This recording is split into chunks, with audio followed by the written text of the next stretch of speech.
A massive blue-skinned monster has emerged in the city streets, and it's currently holding a baby hostage. Because the local police have already been killed by the creature, the surrounding crowd is left paralyzed by terror. Just as the monster prepares to devour the child, the creature's arm is severed. This sudden intervention comes from our hero, a man dressed casually in a blue t-shirt and shorts, his identity hidden behind a baseball cap and a black mask. The monster throws the baby away and lunges at our boy. Seeing that the civilian is now out of harm's way, the hero shifts his full attention to the threat. He meets the creature's lunge with a devastating strike that slams the beast directly into the asphalt, creating a massive crater. Before the creature can even recover, the masked man follows up with a powerful kick that sends the monster flying into a nearby building. The monster tries one last time to snap at our hero from the rubble, but the swordless warrior responds by slamming his heel into the creature's open mouth, effectively crushing its head. To ensure the threat is neutralized for good, Bro finishes the fight with a blur of high-speed punches. The force is so extreme that the monster is literally torn apart and obliterated. As the dust settles, a heavy silence falls over the crowd. The onlookers are initially frozen in disbelief, but that shock quickly turns into a roar of cheers and applause. Despite the overwhelming gratitude from the mother and the crowd, our hero remains stoic. He doesn't say a word. He simply acknowledges the mother's thanks with a brief glance before crouching down and launching himself high into the air. As he disappears over the Seoul skyline, the witnesses are left with a realization they previously thought was impossible. Seeing such power in person confirms a local legend.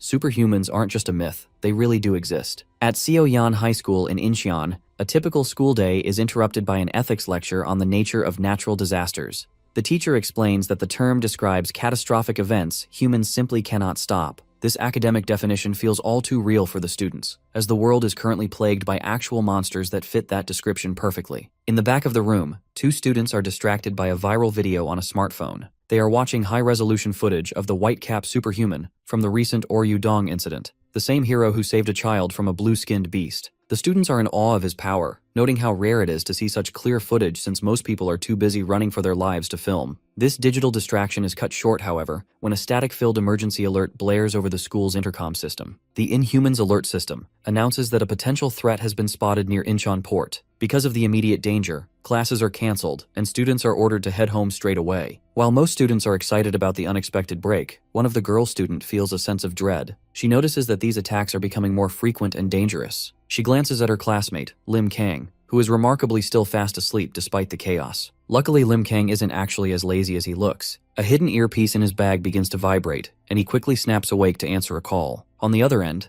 a voice, named Juri, provides him with the exact coordinates of the monster at the port. Our hero plays it cool, pretending to be a regular, carefree student to avoid suspicion from his classmate before heading to the bathroom to change. Meanwhile, the situation at Incheon Port has turned deadly. A blue monster is terrorizing the industrial area, stopping moving trucks with its bare hands and crushing them like soda cans. Two workers, Jae-gu and his older boss, are trapped behind shipping containers. The monster is relentlessly hunting them, eventually catching up and tossing Jae-gu aside like a rag doll. Just as the beast is about to finish them off, the boss stands his ground with a metal pipe, willing to sacrifice himself to buy his younger coworker time to escape. As the boss prepares for his final moments, the monster suddenly senses something and turns away. It ignores the humans for a moment to grab a massive shipping container, spinning it with terrifying strength before launching it through the air like a projectile aimed directly at the workers. Just before the massive metal box can crush the men, Lim Kang arrives. Dressed in his signature white cap and mask, our hero leaps into the air and shatters the entire shipping container with a single devastating punch. As he lands, cracking the pavement beneath his feet, he casually warns the monster that throwing such large objects is dangerous. Lim Kang stands before the blue creature while his handler, Juri, watches nervously from a remote command center. Despite the tension, Juri reminds our hero through his earpiece of an important protocol: always try to communicate before fighting. Since these monsters are typically mindless predators, finding one capable of speech could provide vital information about their origins. Following this logic, our protagonist attempts to de-escalate the situation by asking the beast if it can understand him. Unfortunately, the creature is far from interested in a conversation. In response to the boy's question, the monster's skin turns angry red as it lets out a deafening roar. This transformation marks a massive spike in its aggression. The beast lunges with such sudden speed that it catches our guy off guard, forcing him to leap into the air and block a heavy follow-up kick. Because the force of the impact is so great, Lim Kang is sent skidding across the pavement. He quickly realizes that this particular opponent is much faster and stronger than its bulky frame suggests. While this struggle unfolds, the rest of the world is watching. A news helicopter circles high above, broadcasting the fight live to a captivated public. On the ground, the Inhuman Subjugation Special Task Force has arrived with tanks and railguns, but they aren't joining the fray just yet. Their captain knows that conventional weapons are useless against threats of this caliber. According to military analysis, Our hero's power far exceeds their standard firepower. Therefore, if the white cap falls, the city has no defense left. The battle at the port grows increasingly desperate. As the monster pursues him, it uses a long, spear-like tongue to throw our hero off balance mid-air. This momentary opening allows the creature to grab Lim Kang by the ankle and slam him violently into a shipping container. The impact is massive, leaving the crowd and the military in shock as dust settles over the site of the crash. However, the military has a contingency plan in place for this exact scenario. Seeing our protagonist in trouble, the captain authorizes Plan B, which involves a specialized sniper with a bionic arm. This marksman fires a high-powered energy projectile that strikes the monster directly in the head. The force of the headshot successfully knocks the beast to the ground, providing a brief moment of hope. Yet, as smoke rises from the wound, the monster remains conscious, turning its gaze toward the sniper with a look that suggests the fight is far from over. The tension at Incheon Port reaches a breaking point as the military officer watches the red monster close in. To buy time, the specialized sniper uses his cybernetic arm to rapidly chamber and fire high-powered energy rounds. Each shot strikes the beast with surgical precision, hitting it in the side and top of the head, but the monster remains standing even under this relentless barrage. As the sniper prepares another round, he notices something through his scope that stops him cold. Lim Kang is emerging from a nearby shipping container. Our boy manages to dust himself off, casually noting that it was actually lucky he got thrown into the metal container. Because it broke his momentum, he avoided being tossed all the way into the sea. Seeing that their hero is safe, Juri breathes a sigh of relief from his command center. He quickly gets back to business, informing Kang that this monster appears to be another dud. Because the creature refuses to speak, or simply lacks the intelligence to do so, there is no more reason to hold back. With the information gathering phase over, Lim Kang decides to end the threat for good. He charges forward with such explosive speed that the ground cracks beneath him, leaping into the air for a finishing move. The monster is visibly shocked by this sudden increase in intensity, but it has no time to react. Our protagonist delivers a devastating overhead kick that crushes the creature's skull instantly. He follows through by grabbing the beast's face and slamming it into the pavement with enough force to create a massive explosion of debris and a shockwave that rattles nearby helicopters. The aftermath leaves everyone from the military to the news crews in a state of stunned silence. The monster appears to be defeated, but the victory is briefly interrupted when the body begins to convulse and leak a strange, dark substance. This shadowy energy eventually consumes the remains and explodes, leaving behind nothing but an empty, black crater. While Juri is frantically checking if the fight is truly over, Lim Kang remains calm. He is certain the threat is neutralized because he felt the creature's brain shatter, though he confidently notes that he would simply beat it to death again if it returned. He compares the fight to a previous, much more difficult encounter on Anmian Island, suggesting that this opponent wasn't even his greatest challenge. However, the peace is short-lived. High above the wreckage, a mysterious man in a military-style hat and a hooded figure named Dan Yang have been watching the entire fight for entertainment. The man in the hat is impressed by the ruthless display of power and realizes that the white-cap superhuman hasn't even used his full strength yet. Intrigued, he tells his companion he'll be right back and vanishes in a blur of motion. Down in the crater, Lim Kang's instincts flare as he senses a new presence. Before he can react, the stranger moves past him at high speed, appearing on the scanners as an unknown threat. The newcomer is revealed to be a man with long white hair, black facial markings, and a malicious grin. He stands before our hero, acknowledging his reputation as the white-cap superhuman. Our protagonist finds himself face-to-face with a mysterious, white-haired man, while a second figure in a pink cloak watches the scene from high atop a nearby crane. Because Lim Kang is naturally observant, he immediately alerts Juri to the presence of this second individual.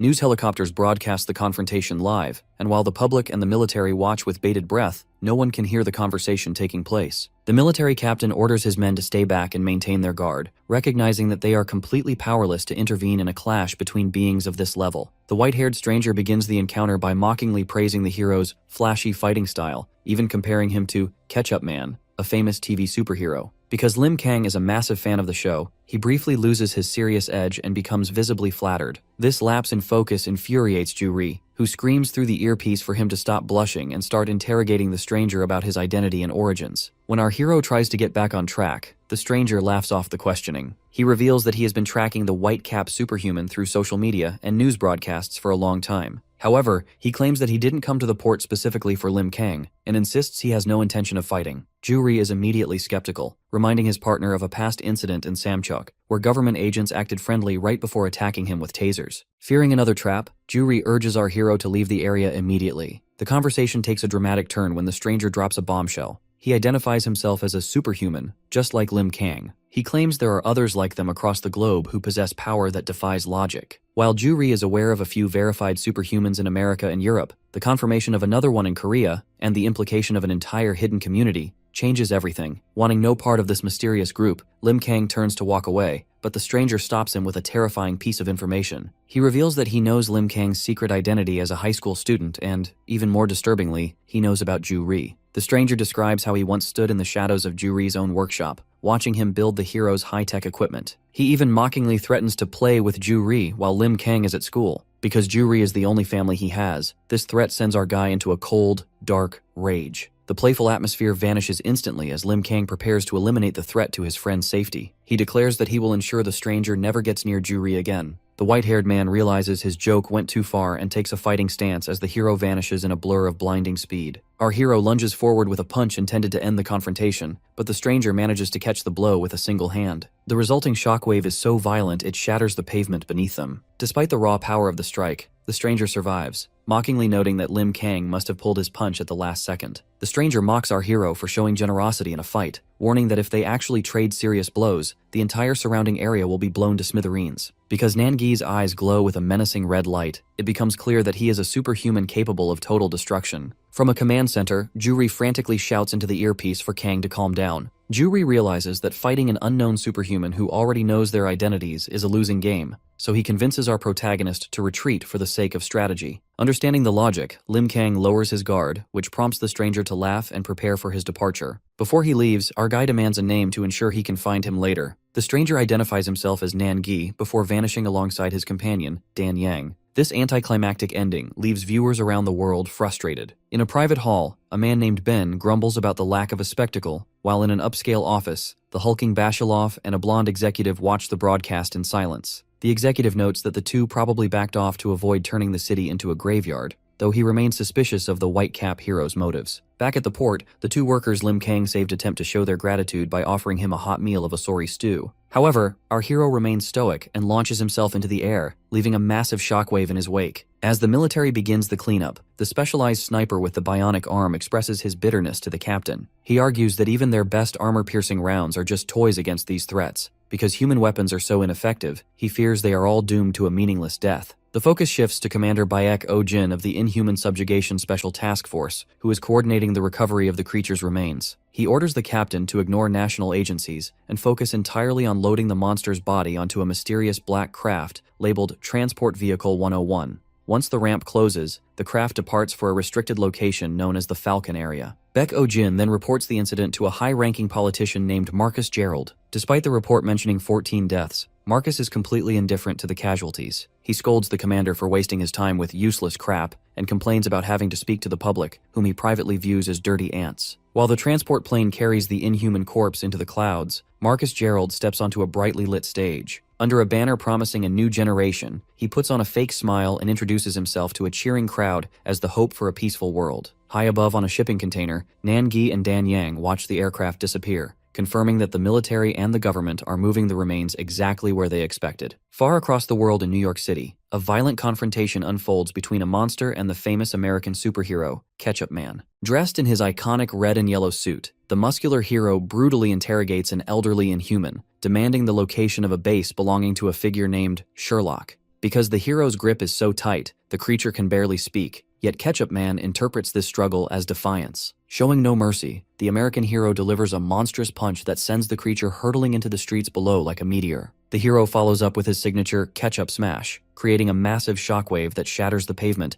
and leaves the inhuman broken in a crater. While a crowd of adoring fans cheers for his manly figure, and news reporters hail him as Earth's hope, the reality is a bit more cynical. Ketchup Man spares the creature only so it can deliver a warning to its leader, though he nearly changes his mind just to be spiteful. This display of power is broadcast globally, ending with a cheerful animated theme song that highlights his status as a commercial icon. Back in Korea, Lim Kang is watching the premiere of this very episode in a messy bedroom. He is such a dedicated fan that he stayed up just to see the broadcast, even though his handler, Ju Ri, is exhausted from their real-life battle the previous day. As our boy gushes over the hero's exploits, he recalls Nangi's earlier comment about him being similar to Ketchup Man. This thought causes our protagonist to blush with pride, as he secretly loves the comparison to his favorite TV character. The peaceful morning is ruined when Ju-ri mentions that school is actually back in session. Because the local inhuman threat was neutralized so quickly, the emergency cancellation was lifted. This realization sends our hero into a state of pure panic. He dresses with superhuman speed and sprints out the door, leaving a trail of clothes behind him. As Lim Kang makes his way to Seoyan High School, he overhears his classmates debating the recent fight at the port. While some students mock the white cap hero for having his punch blocked by Nan Gi, others defend him as a selfless warrior. The conversation is interrupted when a student accidentally bumps into Choi Tae-ik, a massive and intimidating figure in a gray parka. Tae-ik is a high-ranking member of the Gun-do Gang, a notorious group of fighters from Mabong Middle School who now treat the high school as their personal playground. When Tae-ik catches our guy staring at him, a brief but tense staring contest ensues. Not wanting to blow his cover, Lim Kang plays the part of a normal-looking retard and offers a hollow apology, allowing the bully to walk away with threats. His classmates warn him to stay clear of the gang, explaining that because the school is new and lacks upperclassmen, these thugs have no one to keep them in check. Inside the classroom, we meet Hong Moo-hee, a student with a bandaged face from boxing practice, and her friend Yeo Jin-ju. There is clear tension between them, as Moo-hee is worried that Jin-ju is hanging out with a dangerous crowd. When our boy finally slumps into his seat, Jin-ju points out that his fly is open, a result of his frantic morning rush. As Lim Kang struggles with his zipper in total embarrassment, Moo-hee watches with a small smile, finding his clumsiness endearing. However, the domestic drama at school stands in stark contrast to a growing threat elsewhere. In the middle of the Atlantic Ocean, a fisherman spots a massive, dark shape moving beneath the waves. The piece of the open sea is fragile, a fact two fishermen learned far too late. While working their shift, a father proudly shows off a penguin doll he bought for his daughter's birthday. He explains that because her dream is to see penguins in Antarctica, he jumped at the chance to buy the toy. It's a touching moment of domestic planning. He's eager to get home after lunch because he fears his long shifts on the boat might cause his daughter to forget his face. Unfortunately, this heartwarming conversation is cut short when a massive dark shape emerges from the depths. A gargantuan, blue, lizard-like inhuman breaches the surface and slams its weight onto the deck, instantly shattering the vessel. Before the men can even process the scale of the threat, the creature, resembling a humanoid chameleon, crushes one of the fishermen under its massive clawed foot. Because the boat is now a wreck of blood and debris, the second fisherman is left paralyzed in terror, staring at the monster that just ended his friend's life. Meanwhile, at Seoyan High School, the atmosphere is far less life-threatening, but equally grim. Math teacher Park Chang-sik decides to scrap his usual lesson to deliver a lecture on the inhuman phenomenon. He explains that these creatures are appearing with terrifying frequency, 3 times this year alone, and because of this, public fear has reached an all-time high. To help the students understand the gravity of the situation, he breaks down the raw power of these monsters. He notes that they possess the strength to crush tanks and the speed to move at 125 miles per hour, making them instinctive killing machines that humanity can barely fathom. The teacher provides a sobering look at the statistics, noting 517 deaths globally over 37 recorded appearances. Turning the focus to Korea, he highlights that there have been 7 major incidents. However, he points out a glimmer of hope. Our hero, the white cap superhuman, has appeared in the last 5 consecutive cases to crush the threat. Because this hero remains a complete mystery to experts and the public alike, he has become a symbol of hope in an increasingly dark world. To provide context for the current crisis, the teacher revisits the 2 incidents that occurred before our boy arrived on the scene. First was the 2015 Ipohang incident, where a monster was found dead among 15 victims, seemingly defeated by an unknown party. Even more chilling was the 2016 Gangneung incident, which saw the debut of Heptahorn, the first inhuman to survive an encounter with humans. During that tragedy, witnesses recalled a long-haired large man fighting the beast, but because both the man and the monster disappeared shortly after, the government theorizes the man was killed, and the creature is simply biding its time. As the lecture concludes, the teacher notes that these 3 figures, the white cap, Heptahorn, and the long-haired man, are the keys to understanding the inhuman threat. He wonders aloud where these monsters even come from, only to realize that most of his students have fallen fast asleep. Frustrated, he slams his hand on the desk to wake them, reminding them that as the future of society, they cannot afford to be indifferent while humanity's weaknesses are being exposed. The teacher's passion for the subject isn't just academic, it's deeply personal. As he leaves the school and begins driving, he breaks down in tears while speaking to his wife. Today is the anniversary of their son's death, a tragedy that clearly stems from a past monster attack. Because he lost his own child to this violence, he spends his life praying that his son is safe from monsters in heaven, a stark reminder that behind every statistic is a family left in ruins. Back in the Atlantic Ocean, the nightmare on the fishing vessel intensifies as the inhuman creature towers over the wreckage. The lone survivor is paralyzed with shock as he stares at the body of his fallen comrade. Desperate to escape, the man flees into the ship's control cabin and frantically slams the emergency button. He attempts to radio in his coordinates, but before he can finish, the monster's massive hand smashes through the window and crushes his head in its grip. Now bloodied and mangled, the fisherman begs for his life with a single tear in his eye. Unfortunately, his pleas go unanswered. The only sound left in the cabin is the static-filled voice of a distant operator asking for the ship's name, unaware that the situation has already turned fatal. Nearby, the atmosphere is a sharp contrast of luxury and celebration. On the deck of the SS Opera, a massive cruise ship, thousands of passengers are enjoying a sun-driven party. However, inside the ship's bridge, the tone is strictly professional. The captain and his officers have detected the cut-off transmission from the fishing boat. Because the automated tracking data shows the vessel is only 10 nautical miles away, the captain makes a decisive call. He orders an immediate change of course, hoping to launch a rescue mission within 25 minutes. While the cruise ship speeds toward the distress signal, the wounded fisherman catches sight of the massive vessel on the horizon. He stands among the body of his friend, watching his only hope for survival approach a trap they aren't prepared for. Back in Korea, the students of Seoyeon High are more concerned with their social lives than global disasters. In the cafeteria line, two students named Woo Chung-ryul and Lee Dae-bang bicker about hunger and their lack of dating prospects. Their conversation eventually turns to the school's social hierarchy. Because the school is new, it has been overtaken by a notorious group known as the Gundu Gang. Dae-bang explains that they actually lucked out because the gang's leaders and their lackeys are mostly concentrated in the higher-numbered classes. However, Chung-ryul points out a student named Gi Duet-gun, a smug lackey in their own class who acts tough because of his connections.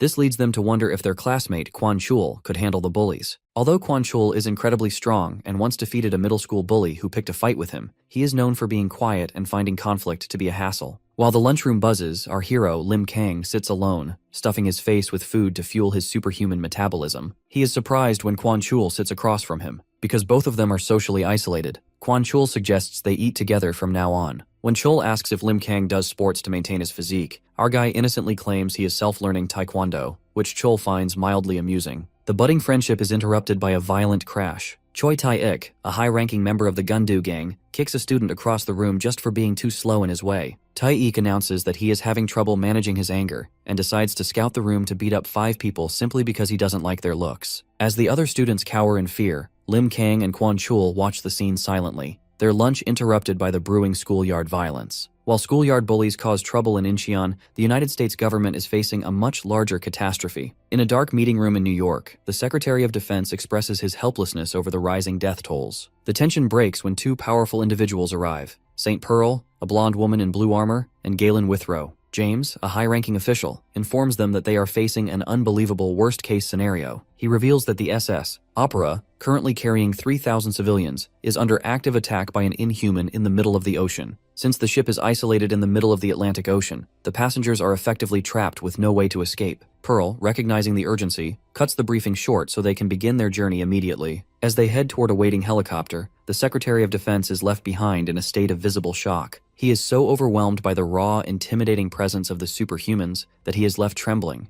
realizing just how far beyond normal humanity these individuals truly are. Meanwhile, back in Korea, the mysterious Nan Gi and his companion Dan Yang discuss the fallout of their recent televised encounter with the white-cap superhuman. Because their faces were broadcast globally, Dan Yang is concerned about the bounties now placed on their heads. However, Nan Gi remains unbothered and even finds the situation amusing. He suggests that the world is heading toward a state of chaos, and he is simply waiting to see which side of the upcoming game will be more entertaining to join. The gravity of the oceanic crisis becomes clearer as James continues his briefing aboard the LC-100, the fastest military helicopter in the U.S. arsenal. He explains that they are roughly 500 miles away from the ship, a distance that will take 2 hours to cover. Unfortunately, the military has already attempted a rescue that ended in disaster. Because the Navy and the Inhuman Subjugation Special Task Force, ISSTF, sent 5 specialized squadrons to the scene and lost all communication within 20 minutes, it is highly likely that every soldier involved has been wiped out. This failure has forced the government into a desperate and cold-blooded contingency plan.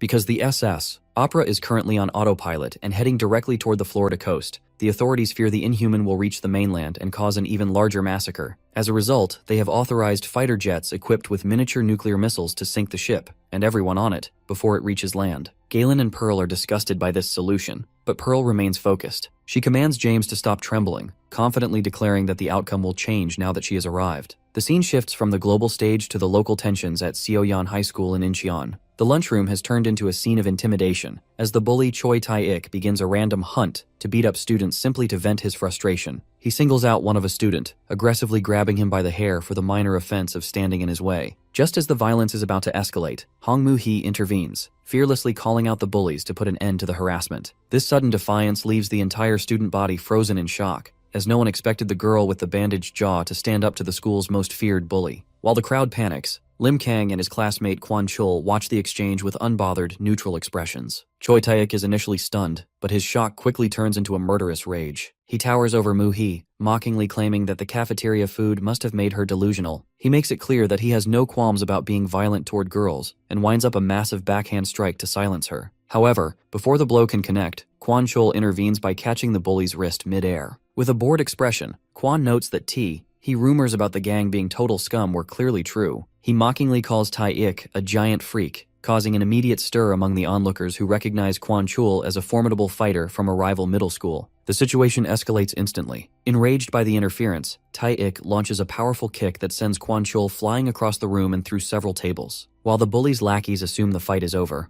our protagonist and the other students watch as Kwon Chul stands up, completely unfazed. He taunts the bully to finish his sentence, prompting a wave of cheers from the students who are desperate to see the gang finally lose. Kwon Chul goes on the offensive, leaping into the air to deliver a flying kick followed by a devastating punch to Tae-ik's jaw. The impact is so loud that the bully's followers are horrified to see their leader staggering. Tae-ik spits a thick glob of blood onto the floor, his muscles bulging as he realizes he isn't fighting a bargain bin opponent. He declares that he won't show any mercy, while Kwon Chul silently evaluates the situation. Despite hitting him with a full-powered strike, the bully's massive size allowed him to stay conscious, suggesting this won't be a quick victory. Just as the two prepare for a second round, a new presence interrupts the fight. A massive student with mint-colored hair and gold teeth, known as Nam Gung-moo, steps between them. Identified as one of the three heads of the Gundu gang, he is so imposing that Moo-hee wonders if he's even human. Because a teacher is approaching, the radish head leader orders a ceasefire. He leads a bloodied Tae-ik away, but not before delivering a chilling warning to Kwon Chul, promising that he will see him soon for crossing the line. As the gang retreats, a heavy silence falls over the room. While the other students whisper in fear about being stuck in a school with such ruthless thugs,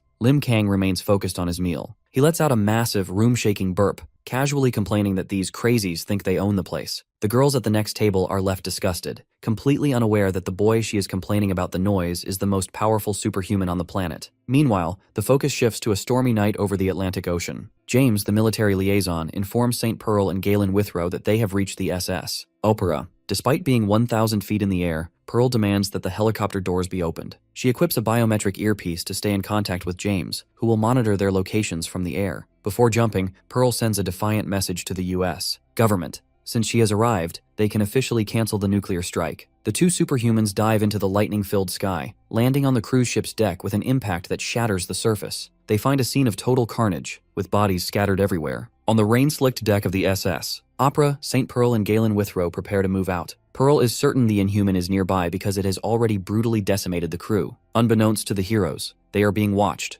Deep within the ship's wreckage, a massive, blue-scaled monster fixes a singular reptilian eye on Pearl, tracking her every move. From the safety of a helicopter, their technical liaison, James, attempts to coordinate the search. Because the cruise ship is a massive labyrinth with different layouts on every floor, finding the creature by chance is unlikely. This complexity forces the team to make a difficult tactical choice. To cover the most ground quickly, James suggests they split up. While Pearl heads to the lower cargo bays, Galen moves toward the upper levels and the engine room. James warns them that while this is the fastest way to find survivors, it also means they will likely have to face the threat alone without backup. Pearl wastes no time, leaping off the side of the vessel and using her superhuman strength to punch handholds directly into the metal hull as she scales down. Once she reaches the lower levels, she kicks through the ship's exterior to gain entry. She finds herself in a vast, silent storage bay. Since the area is filled with undisturbed cargo and lacks any signs of violence, Pearl initially reports that everything seems normal. The situation is far grimmer for Galen. As he moves through the upper decks, he finds nothing but a trail of bodies. Every vital area, the bridge, the control room, and the information center, has been turned into a graveyard. The tension spikes when the communication link begins to fail. Because the ship has entered a region similar to the Bermuda Triangle, the electronic interference becomes overwhelming. This leaves James in the helicopter feeling helpless, as he can track their locations, but can no longer provide verbal warnings or support. Amidst the static, Galen hears a faint groan and discovers a lone survivor. Unfortunately, the elderly man has been driven to madness by the trauma of the attack. Instead of seeing a savior, the survivor screams at Galen as if he were a demon, his mind completely broken by the horror he witnessed. Meanwhile, in the cargo hold, Pearl has a much more hopeful encounter. A young girl peeks out from behind some crates, recognizing the famous hero. Pearl reassures the child,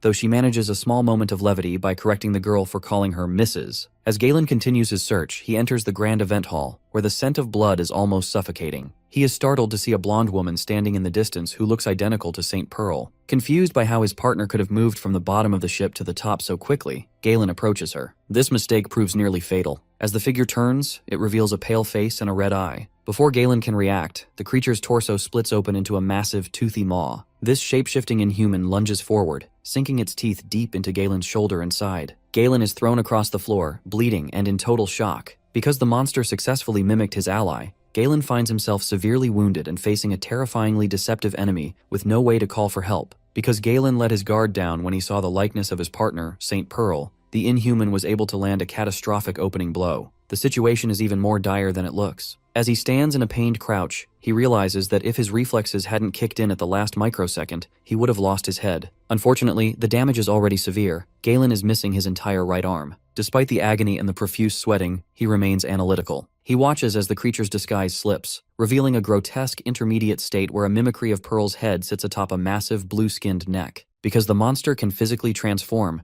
Galen concludes that it isn't an illusionist, but a deadly shapeshifter. To stay in the fight, Galen shows incredible grit. He uses his remaining hand to tightly wrap his black cloak around the bleeding stump of his shoulder. This improvised bandage is the only thing keeping him from passing out from blood loss. Driven by a cold, murderous rage, he demands the beast return his limb before engaging in a brutal, close-quarters brawl. While this struggle unfolds in the dining hall, the rest of the team is struggling with the environment. High above the ship, the technical liaison, James, is fighting through a violent lightning storm. Since the ship is in a high interference zone, his earpieces have failed, leaving him to rely on flickering radar icons to track the team. He notes with growing dread that Galen's movements are erratic, suggesting he is locked in a life-or-death struggle. Fearing the worst, James orders the pilot to land on the deck despite the dangerous winds. Meanwhile, the real St. Pearl is still in the cargo hold. Luckily, she finds a large group of survivors who have been hiding behind crates in the lower levels. Seeing their famous hero, the civilians, led by a young girl and a desperate woman, beg for her protection. Because there are so many lives at stake, Pearl feels a renewed sense of urgency to clear the ship and find her partner. Back in the dining area, the fight has reached a stalemate. The Inhuman has fully reverted to its true form,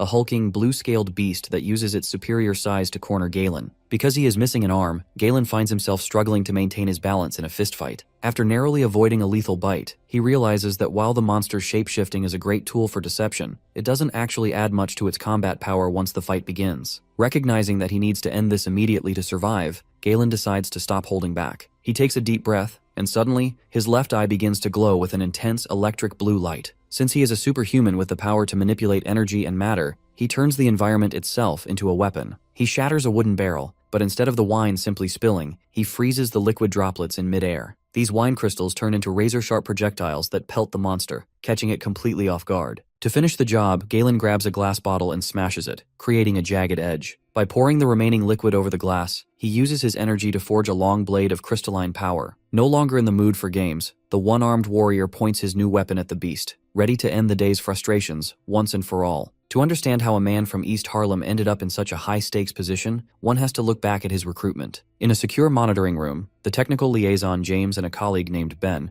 once reviewed footage of Galen's initial interrogation. Ben was initially skeptical, noting that while the young man had a sharp gaze, he didn't look particularly dangerous. However, James corrected this misconception by revealing Galen's history. He had single-handedly annihilated the notorious Blood Street Gang in a flash, and later left the entire Safario gang unconscious without sustaining a single scratch. This was a level of trash cleanup that even the government had struggled with, making Galen a person of extreme interest. The interrogation footage further revealed the nature of his gift. During a tense conversation with St. Pearl, she noted that while his physical durability was impressive, his most terrifying feat was how he could stop the bleeding of wounded allies instantly. Galen explained that he possesses the unique ability to instantly harden any liquid within a 10-meter range. Whether it's coffee in a mug or water in the air, he can change its molecular composition at will, turning it into a substance comparable to diamond. While this ability defies the laws of science and requires immense stamina and concentration, it allows him to turn simple liquids into weapons more powerful than most firearms. Back in the present, this power is put to the ultimate test. The blue monster is relentless, delivering a massive blow that sends Galen skidding across the dining hall floor. As Galen coughs up blood, he realizes that his missing arm has completely thrown off his balance, causing his counterattacks to miss their mark. Despite blowing away half the creature's head, the monster shows no signs of slowing down. While the battle rages, St. Pearl is sprinting through the ship's lower corridors. She notices that the basement levels are eerily untouched, suggesting the threat is concentrated elsewhere. Just as she detects a faint rumble from above, a burst of static hits her earpiece. James, watching the battle from the helicopter's radar, tries to guide her toward the event hall. He is gripped by a bad feeling.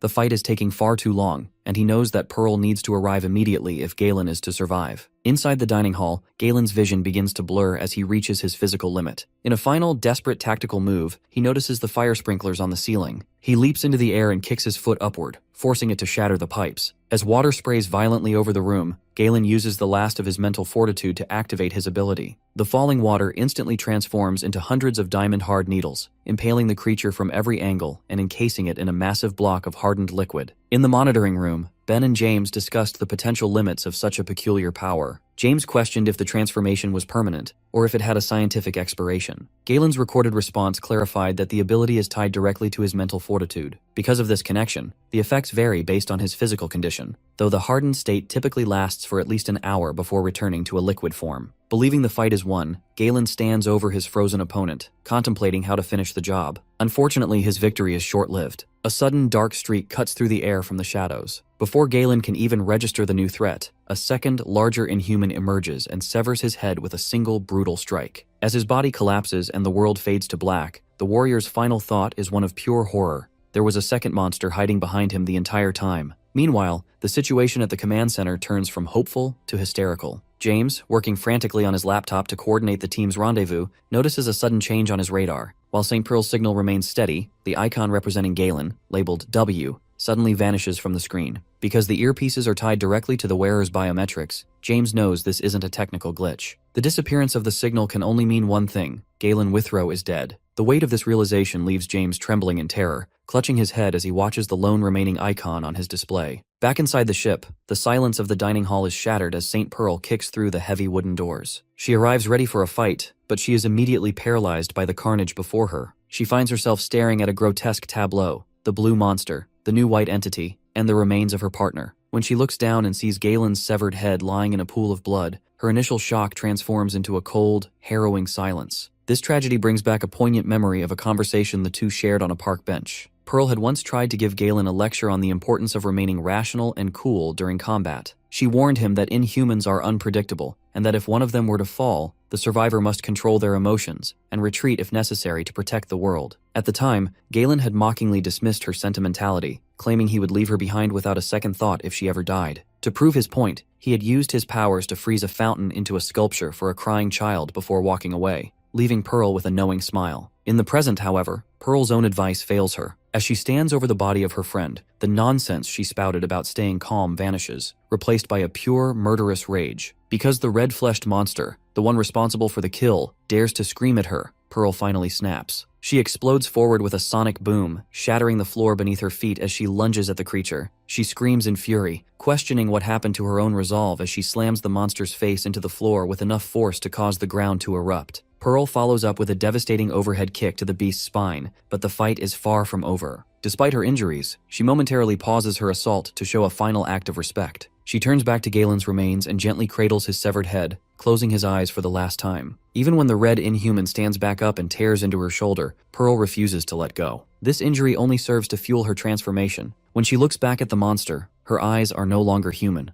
They glow with a predatory light. Because she has decided to abandon her usual tactical restraint, Pearl becomes a demon of vengeance. She catches the monster's massive arm with her bare hand and begins to crush the limb, effortlessly swinging the giant beast through a stone pillar. Covered in blood and radiating a terrifying aura, Pearl declares that this is the worst day of her career. She warns the monster that she is now doing things their way, promising that its death will be more painful than anything it could possibly imagine. The red Inhuman is not finished yet, however. It lets out a pained roar and attempts to lunge at Pearl with a bladed arm, but Pearl is far too fast. She vanishes in a blur of motion and delivers a devastating punch directly into the monster's face, distorting its features and sending blood spraying across the wreckage. Because the first strike wasn't enough to satisfy her vengeance, she follows up with an explosive strike that sends the beast hurtling through multiple steel walls of the ship's interior. Standing among the ruins of the vessel, Pearl looks at the mangled heap of flesh with indifference. She tells the creature it doesn't even deserve the time it would take to receive a full beating. She simply orders it to get up so she can finish it off. While this brutal execution unfolds, the situation back in the United States has reached a state of pure panic. Inside a high-security military bunker, generals and officials are shouting over one another because they have lost all contact with James and the superhumans on the scene. Some fear the team has already been defeated, while others desperately hope the silence is just due to weather interference. The room is a mess of conflicting opinions, with some calling for more surveillance and others demanding a higher alert level. The chaos is interrupted by Marcus Gerald,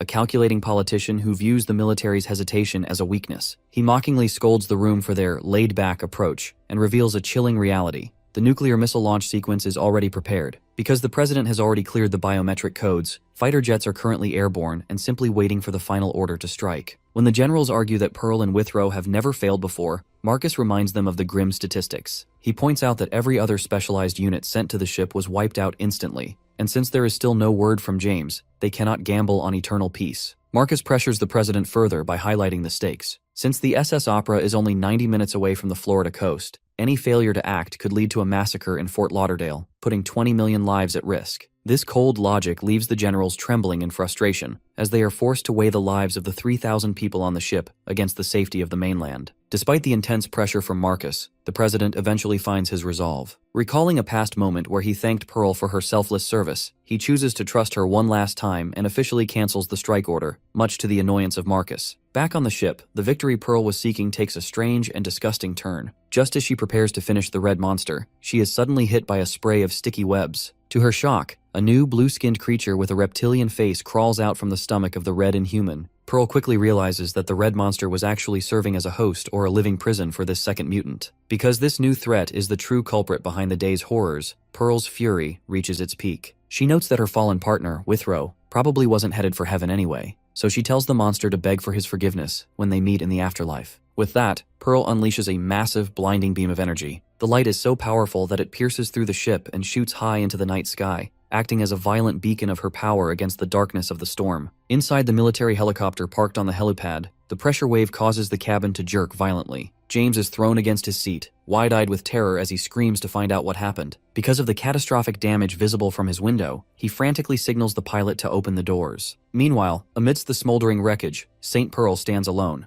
Her body glows with residual energy as she stares out through the massive hole she just created in the side of the vessel. As the helicopter touches down, James sprints toward the edge of the crater in the ship's side, gasping in disbelief at the level of destruction. In the center of the ruins, he sees the silhouette of the exhausted Pearl, her suit torn and her face marked with blood. The initial shock of the victory quickly shifts to an agonizing sorrow as James realizes the cost. Overwhelmed by the loss of Galen Withrow, James collapses to his knees and sobs openly on the metal deck. Despite the tragedy, St. Pearl remains stoic, watching the grieving man with a heavy, silent gaze. The news of the incident reaches the highest levels of government. In a secure underground bunker, an official receives a frantic report over the phone. Visibly shaken, he bursts into a briefing room where the president and military generals are gathered. The room initially erupts in a frenzy of relief and cheering as live footage shows St. Pearl standing on the deck of the ship. However, the atmosphere turns cold and somber the moment they learn that Galen Withrow is dead. Halfway across the world in Korea, the morning news reports that the SS Opera has successfully docked in Fort Lauderdale, Florida. While the news anchor describes the assessment of the damages, Lim Kang is found in a messy living room, aggressively slurping a massive pot of ramen. His focus is entirely on the food, which leads to a domestic dispute with his handler. Ju-ri emerges from the bathroom, fuming because he had specifically told our boy to wait for him to eat. When Lim Kang realizes he has finished the entire pot and there is nothing left for Ju-ri, he tries to pivot his attention back to the TV to avoid his wrath. The distraction works, but for a grim reason. The TV displays a grayscale memorial photo of Galen Withrow, announcing his passing to the world. Because Withrow was a major superhuman who helped resolve half of the recent global crises, the news of his sacrifice leaves the world in mourning. The sight of the memorial causes Juri's anger to evaporate instantly. Stunned by the fact that a superhuman could actually die, he becomes visibly shaken. Sensing the heavy atmosphere, Lim Kang slumps over the empty pot in silence. Attempting to break the tension, Juri tells him to stop being so serious and simply go make more ramen. Meanwhile, high atop a skyscraper, Nangi and Dan Yang watch the memorial broadcast on a giant digital screen. While Dan Yang expresses her shock at the death, Nangi laughs, noting that superhumans aren't invincible. He speculates that the heroes must have fought individually, as he finds it hard to believe anyone could have died on St. Pearl's watch. When Dan Yang questions Pearl's strength, Nangi reveals that he once encountered her during a past battle. He recalls that despite her intense hostility, she was kind enough to let a suspicious observer like him go. He admits that if she had decided otherwise, he and Dan Yang likely would have never met. The aftermath of the mission remains chaotic for those involved. On Interstate 95 in Florida, a frantic James speeds down the highway in a black sedan. He uses a burner phone to wake his colleague, Ben, who is confused by the early morning call. James is covered in sweat and trembling with fear as he drops a terrifying bombshell. Galen Withrow's body has mysteriously disappeared. Because the disappearance occurred before the ship even docked, and while it was still at sea, James is certain that this wasn't a clerical error. As a result, Withrow's funeral has been cancelled to keep the incident top secret. James is visibly disgusted by the situation,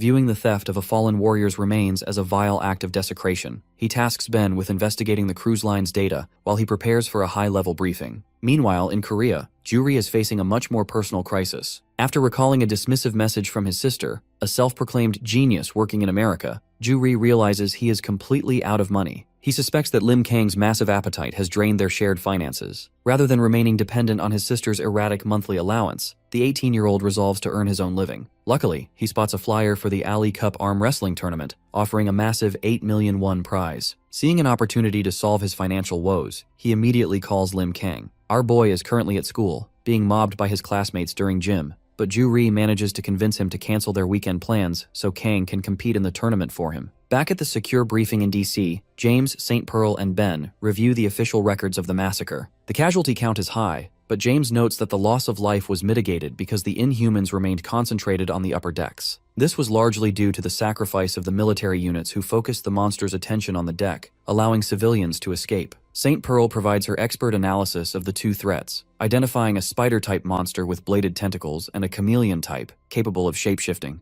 Because the chameleon type could mimic Galen's allies, she theorizes that Withrow was ambushed while exhausted from an all-out brawl, leading to his decapitation. The briefing concludes with a focus on the most pressing mystery, the missing body. Since the remains of the monsters and other victims were left untouched, the targeted theft of Withrow's body suggests a specific, calculated motive. James and Ben agree that because the body couldn't have walked away on its own, someone on the ship must have stolen it. Ben has already requested the recovery of the vessel's CCTV footage, hoping a week of data processing will reveal the culprit. However, the upcoming arm wrestling tournament in Korea is attracting more than just our protagonist. In an Incheon internet cafe, the bully Choi Tae-ik spots the same flyer. Although he usually finds such tournaments lame, the massive prize money is too tempting to ignore. Because he wants to ensure a total victory, he decides to mobilize the entire Gundu gang to dominate the event. This sets the stage for a violent collision between our hero and the school's notorious thugs. The Ali Cup arm wrestling tournament kicks off on a bright Sunday in Seoul at the LC Auxiliary Stadium. Because the event has attracted 3 times as many competitors as last year, the organizers have implemented a preliminary round to quickly narrow the field down to a final 16. While the top 3 finishers will walk away with prize money ranging from 1 to 5 million won, everyone is truly eyeing the legend trophy that symbolizes the ultimate champion. Amidst the massive crowd, Juri is visibly anxious, but not necessarily because of the competition. He has discovered that the Hollywood star Ketchup Man is visiting Korea today, and he has planned a strict schedule to ensure they reach the airport by 5:00 p.m. Following this logic, Lim Kang needs to win the tournament quickly so they can catch their bus on time. To maximize their chances of being noticed, Juri has even prepared matching Ketchup Man uniforms for them to wear. Our hero is fully on board with the plan, his eyes sparkling at the thought of finally meeting his idol. As the officials call for number 82, Juri pushes a nervous Lim Kang toward the registration desk. He reminds him of their secret training. Because he is a superhuman, he must act like he is struggling to avoid drawing unwanted attention. Unfortunately, our protagonist finds it incredibly difficult to gauge his own strength. His first opponent is a massive man who scoffs at the idea of facing a high schooler, but his confidence vanishes the moment they lock hands. Because Lim Kang's grip is like a steel vise, the man realizes too late that he is outmatched. A violent shockwave shatters the table and sends debris flying, leaving the opponent foaming at the mouth and heading for an ambulance. This pattern continues throughout the morning. One by one, veteran competitors like the Merciful Tiger, Mo Tai Sik, and a friendly man in a pink sweatshirt approach Lim Kang with sportsmanship and confidence. Moments later, both are seen being loaded into ambulances on stretchers. Even the tournament announcers begin to comment on the unusually high number of injuries occurring at Table 82. Despite the chaos, the preliminaries finally conclude, and the announcer reveals the knockout stage bracket. The final 16 consist of a diverse and dangerous group. We see Nikolai Chasho, Bulgaria's Zeus and world-ranked 4th, set to face Lee Moon-gu of the Isub Mu Academy. Our protagonist, Lim Kang, is matched against Yan Yang, a jogging monk from Gyurim Temple, who is cheered on by a massive group of fellow monks. The crowd is particularly excited about a domestic dispute between two members of the notorious Gundu gang,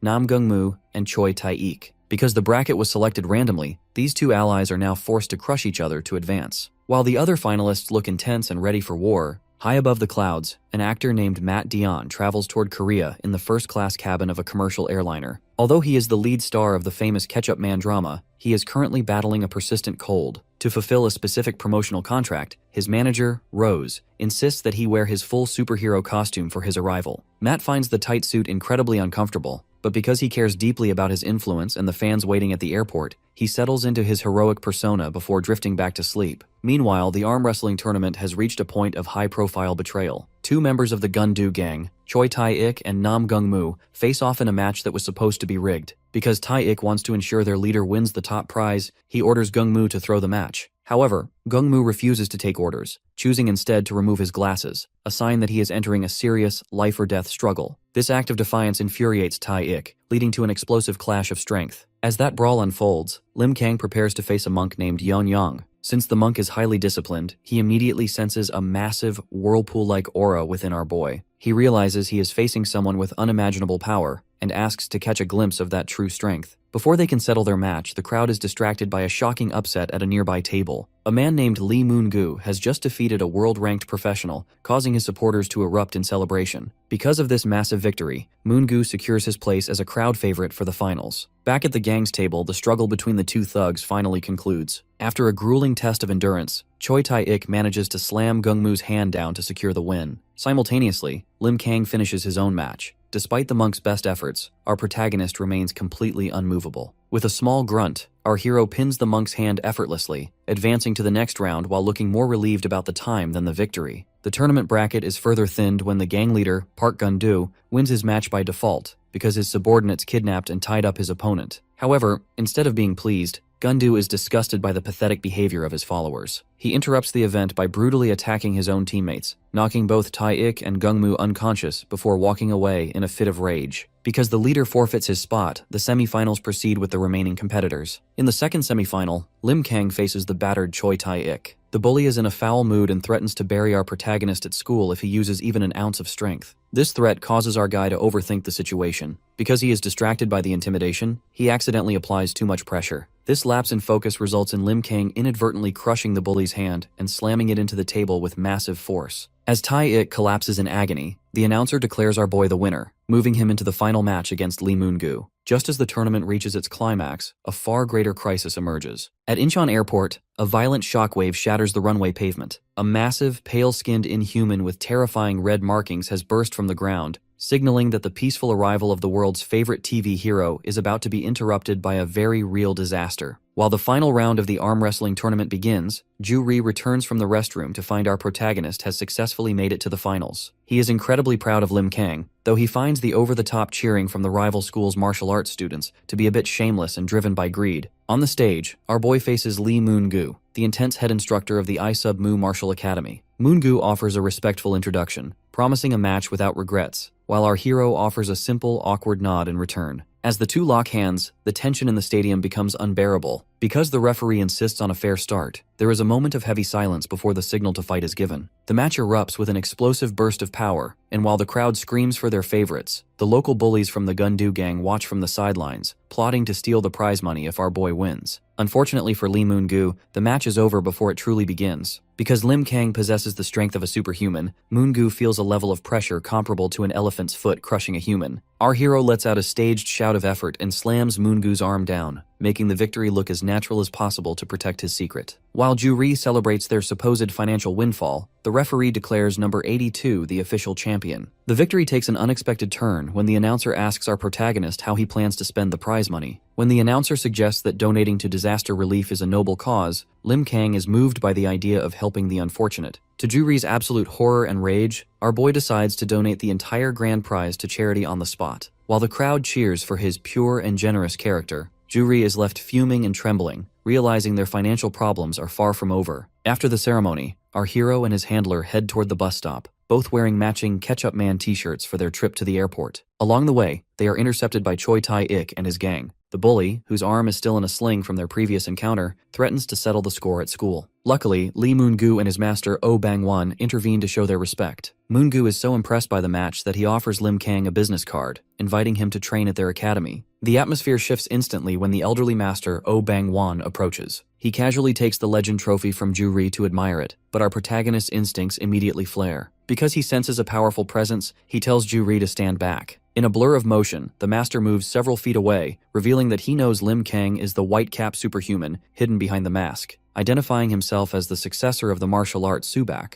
Oh Bang-won tells the boy to find him at Yongpo Mountain if he wants answers before vanishing into a cloud of dust, taking the trophy with him. Left with no prize money and no trophy, a defeated Lim Kang and Ju-ri finally arrive at Incheon Airport to meet their idol. However, the terminal is eerily empty, and they soon realize why. A loud emergency siren blares through the building, announcing that an inhuman has been spotted on the runway. Outside, the situation has turned critical. As the Ketchup Man passenger plane descends for a landing, the blue monster stands directly in its path, letting out a terrifying roar as it prepares to lunge at the aircraft. Because the situation at Incheon Airport has escalated into a full-blown emergency, Ju-ri frantically searches his belongings for Lim Kang's hero gear. Unfortunately, he realizes that in their rush to meet the celebrity, he only brought along a prototype mask and earpiece. He lacks his standard suit, shoes, and signature hat. Before Ju-ri can even finish his apology, our protagonist snatches the gear from his hand and disappears into the panicked crowd currently fleeing the terminal. To solve his wardrobe problem, our boy spots a man in the crowd wearing a white baseball cap. As he brushes past the civilian on a crowded escalator, he swiped the hat with superhuman speed, leaving the man confused as he continues his retreat. Lim Kang then ducked into a public restroom to finalize his transformation. He takes a brief moment to look at his reflection, noting his Ketchup Man fan shirt, before discarding his civilian clothes to reveal his powerful physique. After removing a sticker from the stolen cap and securing his mask, our hero is ready to move. While this preparation takes place, Flight KC-7744, carrying the famous Matt Dion, begins its final descent into Incheon. The mood in the cabin is light until the pilots spot a massive, blue-skinned inhuman standing directly in their path on the runway. Before the flight crew can pull the plane back into the air, the monster launches itself from the pavement with such force that it creates a massive crater. The beast strikes the aircraft's engine and wing midair, causing a violent explosion that sends the plane into a terrifying skid across the runway.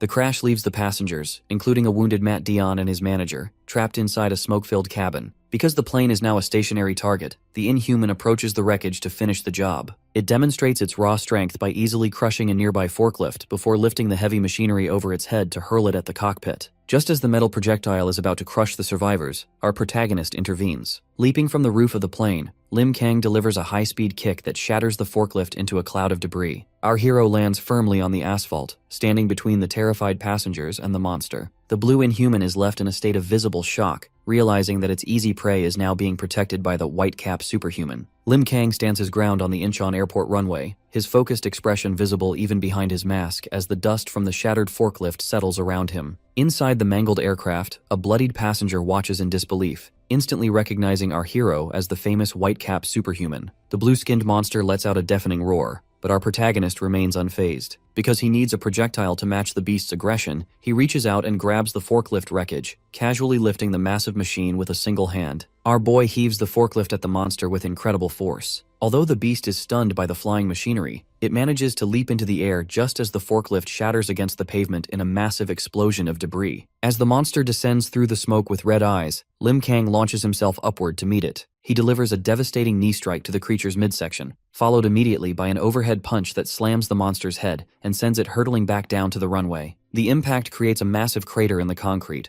As our hero lands and approaches the settling dust, he finds the sensation of the fight strange. Despite hitting the creature with his full power, it felt as though he were striking soft clay rather than a solid body. This observation is interrupted by static in his earpiece as Juri finally establishes a signal. Juri explains that he has set up a makeshift command center near the airport gate and is hacking into the control tower cameras to monitor the fight, especially since he rushed out without his usual action camera hat or even a shirt. Our protagonist warns Juri to get to safety, but he refuses to leave his partner alone. This brief distraction allows the monster to catch Lim Kang off guard with a lunging strike to the head, sending him skidding across the pavement. Luckily, our boy recovers instantly, catching the monster's next punch and flinging the beast away into a nearby terminal building. He follows the creature inside, only to find the monster's face becoming bloated and distorted. Suddenly, the monster spits out a thick, ink-like substance that obscures the area. Because of this dark cloud, our hero is forced to block a heavy strike that lunges through the darkness. He responds with a counterpunch to the monster's bloated face, noticing that the creature's skin ripples like liquid under his fist. As the monster retreats and begins to growl, Juri checks in again with a startling update. The control tower feed he is using is currently being shared with a news network, meaning our hero is being broadcast live to the world. While Lim Kang expresses his frustration that Juri hasn't fled the danger zone, Juri firmly reminds him that he is a part of the team and refuses to run. Our protagonist acknowledges his loyalty, but quickly shifts his focus back to the threat at hand. He describes the creature as a screaming, octopus-like entity whose condition is difficult to read. Just as Lim Kang settles into his fight with the blue creature at the airport, the situation shifts from a single duel into a full-scale tactical nightmare. Because our boy is focused on the threat in front of him, he is initially caught off guard when the monster's body begins to pulsate and bloat unnaturally. This physical transformation is merely the beginning. Suddenly, dozens of heavy, egg-shaped pods rain down from the sky, slamming into the runway and the terminal roofs with violent force. The arrival of these pods changes the stakes for everyone. Inside the darkened command center, St. Pearl and team watch the broadcast in disbelief, realizing that the Whitecap hero is now facing an abnormal, multi-front war. Since the scale of the threat has grown so rapidly, Ben even wonders if it's time to recruit our protagonist into their official team, doubting if any one person can handle this alone. The danger becomes personal when the eggs begin to hatch, releasing miniature, clawed-in humans that immediately swarm the area. Inside the terminal, Juri is left in a desperate position. Because an egg shattered his tablet and damaged the earpiece, Juri loses his technical link to our hero. While he tries to navigate the smoke and ruins, he is forced to vault over railings to escape a prowling hatchling, his situation becoming increasingly dire as he runs out of defensive tools like smokescreens. Outside on the tarmac, the main battle takes a grotesque turn. The large blue monster's back ruptures, allowing a second, red, multi-limbed creature to pull itself out of the host body like a parasite. Sensing Juri's panic through the static of his radio, Lim Kang decides he needs to save his friend first. However, the monsters have no intention of letting him leave. When our hero tries to sprint toward the terminal, the blue adult lunges at him. Although our protagonist manages to punch the creature away, the red inhuman intercepts him mid-air with blinding speed, slamming him into the concrete and leaving him pinned in a massive crater. Back inside, Juri finds himself cornered. Despite his own terror, he spots a civilian woman paralyzed with fear and realizes he can't just save himself. Realizing that the hatchling is about to kill the stranger, Juri courageously charges out from cover, striking the beast with a fire extinguisher. Unfortunately, the gap in power is too great. The monster remains unfazed, catching Juri's leg and flinging him into a wall with bone-crushing force. As Juri lies bleeding on the floor, he has a moment of clarity. Looking at the monster's shadow, he thinks of Lim Kang and realizes how lonely he must have been fighting these horrors by himself for so long. Just as the creature opens its maw to deliver a finishing blow, a sudden intervention saves him. A combat boot slams into the ground, and a man in black tactical gear appears, pushing the hatchling instantly. This newcomer is revealed to be B, the specialized sniper with the bionic eye. Because his unit has arrived to provide backup, the tide of the battle begins to shift. B immediately coordinates with his team, ordering all units to focus on the smaller hatchlings so they can provide the necessary support for the Whitecap hero to finish the main fight. Nearby, Juri lies injured and gasping for breath against a wall, while a predatory hatchling looms over him. Seeing the danger, B prepares to reveal his true firepower. He zips open a protective sleeve to uncover a high-tech mechanical arm, which begins to whir with lethal intent. This advanced prosthetic was the result of an intense modification surgery. During his recovery, a scientist explained that his arm was designed to house the Kessler Rail, a weapon with unimaginable destructive output, but a catastrophic energy drain. This power problem was solved by a young genius who recently joined the American branch of the ISSTF. She developed the NATOM capsule, a vial of glowing blue energy that serves as the weapon's battery. Despite the incredible advancement, the technology is unstable, effectively making our soldier a human test subject for a weapon that only lasts 2 minutes per charge. Back in the present, a hatchling prepares to lunge at the defenseless Juri. To counter this, the soldier calls out for his tactical dog, a Labrador named C, who sprints through the debris wearing a vest loaded with energy supplies. B snatches a Natom capsule from the dog's vest and slams it into his forearm. The sudden surge of energy is so violent that he screams in agony, but the power allows him to deliver a massive, explosive punch that sends the monster flying. While the battle in the terminal intensifies, the situation on the runway has become a bloodbath. The Inhumans are currently tearing through the fuselage of the crashed airliner, causing the passengers inside to descend into a state of pure panic. Rose, the manager for the actor Matt Dionne, tries to rally the healthy men to find weapons and fight back, but his plea is met with a furious outburst from a terrified passenger. This man screams that fighting a creature immune to bullets is a suicide mission,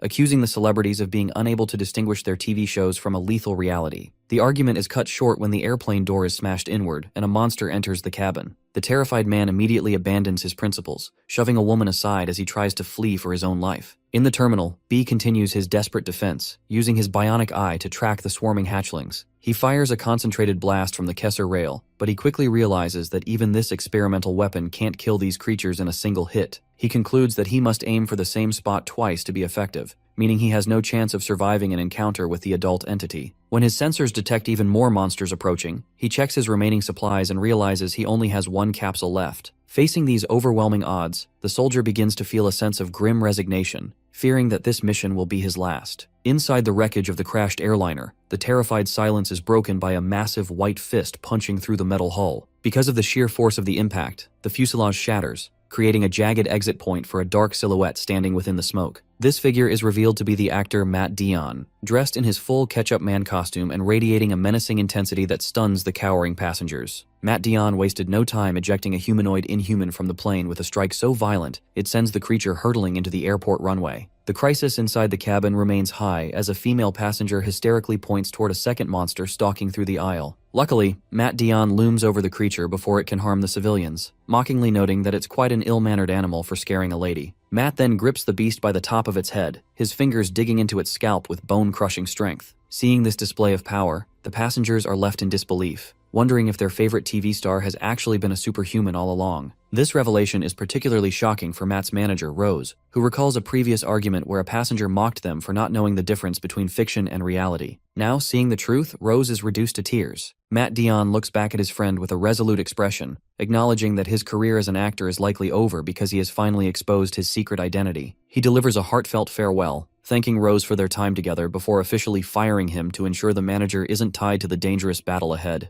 With his ties to his old life severed, Matt launches himself out of the plane and onto the runway, landing with enough force to crack the concrete. He stands amidst the inhuman remains, casually joking that the red substance on the ground is simply ketchup. Despite the bravado, Matt seems annoyed that he has to sing his own opening theme song to get into the mood. When a monster charges him from behind, he obliterates its head with an effortless backhand strike without even breaking his stride. Matt's attention then shifts toward the terminal, where he spots the larger mother entity responsible for the chaos. He declares that he won't be going easy on the threats, promising to make the monsters extinct. This heroic stand is broadcast live, leaving global officials like Ben and James in total shock. Even St. Pearl is perplexed. She recalls meeting Matt Dionne at past promotional events, and never suspecting that the idol was a peer with hidden, immense power. While the world watches the runway, the battle inside the terminal reaches a desperate conclusion. The specialized sniper, B, uses his mechanical arm to fire a final, concentrated energy projectile into an Inhuman's head. Because the shot was successful, the creature collapses, and the soldier drops to one knee in total exhaustion.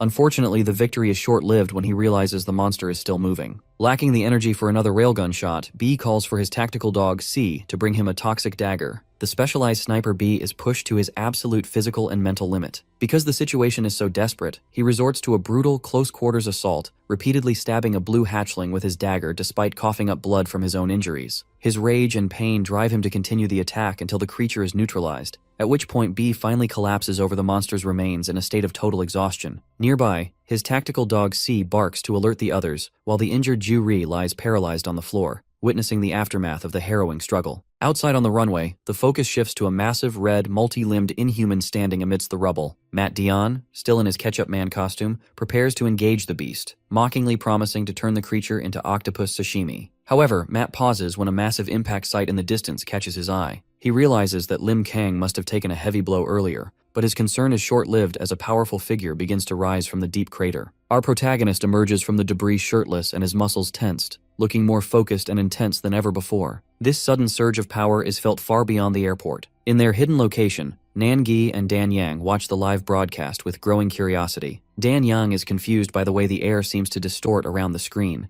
wondering if the hero is using a specific pressure-based skill. Nan Gi, watching with a malicious grin, explains that this isn't a technique or a special ability at all. Instead, it is the pure, overwhelming energy of the white cap. The fact that this spirit is so dense, it is literally suffocating the surrounding time and space, creating an unnaturally tense atmosphere. Nanji suspects that our boy might actually be fighting in an unconscious state, driven by instinct rather than his own will. Back at the airport, the red Inhuman lunges at Lim Kang with a desperate punch. Our hero remains perfectly still until the very last millisecond, at which point he moves with such blinding speed that his counterstrikes become a blur. In a single second, the monster is hit 7 times across its body, from its ribs to its kneecaps. Our protagonist finishes the exchange with a crushing punch to the beast's face, leaving the creature bleeding profusely. Matt Dion watches in disbelief, realizing that the white cap's power and speed are almost impossible to track, even for someone of his own caliber. The monster attempts one final counterattack, using its tentacles to bind our guy in a tight grip. This proves to be a mistake, as Lim Kang exerts a sudden burst of raw power that causes the tentacles to explode into shreds,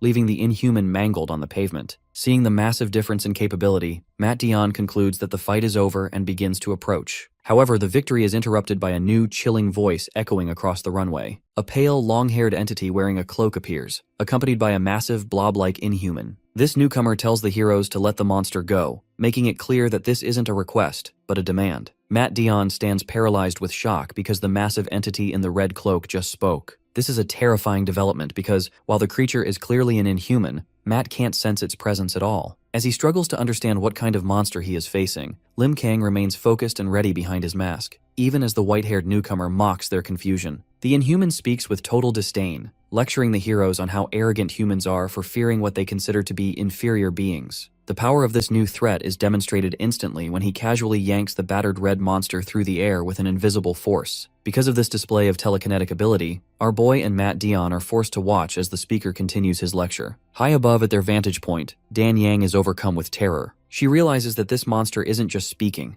it's wearing clothes and using advanced abilities, which is a combination she's never seen before. Even the usually cocky Nan Gi has lost his grin, replaced by a look of grim sobriety. He admits that the energy coming from this clothed one is unbelievably dangerous, and exceeds anything he's encountered. Fearing that the two heroes on the runway are about to be slaughtered, Nan Gi orders a reluctant Dan Yang to prepare to intervene. Back on the tarmac, the white-haired Inhuman looms over the broken red beast and demands to know if it remembers him. Matt Dion watches the exchange while sweating, noting that this opponent is 3 times the size of a normal human and operates on a level far beyond the mindless predators he's fought before. When the red monster only responds with a mangled roar, the newcomer loses his patience. Despite claiming he was told not to kill anymore, he becomes enraged by the creature's defiance. In a sickening display of brutality, he punches directly into the monster's throat, spraying blood across the runway. He declares that the creature doesn't deserve to fight and tosses the remains to his floating companion, a blob-like entity called Vanisher, who swallows the body whole. After the execution, the white-haired Inhuman turns his chilling gaze directly toward our protagonist, promising to fix everything he deems arrogant. This threat causes our guy to lunge forward in a sudden blur of motion. Seeing the reckless move, Matt Dion screams in a panic and sprints to intercept him. He throws himself between the Inhuman and Lim Kang, desperate to prevent a rash attack against such an unknown power. However, as he blocks the strike, Matt realizes something is terribly wrong. Our hero isn't responding to his words because he is actually fighting in an unconscious state. The two heroes become locked in a violent struggle of pure strength, with their collision creating shockwaves that crack the concrete beneath them. Matt Dion strains against the immense pressure of Lim Kang's fist, frustrated that he is being forced to fight his own ally, while a monster watches from the sidelines. Realizing that neither the Inhumans nor his unconscious partner are going to back down, Matt Dion finally snaps. He begins to glow with a violent purple aura, declaring that he will simply destroy everyone in his way. He strikes the masked hero directly in the face, creating a horizontal shockwave that echoes across the airport. As a result, our protagonist is sent hurtling backward like a projectile, crashing through the glass and steel of a terminal building before finally coming to a halt hundreds of feet away. With the immediate internal threat neutralized, Matt Dion turns his attention back to the primary enemy. He stands with his back turned, purple energy and stardust-like particles radiating from his frame as he acknowledges that it has been a long time since he used this much of his true strength. He locks eyes with the white-haired Inhuman Pan, who has been watching the exchange with cold, analytical interest. Pan notes that Matt is now focusing his power into both hands,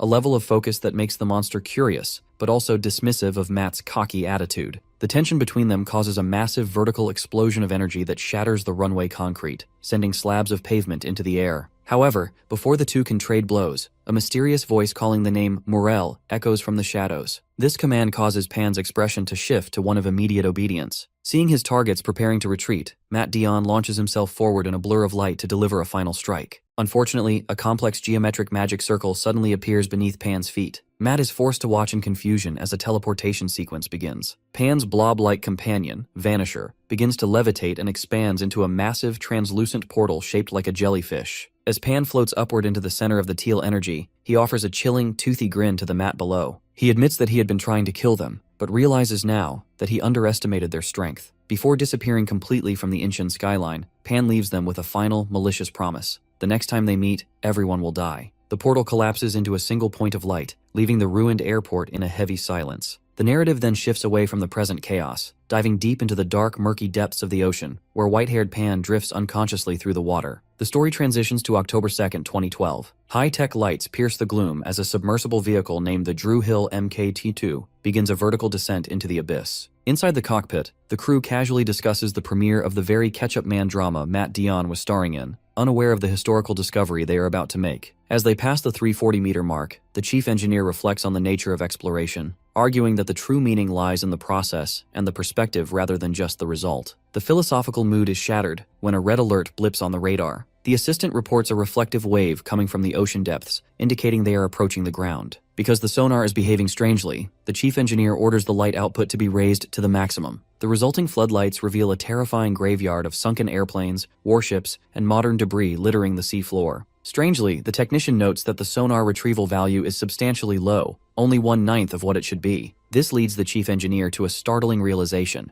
The sound waves aren't bouncing back because the ground is absorbing them or allowing them to pass through. Driven by an intense scientific hunger, Chief orders the crew to begin a punching operation to pierce the ground at its most permeable point. As the crew watches in disbelief, the lights of the submarine illuminate a massive metallic structure embedded in the seafloor. It resembles a giant, ancient hatchway, leading the chief engineer to believe they have finally located the legendary Pandora's box. In the aftermath of the Inshan airport crisis, the recovery process is still ongoing as the city deals with record-breaking damage. Although the airport was turned into a war zone for 4 terrifying hours, the news reports that a much larger tragedy was avoided because of the government's quick dispatch of the ISSTF and the unexpected intervention of 2 powerful individuals. The public is currently in a state of shock following the revelation that Matt Dion, the star of the Unyielding Ketchup Man series, is actually a real superhuman. Because his talent agency claimed they were unaware of his abilities, intense global attention is now focused on his next move as he returns to his home country. Inside a nearby hospital, the specialized sniper B wakes up with a start, still disoriented from his injuries. His chief is immediately by his side, forcing him to stay still because he is far too weak to move. When B asks about his tactical dog C, the chief points to the floor where the animal is curled up in a deep sleep. Luckily, C only suffered minor abrasions, though he eventually collapsed from exhaustion after refusing to leave his partner's side. The chief provides a sobering update on the incident, noting that while 50 people were injured, 6 lives were lost, including 4 ISSTF members who died fighting the hatched monsters. He reveals that B was also at death's door due to severe blood loss and a punctured lung caused by his own mechanical suit shattering into his internal organs. Strangely, B survived only because a young civilian provided clumsy but effective first aid by securing his airways and wrapping his torso in clothes. When the sniper asks where the kid is, the chief explains that the child was also in serious condition and had to be taken to a different hospital. B finally closes his eyes in relief, thankful that they both made it out alive. Meanwhile, Juri snaps awake in his own hospital bed after a series of blurred, traumatic memories. He is startled to find Lim Kang sitting right there, watching over him. Because Juri is covered in bandages and has his arm in a sling, he winces in pain when our boy accidentally jostles the bed. Once the initial confusion clears, the conversation turns toward the battle. Our protagonist admits to a startling possibility. He might have actually lost his fight against an inhuman. He explains that while he was rushing to save Juri, he was blindsided by the octopus-like creature in midair. The fact that the monster stomped on his head with such force, Lim Kang has no memory of the middle of the fight. He only knows that when he eventually woke up on an airport rooftop, he saw Juri being loaded into an ambulance and followed him to the hospital to ensure his safety. As they watch the hospital television, the news displays images of the new, advanced inhumans like Pan and the blob-like creature.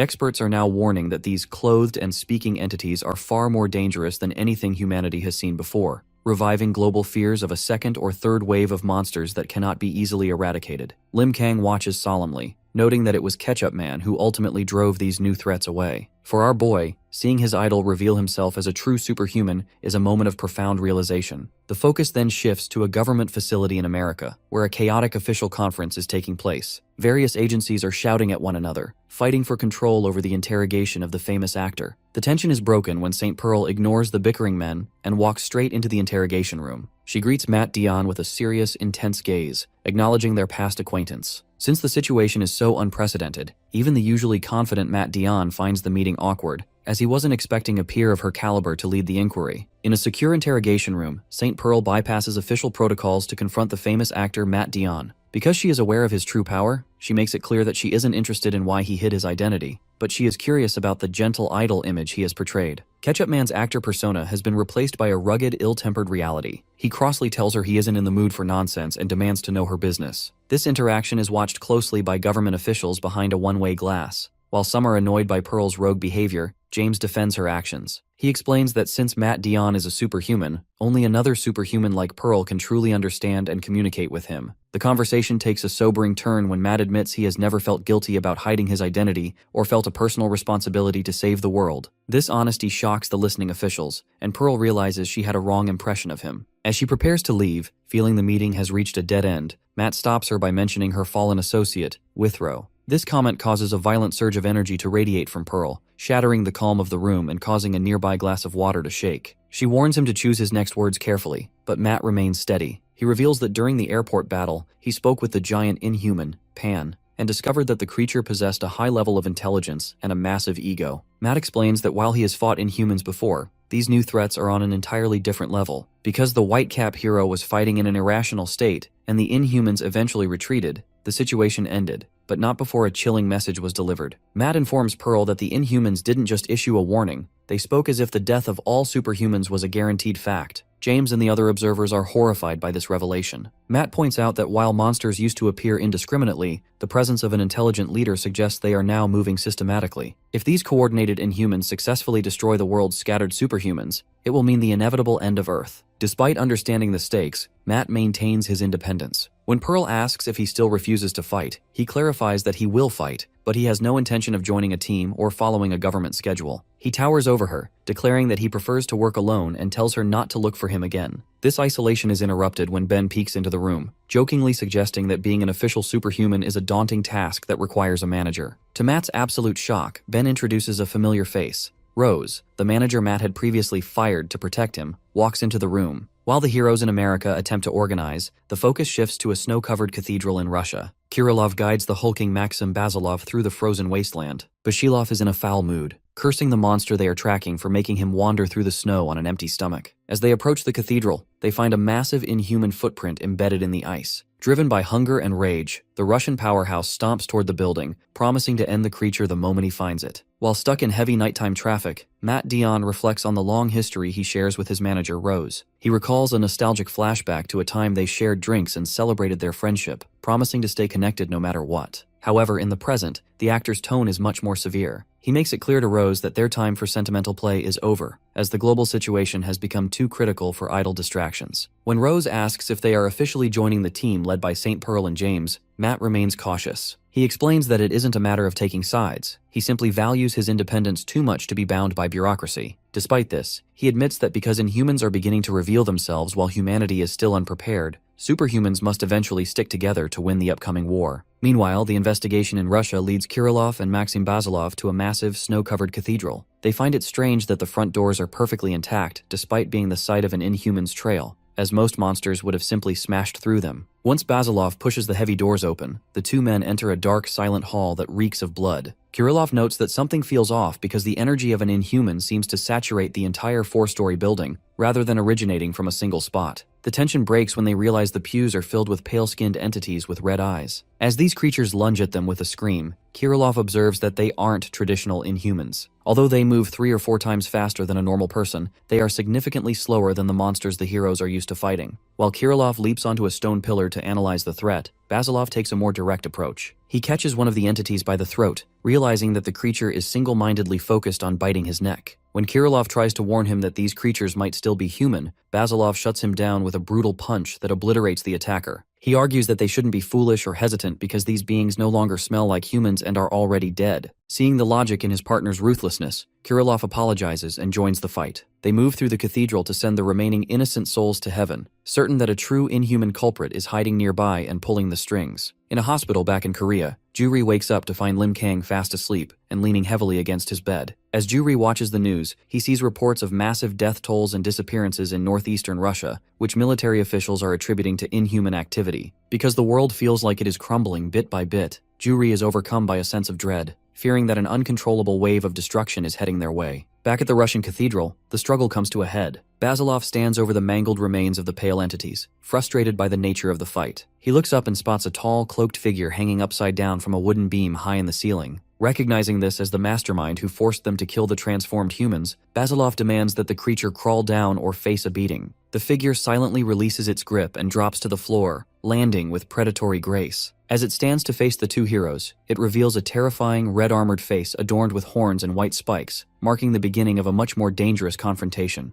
Kirillov stands alongside Maxim Basilov, calmly analyzing the strange creature perched upon the altar. Kirillov notes that while the Inhuman's physique isn't particularly large, even appearing smaller than Basilov, its appearance is incredibly bizarre. Clad in a dark cloak and a red mask, the creature is covered in wing-like structures, leading Kirillov to wonder if he is facing a bat-like entity or some kind of modern Dracula. This suspicion is reinforced by the jagged, bloody bite marks found on the victims earlier, convincing him that this monster is the source of the local vampire outbreak. Because the stakes are so high, Basilov steps forward and warns his partner to stay back. He realizes that if either of them is bitten, the transformation into a monster might be irreversible, making this a perilous fight. To prepare, Basilov grips his wrist and clenches his fists, bracing his massive frame for the impact. He launches himself forward in a sudden blur of motion, crashing through the wooden pews to strike the beast. However, the creature proves its elite reflexes by catching Basilov's massive fist with its clawed hand. The monster immediately takes to the air, unfurling its large wings to hover near the ceiling before descending back to the altar. Kirillov is impressed by the creature's flexibility, noting that it managed to guard itself using its feet while remaining perfectly composed. Unlike other Inhumans who lose their cool and act on raw instinct, this one is clearly in control of its actions. The tension spikes further as the monster's body begins to ripple and crack, entering a secondary transformation phase where it transfers its wings into its arms. The situation turns from dangerous to world-altering when the creature actually begins to speak. It identifies itself as a warrior serving a leader named Pan, mentioning that their group was impressed by the skills of those who killed another Inhuman named Ophir. This confirmation of a coordinated, intelligent hierarchy leaves both men in a state of utter shock. Basilov is confused by the name Ophir, while Kirillov begins to piece together that they are dealing with a much larger organization than they previously thought. The conversation ends abruptly when the Inhuman lets out a deafening scream and lunges from the altar. Despite Basilov's attempt to fight back by grabbing the creature's facial spikes, the monster is simply too fast. It delivers a lightning-fast barrage of punches to Basilov's jaw, drawing blood and eventually sending the Russian powerhouse flying into a pile of shattered debris. Standing over the fallen Basilov, the creature mockingly concludes that these men couldn't have been the ones who killed Ophir. It dismisses their lives as meaningless, claiming everyone will be dead soon regardless, but decides to make an exception by turning Basilov into a puppet.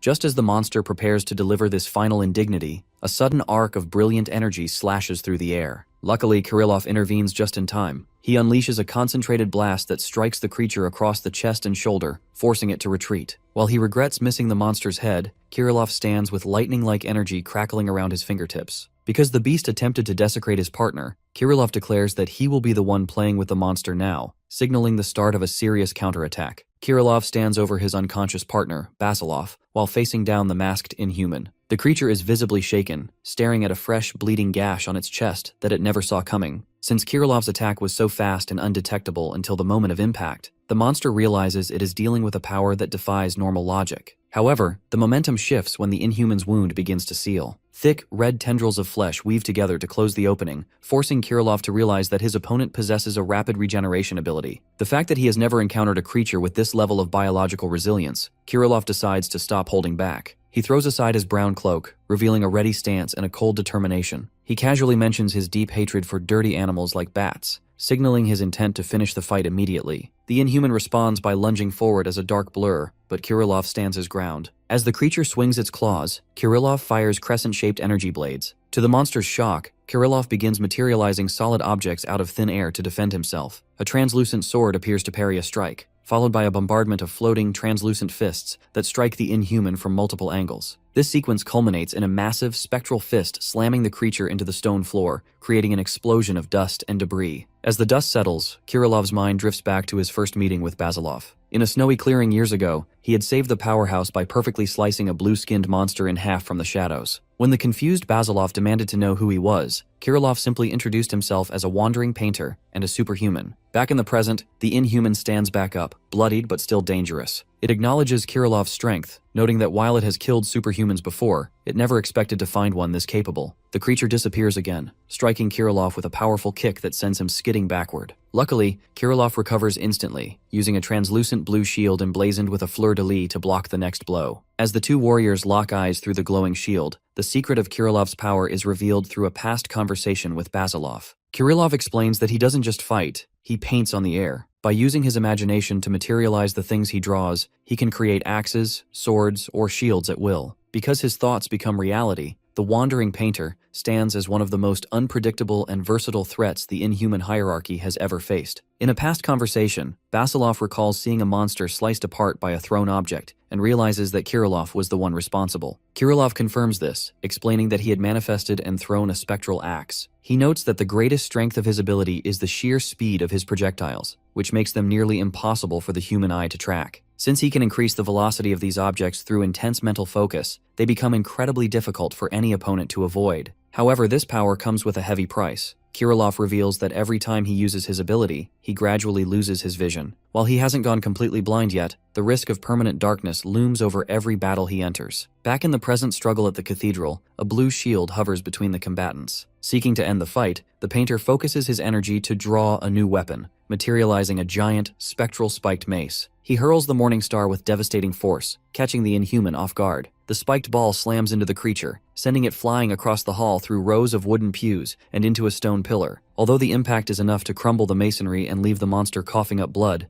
the inhuman remains conscious. Kirilov is visibly frustrated by the beast's durability, as his attempt to crush its head failed to neutralize the threat. The strain of the battle begins to take its toll on Kirilov. As his eyes glow with blue energy, blood starts to leak from the corners of his eyelids, and his vision becomes dangerously blurry. Realizing he is losing his sight, he tries to stay focused, but a hazy white fog begins to consume his field of vision. This momentary lapse proves nearly fatal. When the painter blinks, the spot where the monster lay is suddenly empty. The creature lunges from the shadows, appearing behind him for a lethal clawed strike. A spray of blood cuts across the air as Kirilov is slashed and sent crashing to the floor. The monster stands over the fallen Kirilov, mockingly placing its heavy foot on his head. It acknowledges that Kirilov was a formidable opponent, but prepares to crush him regardless. Suddenly, the creature notices blue energy particles swirling around its foot and realizes it has been standing over a decoy. From the upper balcony, the real Kirilov appears, having used his remaining strength to reposition and manifest a massive, ornate energy bow. Despite his eyes streaming with blood and his vision failing completely, the painter pulls the string to its limit and releases a spear-like arrow. The projectile pierces the inhuman's chest and pins it to the floor with incredible force. As the monster screams in agony, Kirilov gasps for air, wondering if he has ever pushed his power this violently before. Unfortunately, the creature's resilience is inhuman. In a display of horrific willpower, the monster grips the energy spear and rips it from its own chest, causing a fresh explosion of blood. It looks back up at the balcony with a mangled face, promising to kill the archer. Kirilov is left in a state of shock, realizing that his most powerful strikes have failed to stop the beast. Luckily, Kirilov is not alone. In a memory, he recalls following Basilov through a snowstorm, admitting that he chose to stay by the man's side because he believed Basilov was a strong leader who surpassed his own strength. Back in the present, this faith is rewarded. Just as the monster prepares to strike, a shadow looms behind it. Basilov has finally recovered and stands tall behind the creature, ready to turn the tide of the battle. Kirilov gazes down at his partner with a mixture of concern and intensity, noting that it has been a long time since he's seen Basilov in such a battered state. Because the situation has reached a breaking point, Basilov asks if the inhuman is finally done playing around. His head snaps up, eyes glowing with a pure light and his face contorted into a mask of absolute murderous rage. This sudden shift in the atmosphere is so powerful that the red-masked inhuman recoils in shock, sensing that the dynamic of the fight has fundamentally changed. As the Russian hero rises to his feet with heavy, deliberate movements, the monster struggles to maintain its composure while spitting dark blood onto the stone floor. The creature is visibly confused because its opponent's silhouette now appears leaner and more condensed than before. While the Inhuman mocks the warrior for standing up again, it secretly focuses on its own recovery. The fact that the wounds from Kirilov's energy blades take time to heal, the beast lets out guttural pained screams as it channels dark energy to weave its flesh back together. Kirilov realizes the monster is focusing entirely on regeneration, and frantically warns his partner to strike before it fully heals. Luckily, Basilov dismisses the warning with cold indifference, claiming the monster's recovery doesn't matter. This confidence stems from his unique and terrifying ability, rapid digestion.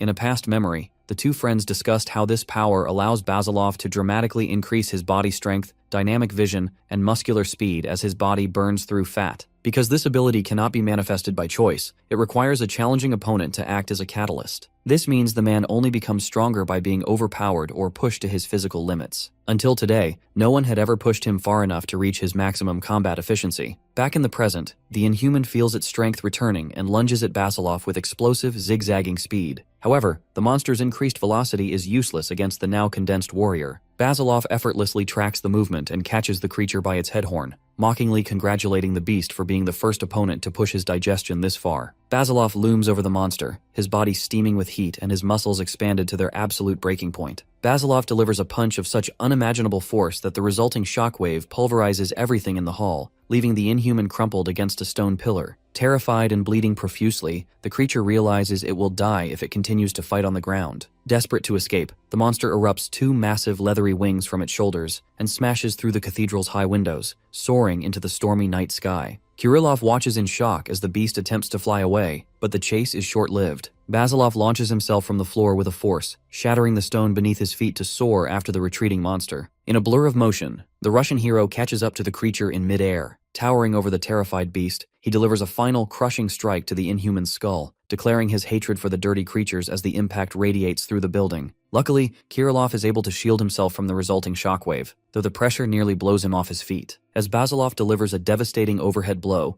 the heat radiating from his expanded muscles causes the entire structure to groan under the stress. This extreme impact proves too much for the architecture. As blood drips onto the wreckage of the neutralized monster, the ceiling begins to collapse. This forces Kirilov to urgently shout for them to evacuate the crumbling church immediately. Once they emerge into the blinding Russian snowstorm, the two warriors walk away as the falling snow begins to cover their tracks. Kirilov acknowledges that the opponent was undeniably tough, but he remains concerned about the risks of the encounter. He checks his partner for any bite marks, knowing that the Inhuman's teeth posed a secondary threat of transformation. Basilov, however, is more concerned with his stomach than his wounds. Because he has been starving for 2 days to fuel his abilities, he is incredibly irritable and insists they go find a meal immediately. While the heroes seek food, the narrative shifts to a dark, high-ceilinged room where a new group of advanced Inhumans is gathered. A pale-headed entity named Morel informs their leader Pan that the Inhuman known as Grab has likely been killed by a superhuman. Pan is visibly annoyed by this news, as he had specifically ordered his subordinates to avoid fighting while searching for the remains of Ophir. Despite this loss, the Inhumans remain unbothered, suggesting that the death of one dumb bat won't interfere with their larger coordinated plans. Back in Korea, the focus returns to Lim Kang's domestic life. Juri has been discharged from the hospital and hobbles back to his apartment on crutches, his leg still encased in a heavy cast. Although he is relieved to be home, he feels a sense of lingering trauma from the airport battle. He finds a sticky note from Lim Kang attached to a frying pan, informing him that our hero made him fried rice before heading to school. While Juri is initially touched by the gesture, the reality of the meal is unfortunately quite grim. After taking a single bite, Juri realizes the food has gone bad, leaving him sweating and pale as his face turns a sickly color. At Seoyeon High School, Lim Kang is busy navigating the social pressures of being a normal student. His classmates, Dae Bang and Chang Ryul, try to pressure him into buying them lunch at the cafeteria, but our protagonist plays it cool by claiming he has no money. As they walk through the hallways, the students discuss the recent events at Incheon Airport. Chang Ryul expresses his dread, noting that the Inhumans appeared so powerful that even Ketchup Man stood no chance. Because the monsters retreated on their own terms rather than being defeated, the students fear the world might be nearing its end. However, Chang Ryul finds hope in the existence of the White Cap hero, reminding his friends that they have protectors watching over Korea. Lim Kang listens to this conversation in solemn silence, his expression unreadable as he hears his classmates' desperate trust in him. Back at the apartment, Juri is still struggling, his mind plagued by nightmares and the psychological after-effects of seeing the Inhuman Pan up close. He wonders how Lim Kang can continue living a normal life while carrying the burden of fighting such horrors anytime and anywhere. As our hero looks out at the bright sky through a school window, he is left contemplating his own identity and what his purpose truly is in this changing world. Because he is seeking answers, Lim Kang reaches into his pocket and pulls out a small, crumpled piece of paper, which is revealed to be the business card for the Sub-Mu Martial Academy. As he stares at the name Lee Mun-gu, he is pulled back into a memory of the tournament where the elderly Oh Bang-wan claimed he had many questions to answer. Because the old man stole the champion's trophy and vanished,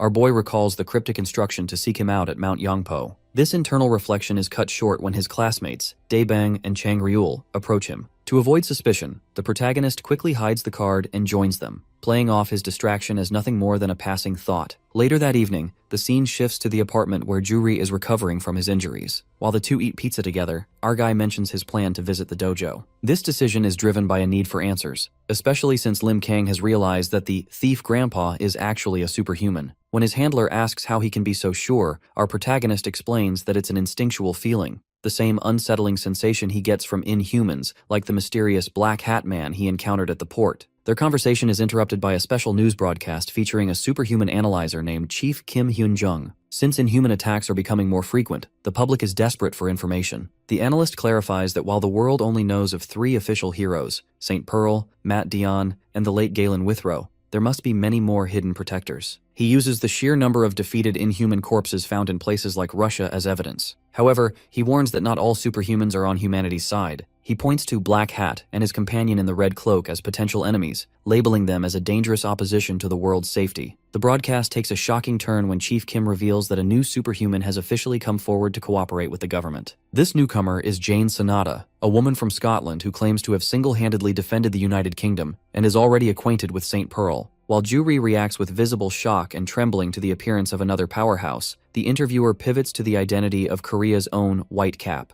This causes both Lim Kang and Juri to break into a cold sweat as the analyst claims to have figured out the hero's identity. Luckily, the tension evaporates into comedy when the chief confidently asserts that the White Cap is likely a woman in her late 40s, or a foreigner. Since every single detail of the analysis is wrong, the two sit in stunned silence, realizing the experts are actually clueless about our boy's true life. The next morning, our protagonist prepares to head out to Mount Yangpo in a tracksuit. Although Lim Kang offers to go alone to spare his injured friend the trouble, Juri insists on coming along. He argues that the young hero is too inexperienced to handle a seasoned scammer like Oh Bang-wan. Armed with his crutches and a sense of justice, the handler declares that it takes a scammer to deal with a scammer. With their plan set, the duo sets off toward the mountain to reclaim their trophy and uncover the secrets of the elderly martial artist. Lim Kang leans back on a bench at a remote rural bus stop, his face etched with exhaustion from their long journey. Because they have been traveling for so long, our boy is already asking how much further they have to go. Juri checks his phone while adjusting his leg cast and crutch, noting that they are almost at their destination if they can just catch this final bus. The protagonist is particularly drained because he missed breakfast, a significant problem for someone who typically eats 4 meals a day. As they wait, Juri looks out over the endless fields and mountains with growing annoyance. The fact that the neighborhood is completely devoid of stores or supermarkets, the young man jokes that they might have to hunt mudfish just to survive the afternoon. Lim Kang remains skeptical, pointing out that they have already been waiting for 40 minutes. Luckily, Juri remains confident in a blog post he read, insisting this is the only viable route to Mount Yangpo. This journey has been a test of endurance, involving crowded trains, city walking on crutches, and endless bus rides through the countryside.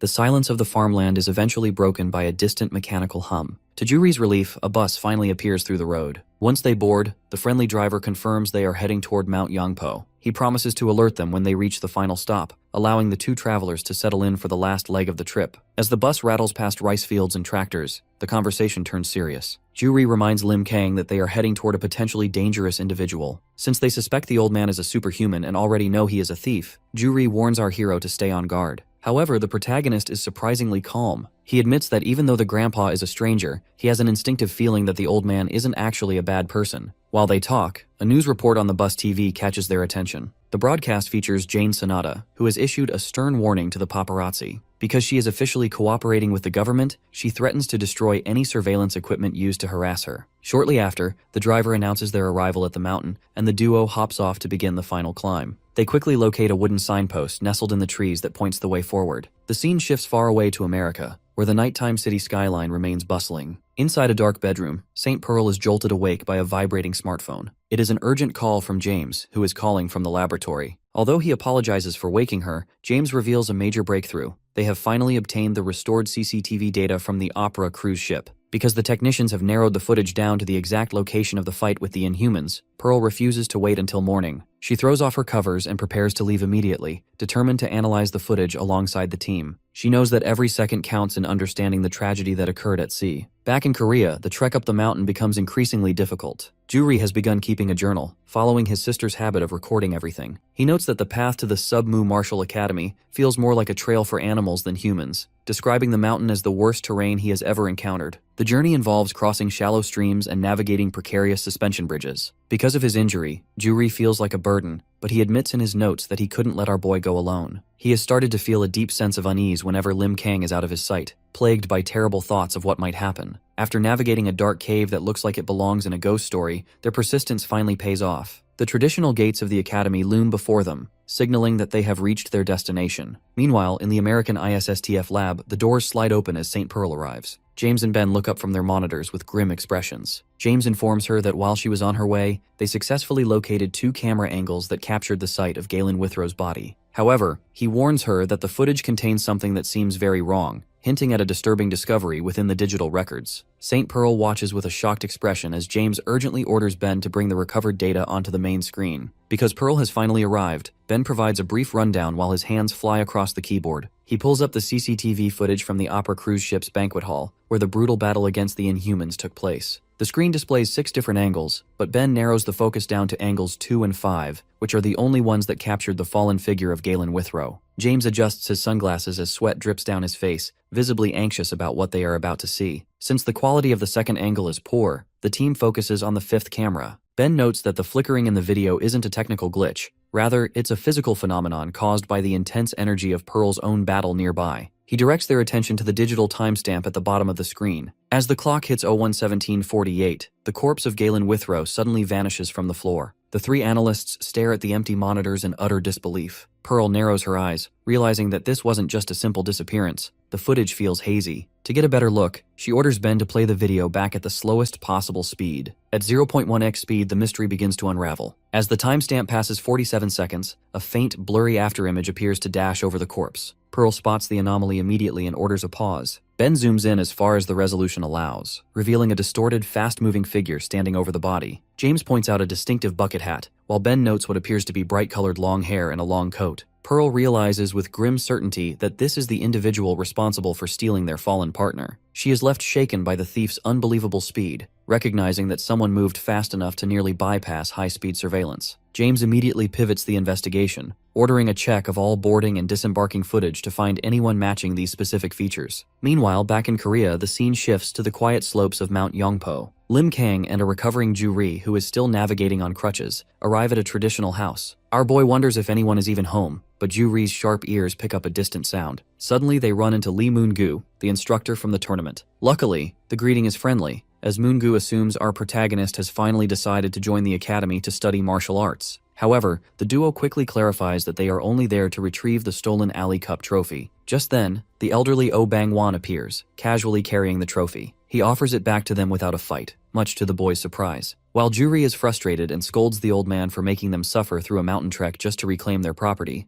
Oh Bang-won remains unbothered. He offers a half-hearted apology, claiming he is a bit of a kleptomaniac, and tells them they are free to leave. As the old man walks away toward a high cliff, our hero feels a deeper pull for answers. He follows the master to the edge of the precipice. When the old man asks why he is being shadowed, Lim Kang speaks with a heavy, honest gaze. He admits that while the world calls him a superhuman, he has no idea what that actually means or who he really is. The master listens in silence before reaching down to pick up a jagged rock. Oh Bang-won poses a cryptic challenge, asking our guy if he could catch the rock before it hits the ground if it were thrown. Before our boy can even process the question, the master hurls the stone with immense power. While the boys are still reeling from the shock of the throw, the old man suddenly pivots. In a terrifying display of high-speed aggression, he launches a powerful kick toward the defenseless Ju-ri, sending the handler flying backward over the edge of the cliff. Our boy reacts with superhuman speed the moment he sees Ju-ri get tossed over the cliffside. As the handler plummets toward the abyss, our protagonist launches himself from the edge with enough force to crumble the rock beneath his feet. He dives into the gorge, accelerating his descent to catch up with his falling friend. To manage the plunge, our hero braces against the vertical face, digging his fingers into the stone to create friction. Because this slowing maneuver works, he is able to snag the unconscious Ju-ri midair. Holding his friend tightly, the young hero arrests their momentum by punching his free hand into the cliffside, bringing them to a halt. While While hanging from the rock, our protagonist notices that Juri has fainted from terror. This forces an immediate recovery, and our boy carries the limp handler back up the vertical wall to the safety of the grassy clearing. Fury consumes Lim Kang as he glares at the elderly master, demanding to know what the old man was thinking. However, Oh Bang-won remains completely unimpressed by the hero's rage, coldly asking if our guy wants to fight him. When the protagonist hesitates, the master calls him arrogant and naive. He lectures the boy, explaining that feeling sympathy for an old man while a friend is in danger is a sign of weakness. According to the master, this is an absence of responsibility. He claims our hero's heart is as empty as a tin can because he puts false pressure on people he doesn't actually want to fight. He offers a final, harsh warning. With such a nasty and indecisive attitude, our hero will die sooner than he thinks. The tension is broken when the protagonist realizes Juri has actually stopped breathing. This sudden crisis startles the old man, who immediately drops his tough persona and rushes back to help. Because emergency services can't reach this remote location, the two of them work together on the grass to massage the handler's legs and revive him. Luckily, the effort is successful, and the story shifts to the quiet of the academy at night. Lee Moon-gu attempts to welcome the newcomers by providing them with official academy uniforms, but Juri is far from enthusiastic. Sitting on the porch with a bandaged head and a mask, the handler dejectedly explains that he has no intention of learning martial arts. When the instructor asks about Lim Kang, Juri notes that our boy is the type who doesn't listen and has already wandered off to hunt wild boars. Sensing the tension, Moon-gu tries to defend the master's actions. He explains that while the old man's methods look dangerous, he possesses amazing foresight and always knows what is safe. The instructor reveals a softer side of the academy, explaining that most of the people there are outcasts who lost their homes and families. Because the master took them in when they had nowhere else to go, Moon-gu views him as a truly good person despite his kleptomaniacal tendencies. He dismisses the current silence of the academy by explaining that the other 10 students are away on a 2-day field training trip. Even though Juri remains skeptical and focused on his injuries, the instructor remains enthusiastic, promising a training regimen where harshness and fun coexist. Despite the trauma of the day, Juri records in his journal that the master is the worst, yet strangely admits that the situation is a bit interesting. In a quiet cafe, the famous Scottish superhuman Jane Sonata meets with St. Pearl, initially masking the seriousness of her visit with casual banter and exaggerated charm. The fact that Jane is a major public figure, their presence causes a stir with the waitress, but Pearl quickly cuts through the distractions to demand the real reason for their meeting. This forced Jane to revisit a memory from just before the tragic opera cruise ship incident, a time when she had unsuccessfully tried to introduce Pearl to another superhuman she cherishes like a younger sister, a girl named Sui. Jane reveals that Sui recently stumbled upon a horrifying scene on a European street that changes everything they know about their kind. While Sui was out at night, she witnessed a massive blue-haired man ruthlessly choking a victim to death. Because Sui has extensive experience fighting in humans, she immediately sensed that this killer was actually a human superhuman. She was disturbed not just by the murder, but by the fact that the man possessed enough raw grip strength to crush human neck bones with a single hand, a feat impossible for a normal person. Luckily, Sui intervened by leaping from a balcony to deliver a surprise flying kick, but the killer managed to block the strike with his forearm, confirming he was indeed a powerhouse. During the brief struggle, Sui noticed something even more unsettling. Even while being attacked, the man refused to let go of the corpse. Rather than staying to fight, the killer eventually snatched up the body and leaped into the air to escape. As a result of this encounter, Sui realized she wasn't just dealing with a lone murderer. She spotted a second silhouette moving in tandem with the killer across the rooftops, suggesting the existence of an organized group of superhumans who kill people. Unfortunately, the situation has turned from a mystery into a tragedy. Despite Jane's warnings, the headstrong Sui went out alone to track the group down. Jane looks devastated as she informs a shocked Pearl that she has officially lost contact with her friend. Since Sui has now been missing for 5 days, Jane fears the worst has already happened. While this shadow of a new threat looms over Europe, the focus shifts back to the early dawn at Mount Yangpo in Korea. Oh Bang-won walks through the misty fields as our protagonist approaches him. The atmosphere between them has shifted from the previous night's chaotic revival to one of lethal intensity. Because he is no longer interested in games, the elderly master fixes our boy with a menacing glare. He declares that he is going to ask a few final questions, and he issues a chilling ultimatum. If our hero doesn't answer with absolute honesty, the master will kill him on the spot. Lim Kang is left in a state of visible shock as the elderly Oh Bang-won confronts him in the mountain clearing. The master admits that while they are practically strangers, he has already identified a glaring issue with our boy. Because the protagonist seems to lack a basic understanding of his own position,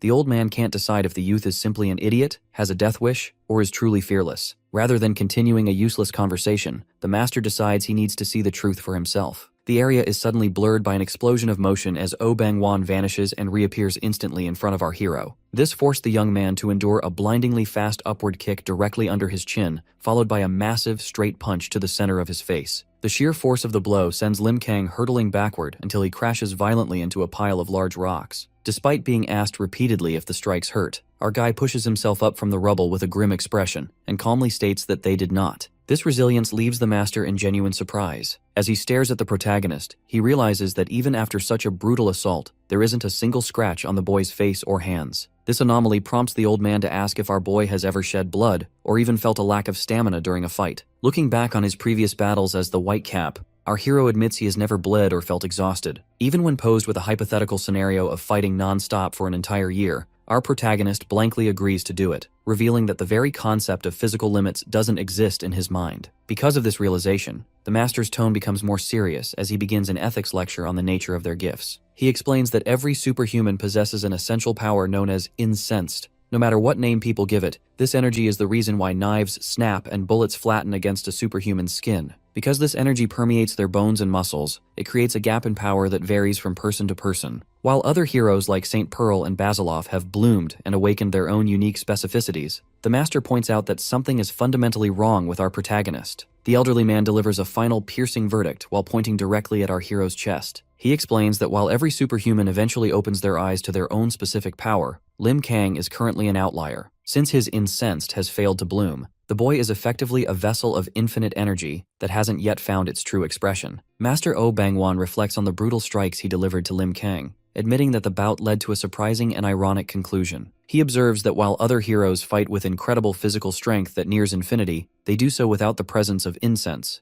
Because our boy is currently in this state, the master realizes the young hero still has significant time to reach his full potential. He acknowledges that our protagonist is already a talented and strong superhuman, defined as a being who transcends human limits to engage inhumans in hand-to-hand combat. The master explains that while most superhumans have incensed permeating their bodies to varying degrees, which dictates their zero tolerance for damage or their specific combat styles, this does not yet apply to Lim Kang. He notes that our hero is a rare case who has been fighting at an incredible level purely as a human being, without any visible incense. This revelation leaves the old man shocked and confused, as the living witness standing before him suggests the boy started at a high level from the very beginning. When the protagonist mentions his past failure and loss of consciousness at the airport, the master reveals he watched the White Cap superhuman live on the news. He explains that after our hero passed out, his original power underwent a forced awakening. Because the boy's inner strength became too great for his mind to handle, he didn't actually faint from the monster's hit. Rather, his mind collapsed under the weight of his own surging power. The master compares our boy's untapped potential to a massive iceberg, calling his level of power truly immeasurable. The conversation turns grave as the master recalls the appearance of the giant inhuman Pan. He describes the cloaked entity as an unprecedented monster of overwhelming power and theorizes that such a creature appeared specifically to target our hero. The master believes that Lim Kang is the only true obstacle standing in the way of these intelligent inhumans taking over the world. Warning that the Earth will soon fight for its survival, the master offers a paternal gesture and promises to help bring out the boy's true strength, apologizing for the earlier violence before leading him away to eat. Meanwhile, Juri records his experiences in his journal as the other members of the academy return from their off-season training. Although his leg is still in a cast, the muscular students immediately put the newbie to work chopping firewood as a form of rehabilitation. Juri describes a grueling few days involving painful acupuncture treatments from the master, which he jokingly compares to being turned into a hedgehog. Despite the hardship, he begins training at a wooden dummy, finding a strange sense of belonging, even as he questions if the others realize his friend is the famous White Cap hero. As the days pass, Lim Kang and the master often disappear together for what Juri suspects is special training, returning only when it is time to eat. While our boy is frequently punished for accidentally breaking training equipment, the bond between the group grows. That night, the elderly master gently tucks a blanket over the two sleeping boys, watching over them as they rest from their labors. In the quiet mountain academy, Juri is faced with a practical dilemma. Our protagonist needs to return to school. Because the transition from the chaotic training on the mountain to a regular academic life is so stark, the handler is prepared to confront the elderly master Oh Bang-won if he refuses to let the boy leave. However, the master surprises them both by encouraging Lim Kang to head back immediately. He suggests that if our boy runs the entire way, he can use the long distance as a productive part of his endurance training. Lim Kang begins preparing for the journey, tying his sneakers while Juri provides a list of errands to handle back home. Since the handler won't be returning just yet, he asks the hero to pack his undergarments, a charger, and even a game console and laptop. After receiving clear directions on which way to run, our boy offers a small smile and tells his friend not to worry. In an instant, the peaceful courtyard is shattered by an explosion of dust as our hero launches himself into the air. Oh Bang-won watches from the tiled roof as white streaks arc across the sky, marking the protagonist's high-speed departure before casually inviting Ju-ri to go fishing. Meanwhile, the scene shifts to the high-tech environment of Ben's lab.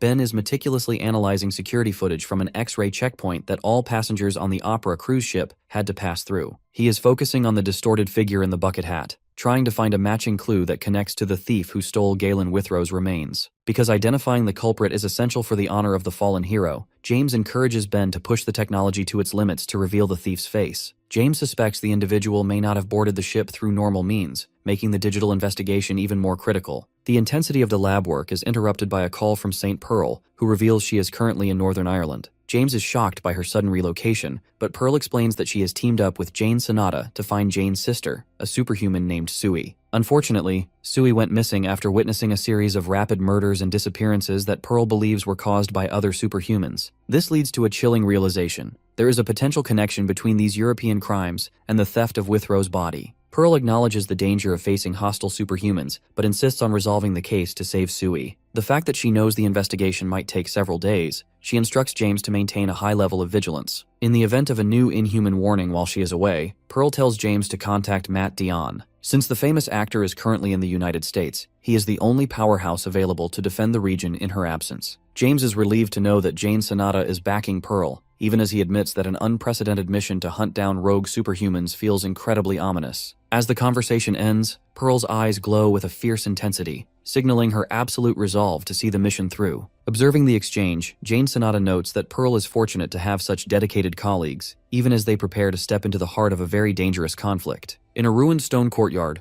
a blue-haired superhuman drags a bloodied body across the pavement before flinging it aside with a single hand. The victim, dressed in a green shirt, hits the stone face down with a heavy thud, leaving him motionless and covered in gore. An unseen speaker observes the carnage, noting that the body is completely destroyed and that their mission has hit a problematic snag. From the shadows of the crumbling room, a man with long white hair seated in a chair assumes command, issuing a new mission to the assembled figures. 3 days prior in Northern Ireland, a local named Hershey sits exhausted at David's pub, demanding one more drink. The muscular, tattooed bartender, David Joshua, tries to cut him off, but the drunkard becomes defensive and orders a cup of Balkan from a new staff member in the back. Because a string of serial killings and disappearances has plagued the neighborhood, Hershey is terrified of walking home in the dark and begs David to drink with him until morning. Their bickering is interrupted when the pub door swings open and a man in a gray coat named Matthew McCurry enters, playfully pointing a handgun at the group. Although the bartender is unbothered by the detective's dangerous sense of humor, Matthew eventually lowers the weapon and settles in for a beer. The mood turns somber as Matthew, a veteran police officer, discusses the local crisis. He notes that 13 people are missing and the victims share no common connections. Even more disturbing is the discovery of a mutilated blue inhuman body found in the street with its upper torso and limbs missing.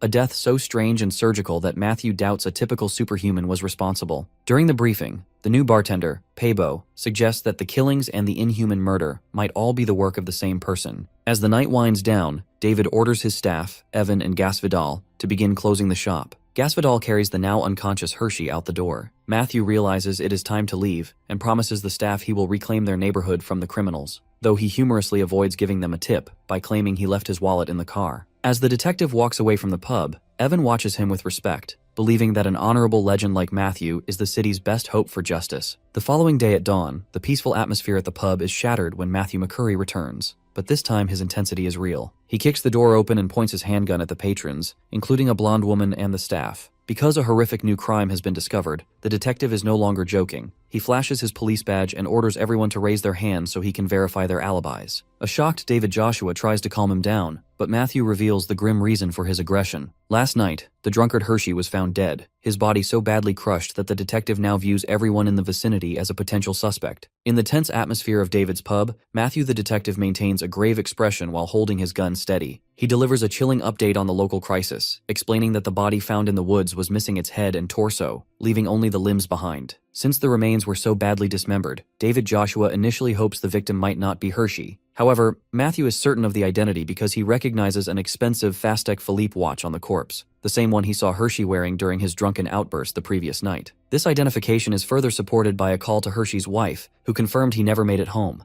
The detective notes that because the expensive watch was left behind, the murder clearly wasn't motivated by robbery. Instead, the surgical and brutal method of dismemberment matches the profile of the serial killer currently terrorizing the neighborhood. This realization turns the pub into an interrogation room. Matthew begins questioning the staff's alibis, forcing Joshua to recount his timeline. The bartender explains that after the detective left, he and Gasvidal stayed late to clean up before playing cards over a beer, while their co-worker Evan slept in the store. According to Joshua, they didn't head home until sunrise, and Evan remained at the pub the entire time. Matthew remains skeptical, especially when he turns his focus to the newcomer, Pabo. Because the neighborhood's wave of disappearances and murders began almost exactly 2 months ago, the same time Pabo moved into the area, the detective views him as a primary suspect. Despite Joshua's attempts to defend his employee, Matthew decides to take Pabo into custody for further questioning. He puts his gun away and leads the quiet bartender out, leaving Joshua, Gasvidal, and Evan in a state of stunned disbelief. The weight of the situation takes its toll, and Joshua decides to close the business early for the night. Evan heads home while Gasvidal lingers, expressing his worry for Pabo. Joshua tries to remain optimistic, admitting his disappointment in Matthew's aggression but trusting that Pabo is innocent. However, the quiet is shattered when Matthew suddenly bursts back into the pub, hysterical and drenched in sweat. He screams that the police car transferring Pabo was smashed, resulting in the deaths of 2 officers and Pabo's disappearance. Frantic, Matthew demands Pabo's resume to find his home address, but the situation takes a sharp, suspicious turn. Joshua notices that Matthew is remarkably unharmed and questions why the detective wasn't in the vehicle during the attack. When Matthew stammers through a weak excuse about investigating another location,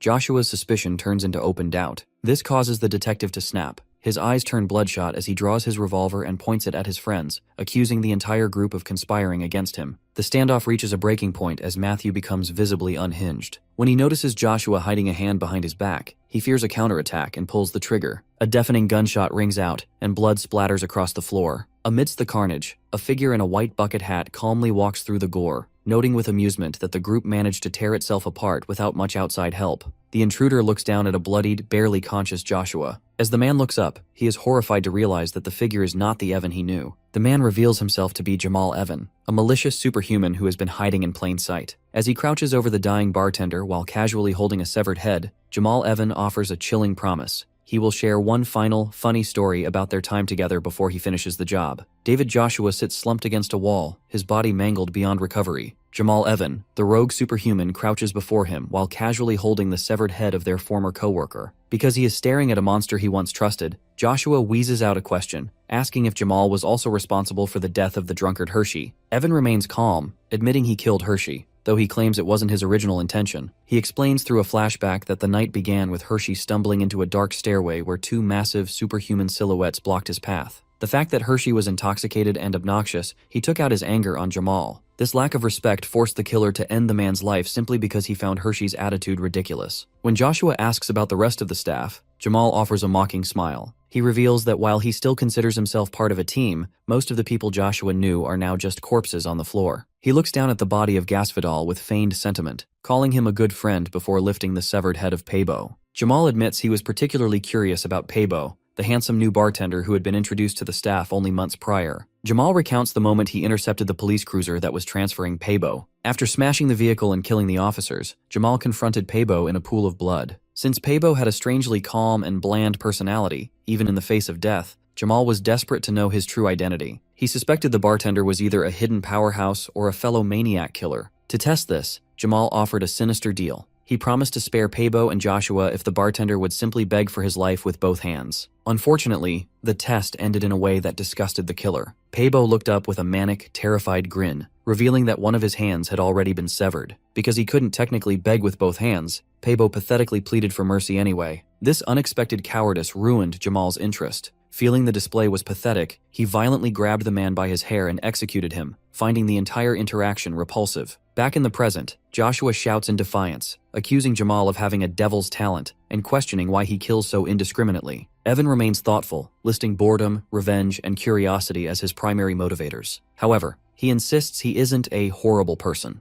As a blue flame erupts over a magic circle, Jamal explains his twisted philosophy. He believes he is bringing life back to worthy souls by sacrificing useless ones. He views himself not as a devil, but as a godlike creator working against the strict laws of Providence. As the first light of dawn hits the town, Jamal offers Joshua one final chance to choose life. Because he is filled with pure hatred for the man who betrayed his friends, Joshua simply tells him to go to hell. Jamal offers a dry laugh and walks out of the pub, leaving the bartender to take his final breath. As he stands in the street, Jamal reflects that the world might already be hell because it never changes. The quiet morning is interrupted by a vibrating phone. Jamal answers a call from someone named Carol and receives a shocking update that causes his expression to turn predatory. This news forces him to return to an ancient, ruined temple where his subordinates are waiting. He informs his warriors that their previous mission has hit a snag because one of their targets, a person of great significance, managed to escape. Because the escape happened recently, Jamal is certain the target is still nearby. He stands up and holds up a photograph of the individual, commanding his team to hunt them down immediately. He warns them that since the target is famous, they must move with absolute precision to catch him before he disappears for good. Evan's subordinates launch themselves into the air to carry out his order to hunt down the individual from the photograph. Jamal Evans stands atop a stone pillar, watching the chaos with a casual, detached expression. Despite his calm exterior, he admits to himself that he doesn't feel good about the situation. He believes that whenever something unexpected occurs, misfortune is bound to follow, which forces him to conclude that he should also make his move. As he begins walking down the stone steps to leave the hideout, Jamal Evan instructs a young girl, Carol, to stay behind. This directive immediately sparks a confrontation. Carol stands up and screams at him in frustration. She is tired of being left behind and bored, even going so far as to call Jamal an idiot. Evan continues walking without looking back, attempting to explain that they will soon sack everything and move their operations to America. However, the argument remains one-sided. Carol continues to pout and shout insults after him, leaving him to wonder what she is even babbling about as he departs. Meanwhile, the focus shifts to Londonderry, one of the largest cities in Northern Ireland. On a balcony overlooking the city, Jane Sonata provides a grim update to St. Pearl. Because 2 more people went missing just before they arrived, Jane explains that the local damage is becoming endless. Despite the city being a ghost town at night, the disappearance cases aren't dropping, and the authorities have been unable to solve the mystery. Jane notes that the last place they could reach their missing friend, Suey, was right here in Londonderry. She theorizes that the culprit is likely inexperienced because he hasn't moved locations despite the rising heat. St. Pearl listens with a serious expression,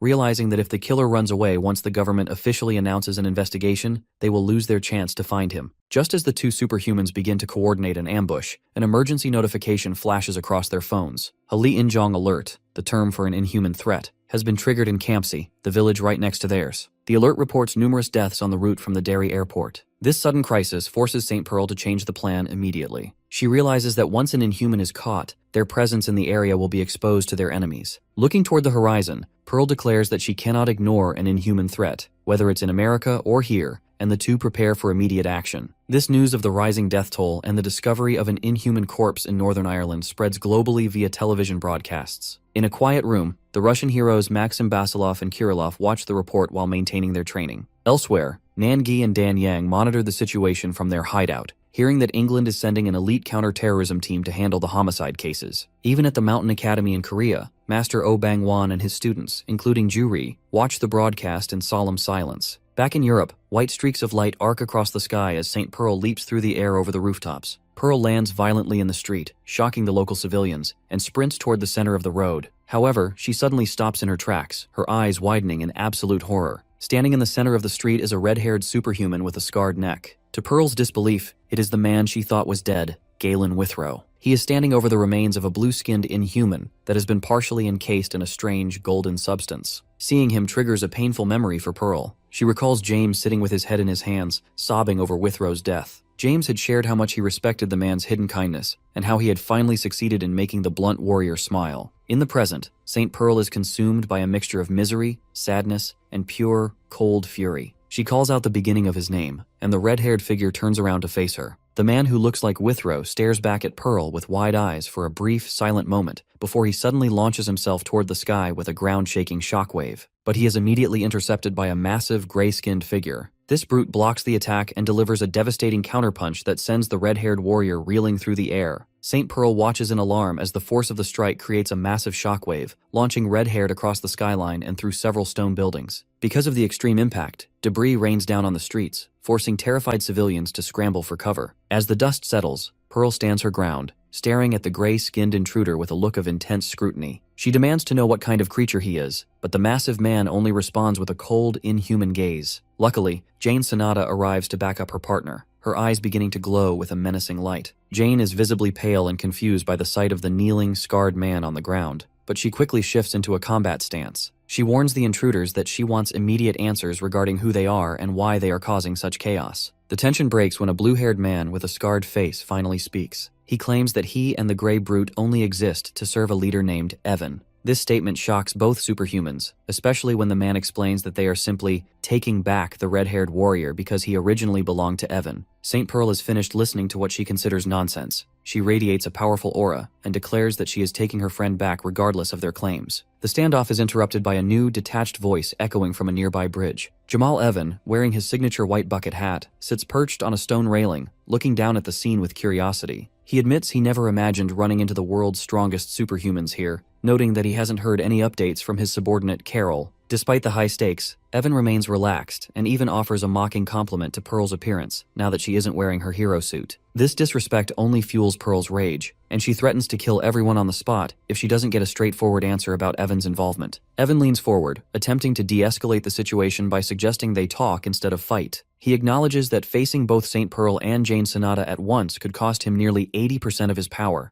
a risk he isn't willing to take while his current project is so close to completion. However, Pearl ignores the strategic talk and focuses on the condition of her friend. She demands to know what happened to Withrow, leading Evan to reveal a horrifying truth. With a look of twisted pride, the villain claims he saved the warrior by literally gluing his severed head back onto his body and giving him a new life. Evan expresses a bored annoyance, explaining that after Withrow regained his senses, he ungratefully ran away, which is why the group was hunting him down. This confirmation of desecration is the final straw for Pearl. As Evan continues to speak calmly about Pearl's power, she ignores his warnings and charges the massive gray-skinned man. With a single explosive punch, she tears directly through the brute's midsection, declaring that the conversation is over and ordering the monsters to move out of her way. After St. Pearl completely neutralizes the gray-skinned brute, the cobblestone street falls into a heavy silence. Because the massive body has been ripped apart in a single blow, the red-haired warrior watching from the ground is left in a state of visible shock. High above on the bridge, Jamal Evan witnesses the defeat, his eyes widening as he realizes his primary muscle has been taken out instantly. Even Jane Sonata is momentarily paralyzed, her unmoving gaze fixed on the carnage Pearl just created. Sensing the immediate danger is over for the moment, Pearl reaches a hand down to the scarred red-haired man. He looks up at her with a blank, hollow stare, seemingly unable to process the rescue. The peace is short-lived when the blue-haired warrior launches a desperate ambush. He lunges forward with a powerful punch aimed at Pearl's head, but Supergirl reacts with effortless precision. Because she is far more capable than her attackers realize, she catches his massive fist against her forearm without flinching. Blue-haired looks at her in total disbelief, gritting his teeth as he tries to pull away. Pearl maintains an ironclad grip on his wrist, preventing his escape before delivering a devastating counterpunch to his chest. The resulting explosion of energy is so violent that it sends the warrior hurtling backward, shattering a nearby building upon impact. Watching from the bridge, Jamal Evan's expression turns grave. He notes the swirling golden particles around Pearl's fist and concludes that she hasn't even reached her full power yet. Pearl turns her gaze toward the bridge and issues a cold challenge. She mockingly invites Evan to call out the rest of his friends, promising to show him that his original estimate of her power was a massive understatement. Evan narrows his eyes, beginning a frantic mental analysis of her combat style. He realizes that her attacks are unique. They aren't long-range projectiles, but rather concentrated bursts of light that manifest the exact moment she makes physical contact. This divine, golden aura provides her with both unimaginable destructiveness and a durability that defies logic. He recalls blue-haired landing a clean strike on her chin earlier that didn't even make her flinch. Evan concludes that Pearl is likely the only person in the world who receives a divine blessing from the sun,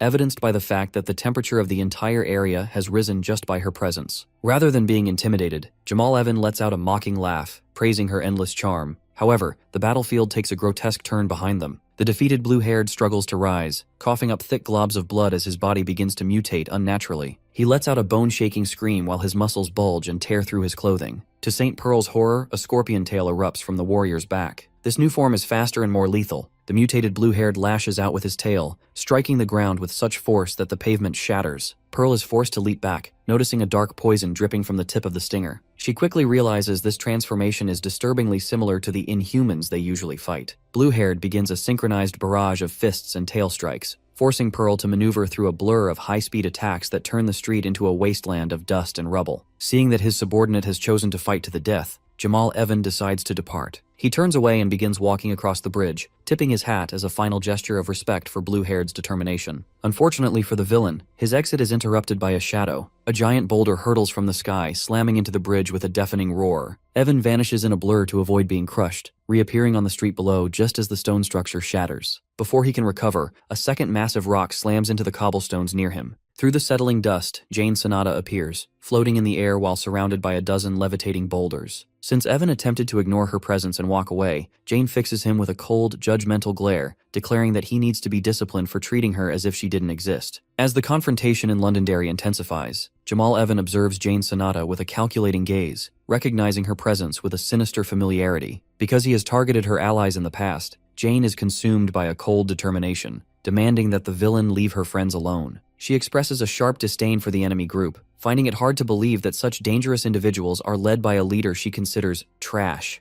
Nearby, the chaos of the battle continues as St. Pearl brutally shatters the mutated blue-haired warrior in midair. Jamal Evan remains remarkably calm despite the loss of his men, clarifying that he didn't intend to retreat. He reveals that his primary goal was to reclaim the scarred, red-haired Galen Withrow. Looking down at the dazed man kneeling on the pavement, Jamal compares Withrow's mental state to that of a newborn deer thrust into a world of unknown chaos. The fact that Withrow was brought back from the dead through Jamal's horrific methods, the villain insists he is the only one responsible for the warrior's new life. This twisted logic only infuriates Jane Sonata further. She refuses to listen to another word, her eyes glowing with power as the stones around her begins to vibrate in response to her rage. Realizing that Jamal will never stop talking nonsense, Jane launches herself off a bridge to pursue him. She intends to catch and interrogate him about the mess he has created, but Jamal finds himself struggling to keep up with her speed. Meanwhile, the crisis is broadcast globally via a drone. In Korea, Master Oh Bang-won and his students at the Sub-Mu Martial Academy gather around a television, watching the live footage of the inhuman alarm in Northern Ireland. Even though the heroes' identities are partially obscured, Juri is shocked to see Jane Sonata involved in such a large-scale conflict. Amidst the tension, our boy Lim Kang finally returns to the academy, greeted by his classmates just as the broadcast shifts to the desperate fight on the other side of town. At Ben's lab, the situation is equally tense. James and Ben analyze the footage with growing dread,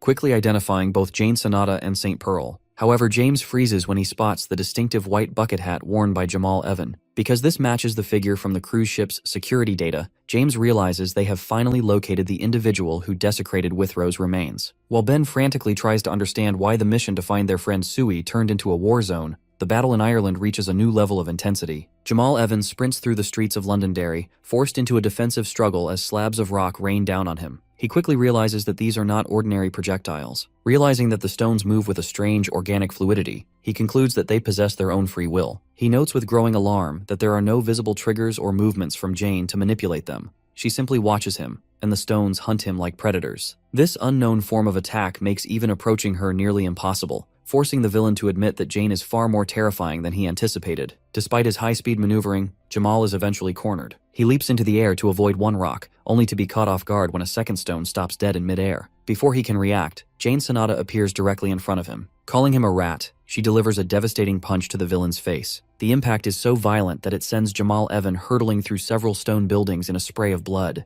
Although stunned by the hit, he quickly regains his composure. Across the street, Jane Sonata stands tall amidst a field of floating rocks, watching him with calculated intensity. She mentally analyzes the exchange, realizing that even though she struck his face within a millisecond, Jamal was skilled enough to kick her stomach at the moment of impact to soften the blow. Despite his great reflexes, Jane remains confident because the damage she dealt was significant. She admits she initially underestimated him, but now recognizes that the opponent possesses a great deal of combat experience. Jamal responds with a mocking smile, laughing off her praise despite his bloodied face. His expression quickly turns predatory as he reveals that he has figured out the secret behind the floating stones. He explains that he feels many souls radiating from her, which triggers a flashback for Jane. Years ago, she explained to young Sui that she doesn't simply control objects. Instead, she is part of a collective called Henge. These consist of 80 individual stones, each possessing its own pure soul and free will. While they share thoughts and emotions, Jane is the last Stonehenge, the primary physical vessel for this collective power. Back in the present, Jamal is impressed with himself for deducing the algorithm of her powers and their specific numbers mid-fight. He admits that fighting 80-1 makes his own situation feel somewhat hopeless. However, he quickly shifts his focus to St. Pearl, whom he calls an absolute being.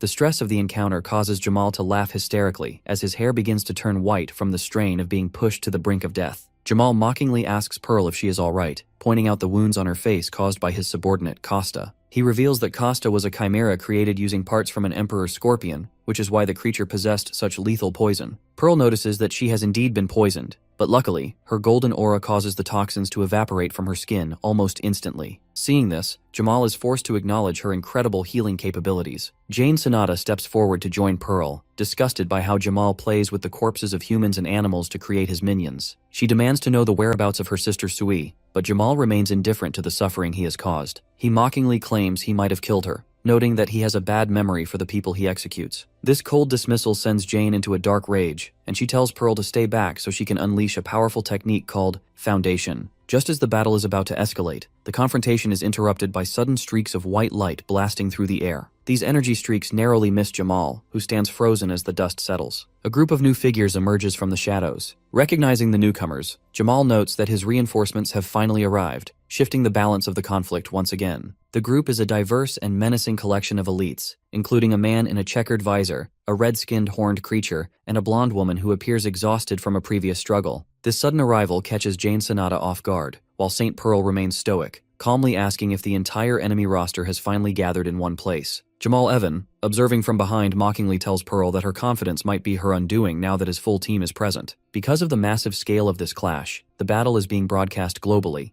though the footage is increasingly difficult to capture. Back in Korea at the Submu Martial Academy, Master Oh Bang-won and his students watch a television screen filled with static. The news reports that a drone sent to film the crisis was destroyed in mid-air by a mysterious flying stone, leaving the reporters scrambling for a way to document the scene. Our protagonist, Lim Kang, watches the flickering screen with an intense focus, hearing the news that Great Britain has prohibited all military units from entering the city to avoid being caught in the crossfire of the superhumans. On the streets of Londonderry, Jane Sonata's attention shifts to a pale, white-skinned inhuman among Evan's group. She realizes with a start that this is the same powerful monster she had previously fought and wounded in a chaotic encounter. Because the creature possessed a unique ability to shred and deceive, it had managed to escape her months ago despite being near death. Strangely, the Inhuman now crouches in the street with a neutral expression, seemingly having no memory of the woman who nearly killed him. The standoff is interrupted by an internal crisis within Jamal Evans' team. A gray-haired subordinate informs the villain that their youngest member, Carol, has been kidnapped. This news sends Jamal into a state of visible shock. He is quick to point out the logic of the situation. He questions why the group came to the battlefield instead of searching for their missing comrade. The subordinate explains that they were actually pursuing the kidnapper when they inadvertently ended up at this exact location, suggesting that Carol is actually hidden somewhere nearby. Despite his exhaustion, Jamal Evan resolves to find her, though he insists on securing Galen Withrow first. The battle erupts again when a massive red-skinned inhuman with a gargantuan mutated arm lunges through the street to snatch the dazed Withrow. Luckily, Jane Sonata intervenes, calling down a massive rock from the sky to smash the creature's reaching hand into the pavement. In the resulting cloud of dust, an orange-haired subordinate sprints toward Withrow, delivering a powerful kick to knock Jane's stone away. Standing over the confused warrior, the man tells Withrow to wake up, though he privately notes that the floating stones Jane is using are far more dangerous and unnatural than they appear. Realizing that she is facing an influx of fresh enemies, Jane Sonata decides to unleash her true power. She admits that the excitement of the fight is starting to overwhelm her, and a massive pillar of energy erupts around her as she activates her Foundation technique. The resulting pressure is so intense that even Jamal Evan is forced to brace himself against the wind. In a blur of energy, the floating rocks in the air shatter and reshape themselves into sharp, rectangular piles. As Jane Sonata begins to levitate, surrounded by hundreds of these lethal stone blocks pointed at the elites, she issues a final, chilling warning for them to prepare for death. However, just as she is about to strike, a familiar voice calls out from the distance, begging her to wait. Jane and Pearl turn in surprise to see Sui, who had been missing for days. Sui waves cheerfully at St. Pearl, revealing that she has been waiting for backup.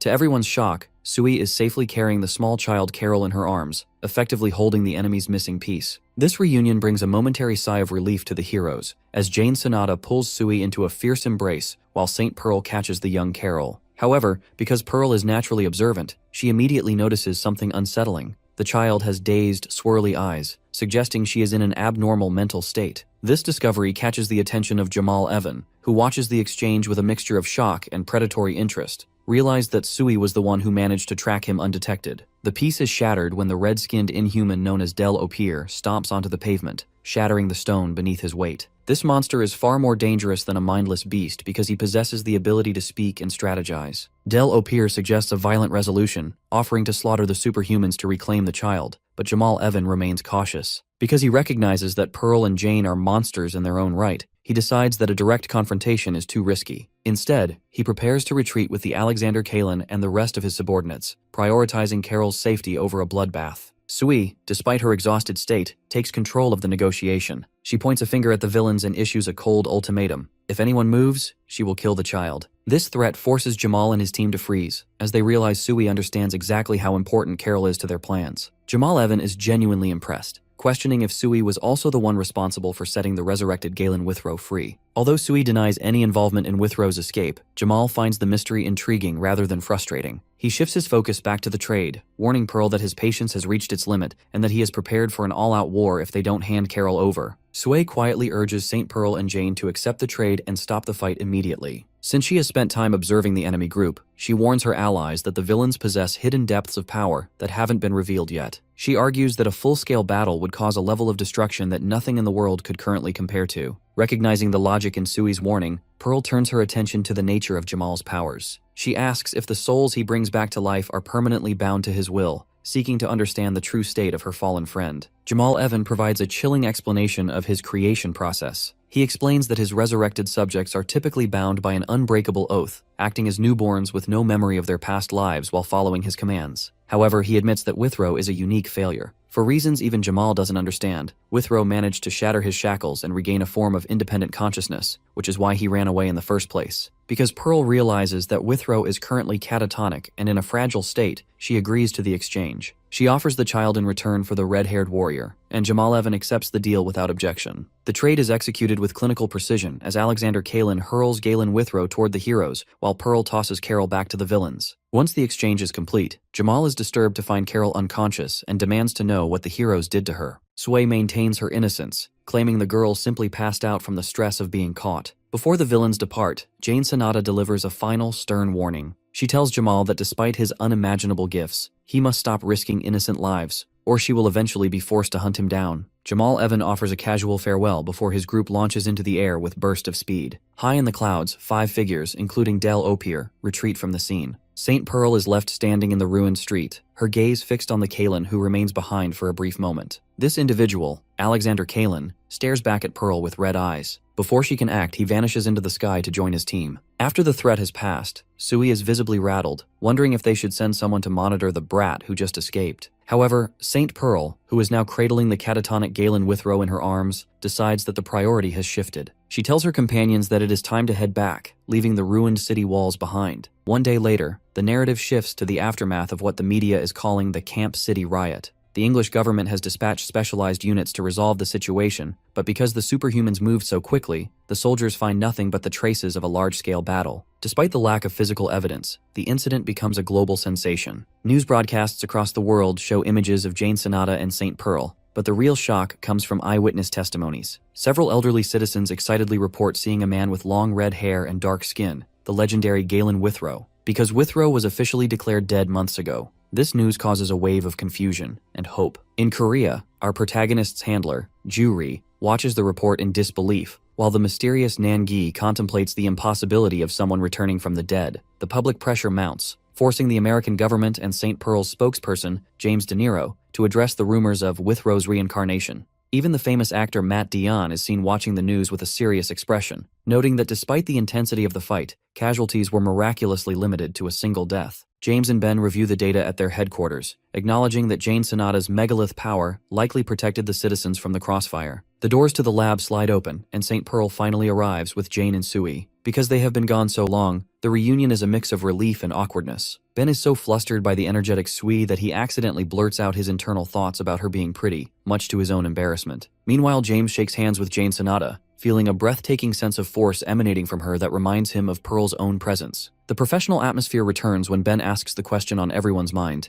Is Galen Withrow actually alive? St. Pearl confirms that while he is back, he is not normal and is currently resting in a secure lab. Sui prepares to take the lead on a briefing, offering to share everything she observed regarding Jamal Evan and the young girl, Carol. However, an intercom message interrupts the meeting. James is told that a guest has bypassed security and is heading straight for the conference room. To everyone's shock, the intruder is revealed to be Matt Dillon, who is ignoring the guards and turnstiles to force his way into the discussion. While the world's heroes gather in America, a quiet tension is building back in Korea. Lim Kang stands by a river in the forest, staring up at the sky with a troubled expression. When Master Oh Bang-won asks if he is worried about something, our boy admits he has a weird feeling that he can't shake. Since our protagonist possesses senses that are much sharper than a normal person's, the master realizes this isn't just teenage angst. Oh Bang-won becomes serious, sensing that the boy's intuition is picking up on a real threat. His instincts are proven correct as the scene reveals a large, mossy, inhuman-like figure lurking silently in the shadows of the forest, watching them. Master Oh Bang-won stands on a large rock by the river, when he suddenly senses a strange presence. This forced the old master to cautiously peer around a boulder to investigate the source of his intuition. Luckily, the threat turns out to be nothing more than a rabbit staring back at him. After the master scolds the animal and it hops away, he looks at the sky, wondering if rain is coming because he feels a strange heaviness in the air. Their meditation is interrupted when Ju-ri shouts from the academy walls, waving his arms to announce that food is ready. Because of the invitation, the master and our boy stand up to head back inside, unaware that a massive, mossy inhuman is actually hiding behind a rock just a few feet away. As the heroes walk off, the creature watches them with a low groan. Our protagonist seems to sense the lingering gaze, glancing back with a serious expression as he leaves the riverbank behind. Meanwhile, in a dark hideout, the leader Pan confronts a trembling, blob-like creature named Vanisher. Since the mission was so high stakes, Pan is furious and demands to know if the scout was spotted by the Whitecap hero. Pan's aggression is cut short when the horned inhuman, Morel, intervenes to calm him down. Morel explains that while our hero is incredibly cautious, Vanisher successfully tracked his location without being fully compromised. According to Morel, they are now ahead of schedule. He clenches his fist, declaring that monitoring is over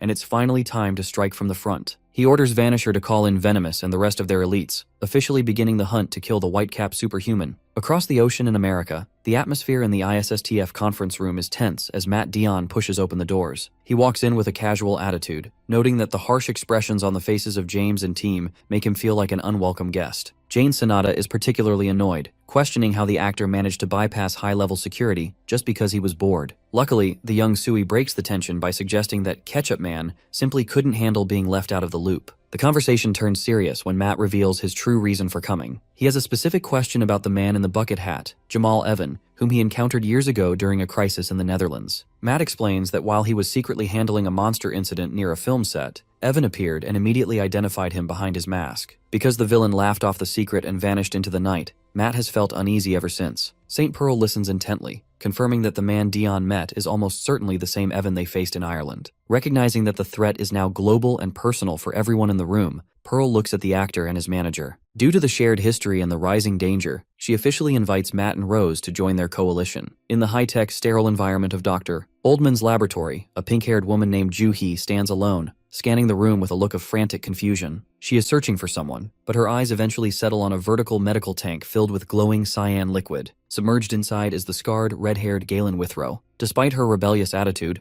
Ju-hee hesitates to interfere with the equipment, knowing she would face significant trouble for touching the doctor's delicate machinery. The silence is broken when Dr. Oldman rushes into the room, sweating and visibly shocked to find his former student standing in his lab without any prior notice. Although he immediately begins to nag her for the sudden intrusion, Ju-hee simply smirks. She notes that the doctor hasn't changed a bit before turning to face him with a confident gaze, playfully pointing out that she hasn't actually caused any damage yet. As they settle down with mugs of coffee, the conversation turns toward the global crisis. Dr. Oldman is curious about Ju-hee's intentions, but the young woman reveals she plans to stay for the time being. She believes the doctor would be in serious trouble without her help, especially given the rising threat of the Inhumans. Ju-hee explains that as mere humans, they cannot simply depend on the mysterious power of superhumans to save them. Because Inhumans transcend human limits in both speed and power, she argues that humanity's only hope lies in accelerated scientific development and the creation of superior weapons. Ju-hee is a genius who views most first-class researchers as idiots in a well, who are too comfortable with their boring, established careers. She values practical results over facades, which is why she prefers working as an independent developer. While discussing intelligence, she fondly mentions her brother back in Korea. Although he is still a minor, she considers him a fellow genius who is far more useful than the world's academic elite. The focus shifts to the monitor displaying Withrow's schematics. Ju-hee is confused as to why a powerful warrior like Withrow is submerged in a recovery capsule. Dr.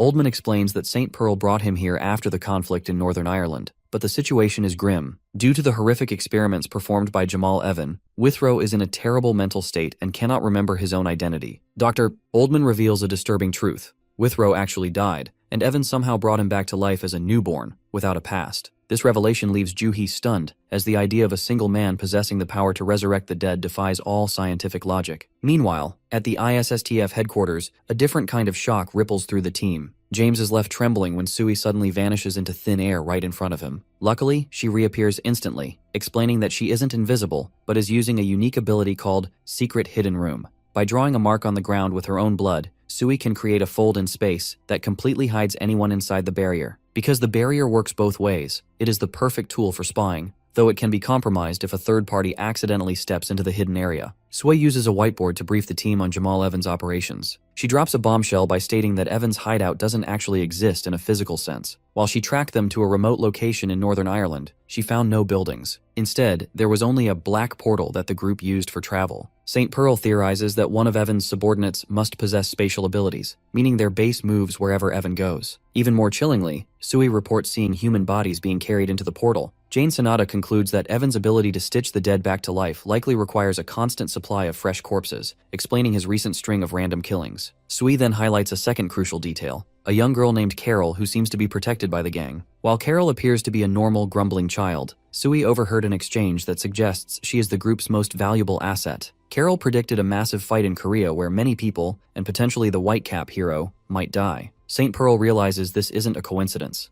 She remembers meeting Carol on the Opera cruise ship. Following this logic, the team concludes that Jamal Evan is using Carol's ability to predict the future to make strategic decisions. This means the villain isn't just reacting to the world, he is actively changing the direction of the future to suit his needs. The briefing is interrupted by a call from Dr. Oldman. He informs St. Pearl that Withrow is finally awake, though he apologizes for the delay in reporting it. Before hanging up, the doctor mentions that his former student, a huge fan of Pearl's, is also at the lab and has something vital to share. Dr. Oldman hands over the smartphone to his student. Joo-hee introduces herself to St. Pearl. Although she opens the conversation by playfully claiming to be a huge fan of the legendary hero, the tone quickly shifts to the matter at hand. Joo-hee informs a stunned Pearl that her colleague Galen Withrow has finally woken up. Because the doctor already established that Withrow has no memory of his past, Joo-hee is honest about the uncertainty of his recovery. She warns Pearl that there are no guarantees he will ever remember who he was, but she insists that from this point forward, the hero must follow her specific instructions if they hope for the best outcome. Meanwhile, a typical day is unfolding at Seoyeon High School. Inside the school store, a group of students is gathered around a pile of snacks. Lee Dae-bang is visibly annoyed about the cost, but Chung Ryul dismisses the complaint, forcing the larger boy to pay since he'll likely eat most of the food anyway. The group dynamic is further disrupted when Hong Moo-hee playfully snatches a piece of bread right out of Lim Kang's hand. Our protagonist tries to grab it back, reminding her that they already took his food the previous day, but the girl simply squishes our hero's face and runs away with the prize. Since Moo-hee has been acting particularly mean lately, the boys can only watch her go, with Dae-bang finding the whole interaction cute while the others bicker over who actually paid for the meal. Back in the classroom, the peaceful atmosphere is shattered when Choi Tae-ik pulls open the door and demands a fight with Lim Kang. Because the bully's arm was injured only a day ago, our boy tries to decline, pointing out that Tae-ik should be resting. This hesitation draws a bored insult from Kwon Chul, which nearly causes a second brawl in the middle of the room.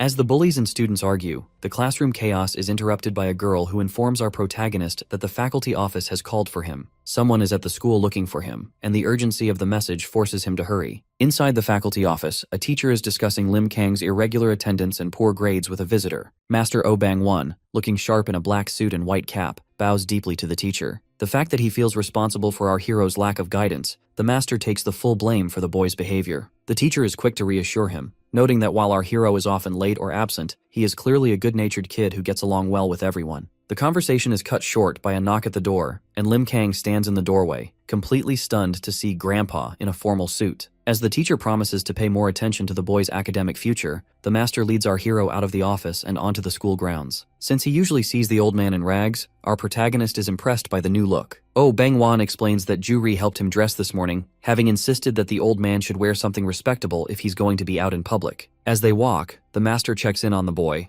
asking if he's truly enjoying his school life. Our hero reflects on the warmth of his classmates, admitting that being at Seoyeon High makes him feel like he has a massive family. Hearing this, the master is satisfied and tells our boy to head back to class so he doesn't miss any more lessons. Before the old man walks away, our protagonist offers a heartfelt thanks, making it clear that he considers the master to be part of that family as well. With a final wave and a promise to see each other later, the master disappears into the city, leaving our hero to return to his studies. At the Submu Academy on Mount Yongpo, the peaceful routine of the students is interrupted by a sudden, unsettling change in the atmosphere. Because their friend Juri has returned to the city, the courtyard feels unusually quiet as the disciples go about their morning chores. The instructor, Lee Moon-gu, joins them in sweeping the fallen leaves, but the casual conversation about the heavy winds quickly dies down when he senses a terrifying presence in the sky. This intuition is proven correct when a massive, dark shadow begins to swallow the entire academy courtyard. Looking up, Moon-gu is paralyzed by the sight of a gargantuan pale head descending through the clouds. This is the inhuman known as Vanisher, and it lets out a deafening roar that releases a violent shockwave, shattering the windows and sending debris and students flying in every direction. As the situation settles, 4 elite Inhumans stand in the center of the ruins. Rafa, a pale entity with a vertical slit for a mouth, surveys the terrified students and notes that their target, the Whitecap, is nowhere to be found. Although Vanisher confirms they are at the correct coordinates, the absence of the hero leads the muscular simian to suggest a brutal alternative, slaughtering everyone present before moving on. Faced with certain death, Lee Moon-gu experiences a moment of profound clarity. He recalls the teachings of Master Oh Bang-won, who once rescued him from a dark past and taught him to live a life without regrets. Since this academy is the only home his students have ever known, Moon-gu and his disciples refuse to retreat. They take their combat stances, resolved to defend their ground regardless of the overwhelming odds. The crisis immediately triggers a nationwide response. At Seoyan High School, the emergency alert system blares over the intercom, informing students that giant Inhumans have appeared at Mount Yangpo. The news of the attack sends the classroom into a state of panic, but for Lim Kang, the notification is personal. The fact that his friends and mentors are in the direct line of fire, our boy doesn't wait for evacuation orders. He suddenly vaults over his desk and sprints out of the school at superhuman speed. Simultaneously, Master Oh Bang-won is walking through a city street when the public sirens announce the disaster. Upon hearing that his home is under siege, the master's calm demeanor vanishes. He launches himself into the air, creating a sonic boom that leaves the surrounding civilians in a state of shock. Unfortunately, the situation at the academy has already turned into a massacre. Simeon moves with a level of violence the students cannot track, delivering a bloody punch that tears through one of the disciples' chests. Seeing his student at death's door, Lee Moon-gu is consumed by a mixture of terror and duty. This forced him to take a desperate gamble. He lunges at Simeon, clinging to the monster's face to distract it. Knowing they stand no chance in a fair fight, Moon-gu screams at his remaining students to disperse and run for their lives. Although the disciples desperately want to stay and fight by his side, the instructor's fierce command forces them to realize that their survival is his only priority. The focus shifts back to the sky. Master Oh Bang-won and our hero continue their high-speed sprint, their eyes fixed on the horizon as they prepare to collide with the inhuman invaders. In the middle of a high-speed sprint across the city rooftops, the silence is broken when Master Oh Bang-won's phone begins to vibrate. Because he is currently rushing toward a crisis, he quickly answers the call from his top disciple, Lee Moon-gu.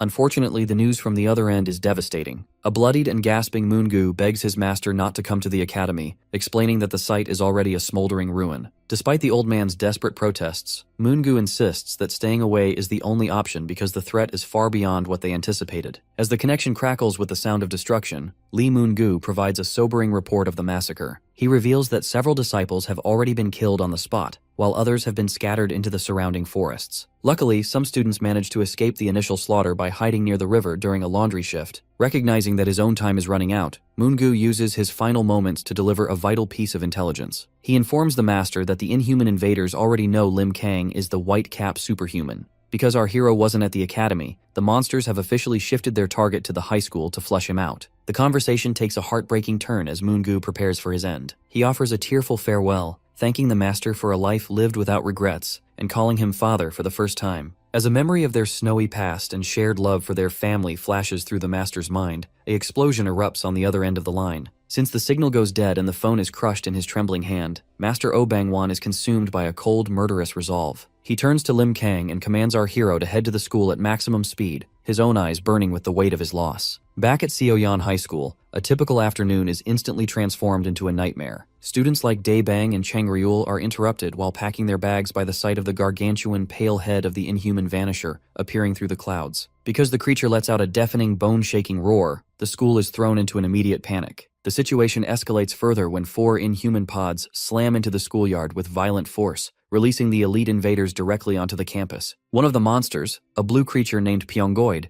begins to liquefy and expand across the pavement, acting as a living portal for dozens of smaller, pale hatchlings. The elite leaders, Rafa and Simeon, stand amidst the swarming army, noting that the Whitecap is still nowhere to be found. Since they have no intention of waiting, Rafa orders his forces to begin a grand banquet of destruction, commanding the Inhumans to kill and destroy everything they see. As the monsters begin scaling the school walls and smashing through classroom windows, the students find themselves trapped and fleeing toward the upper floors in a state of pure terror. Just as the Inhuman army prepares to overrun the building, a figure descends rapidly from the sky above Seoyan High School, appearing as a dark silhouette plummeting toward the earth. This is our protagonist, Lim Kang, who slams into the schoolyard with the force of a meteor. Due to the sheer intensity of his landing, a massive explosion of concrete and debris erupts, sending violent shockwaves across the entire campus. On the ground, the elite Inhumans Simeon and Rafa watch the impact crater with stunned expressions, realizing their target has finally arrived. While the Inhumans loom over the edge of the roof, our hero stands alone amidst the settling dust. A blue, multi-limbed creature perched on the building's side lets out a roar and lunges toward him, trailing white energy. Lim Kang remains perfectly still as the monster dives with claws extended. Just as the beast is about to strike, our boy vanishes and reappears in midair to deliver a devastating upward strike. This forced the creature upward before the hero followed through with a powerful punch that shattered the monster against the school's brick wall in a cloud of dust and blood. The secondary threats do not wait. Another blue Inhuman lunges from the side, but our boy turns his head slightly and catches the monster's face mid-air, slamming it into the pavement to neutralize it instantly. Despite the blood splattering his face, our hero continues his relentless counterattack. He grips another monster by the head while clinging to the building with one hand, hurling the beast with enough force to create a sonic boom. Because of this extreme strength, the monster crashes through the terminal windows in an explosion that rattles the entire building. Observing from the ground,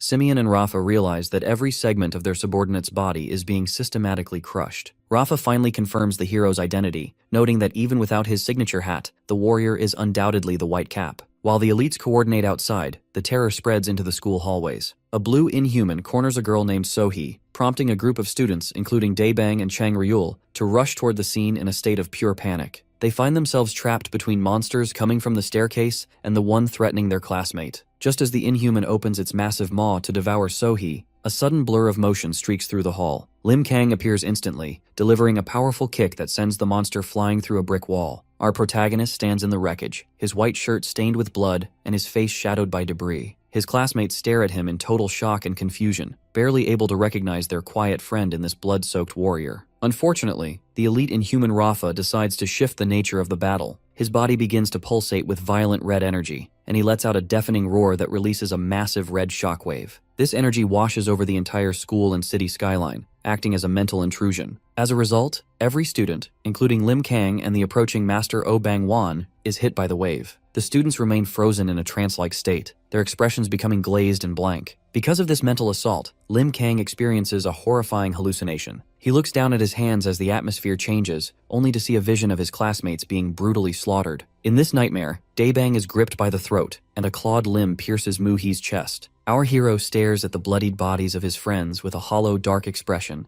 his mind momentarily clouded by the illusion of their demise. Luckily, Master Oh Bang Wan is not so easily deterred. He sprints toward the schoolyard, his movement appearing as a blur of high-speed white energy. The master charges the two elites, moving so fast that Simeon cannot even see him coming. He delivers a strike that grazes Rafa, missing a fatal blow by only a millisecond. As Rafa hovers in the air with a fresh wound, he mockingly admits that he finds nothing more fun than digging into someone's mind. Master Oh Bang Wan stands his ground, his face set in a murderous scowl as he adjusts his tie. He sternly judges the monster for causing such widespread hallucinations and demands to know if these are the beings who harmed his sons at the academy. Because Oh Bang Wan is consumed by a cold fury, he unties his tie and casts it aside, fixing his gaze on the elite Inhuman Rafa. The master issues a final warning, promising to pay the monsters back double for the destruction they've caused. He points a finger forward with grim determination, vowing to cut the scumbags in half. The battle erupts when the muscular Simeon leaps into the air with a primal scream. Master remains perfectly calm as the beast descends. Because the master possesses superior counterstrikes, a massive shockwave erupts, sending the Simeon hurtling backward with a distorted, bleeding face. Moving as a blur of white light, the master reappears beneath the falling Simeon to deliver a devastating overhead strike. He slams the creature's head into the pavement with enough force to spray blood across the ground. As he continues his high-speed assault, the master shifts his focus to the red, sharp-toothed Hechi. The monster lunges with its massive maw open, but the master pivots narrowly to dodge the bite.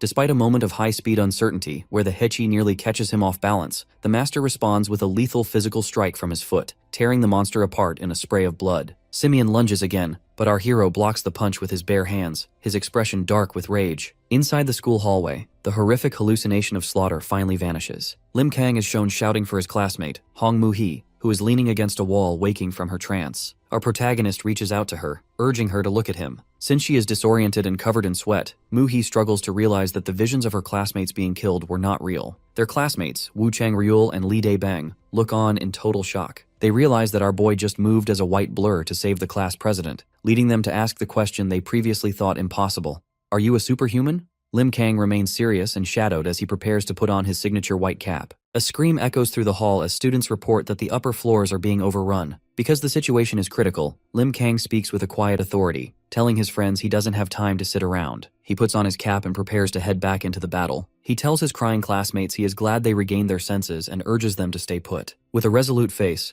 our hero promises to protect them, leaving the students in awe as they realize the white cap legend is their own classmate. Back in the schoolyard, Master Oh Bang-wan evaluates his opponents. He notes that the simian is tougher than any monster he has killed so far and is successfully adapting to his speed. Because the beast is learning his patterns, the master realizes his speed no longer gives him the upper hand. Meanwhile, Rafa speaks in a mocking, distorted voice, noting that the master is using a regular prosthetic leg. He expresses a twisted interest in how the old man transfers energy to an artificial limb, but declares that the master's nightmare is just beginning. Oh Bang-wan looks at the creature with pure disdain, dismissing the monster's talk as boring nonsense. The scene shifts to a conference room in the USA, where St. Pearl is leading an emergency meeting. Since the crisis in Korea has reached a global scale, she announces her intention to form an unprecedented international team to help. This decision shocks Ben, as a hero going to another country to intervene is a historic first. Matt Dion supports the move, noting that the white cap student is currently at a disadvantage against Jamal Evans' forces. St. Pearl begins issuing her orders with military precision. She instructs James to head to Dr. Oldman's lab because a developer named Joo-hee is specifically looking for him. While James is confused by the request, the rest of the team, including Sui, Rose, Ben, and Dion, is ordered to stay in America. The fact that the mission requires the highest level of power, St. Pearl reveals that she and Jane Sonata will travel to Korea together. The two powerful women are traveling through a black, thunderous sky, heading toward Seoyeon High School to join the war. Inside a trashed classroom, a terrified student cringes against filing cabinets as a gray inhuman with long blue tongues looms over him.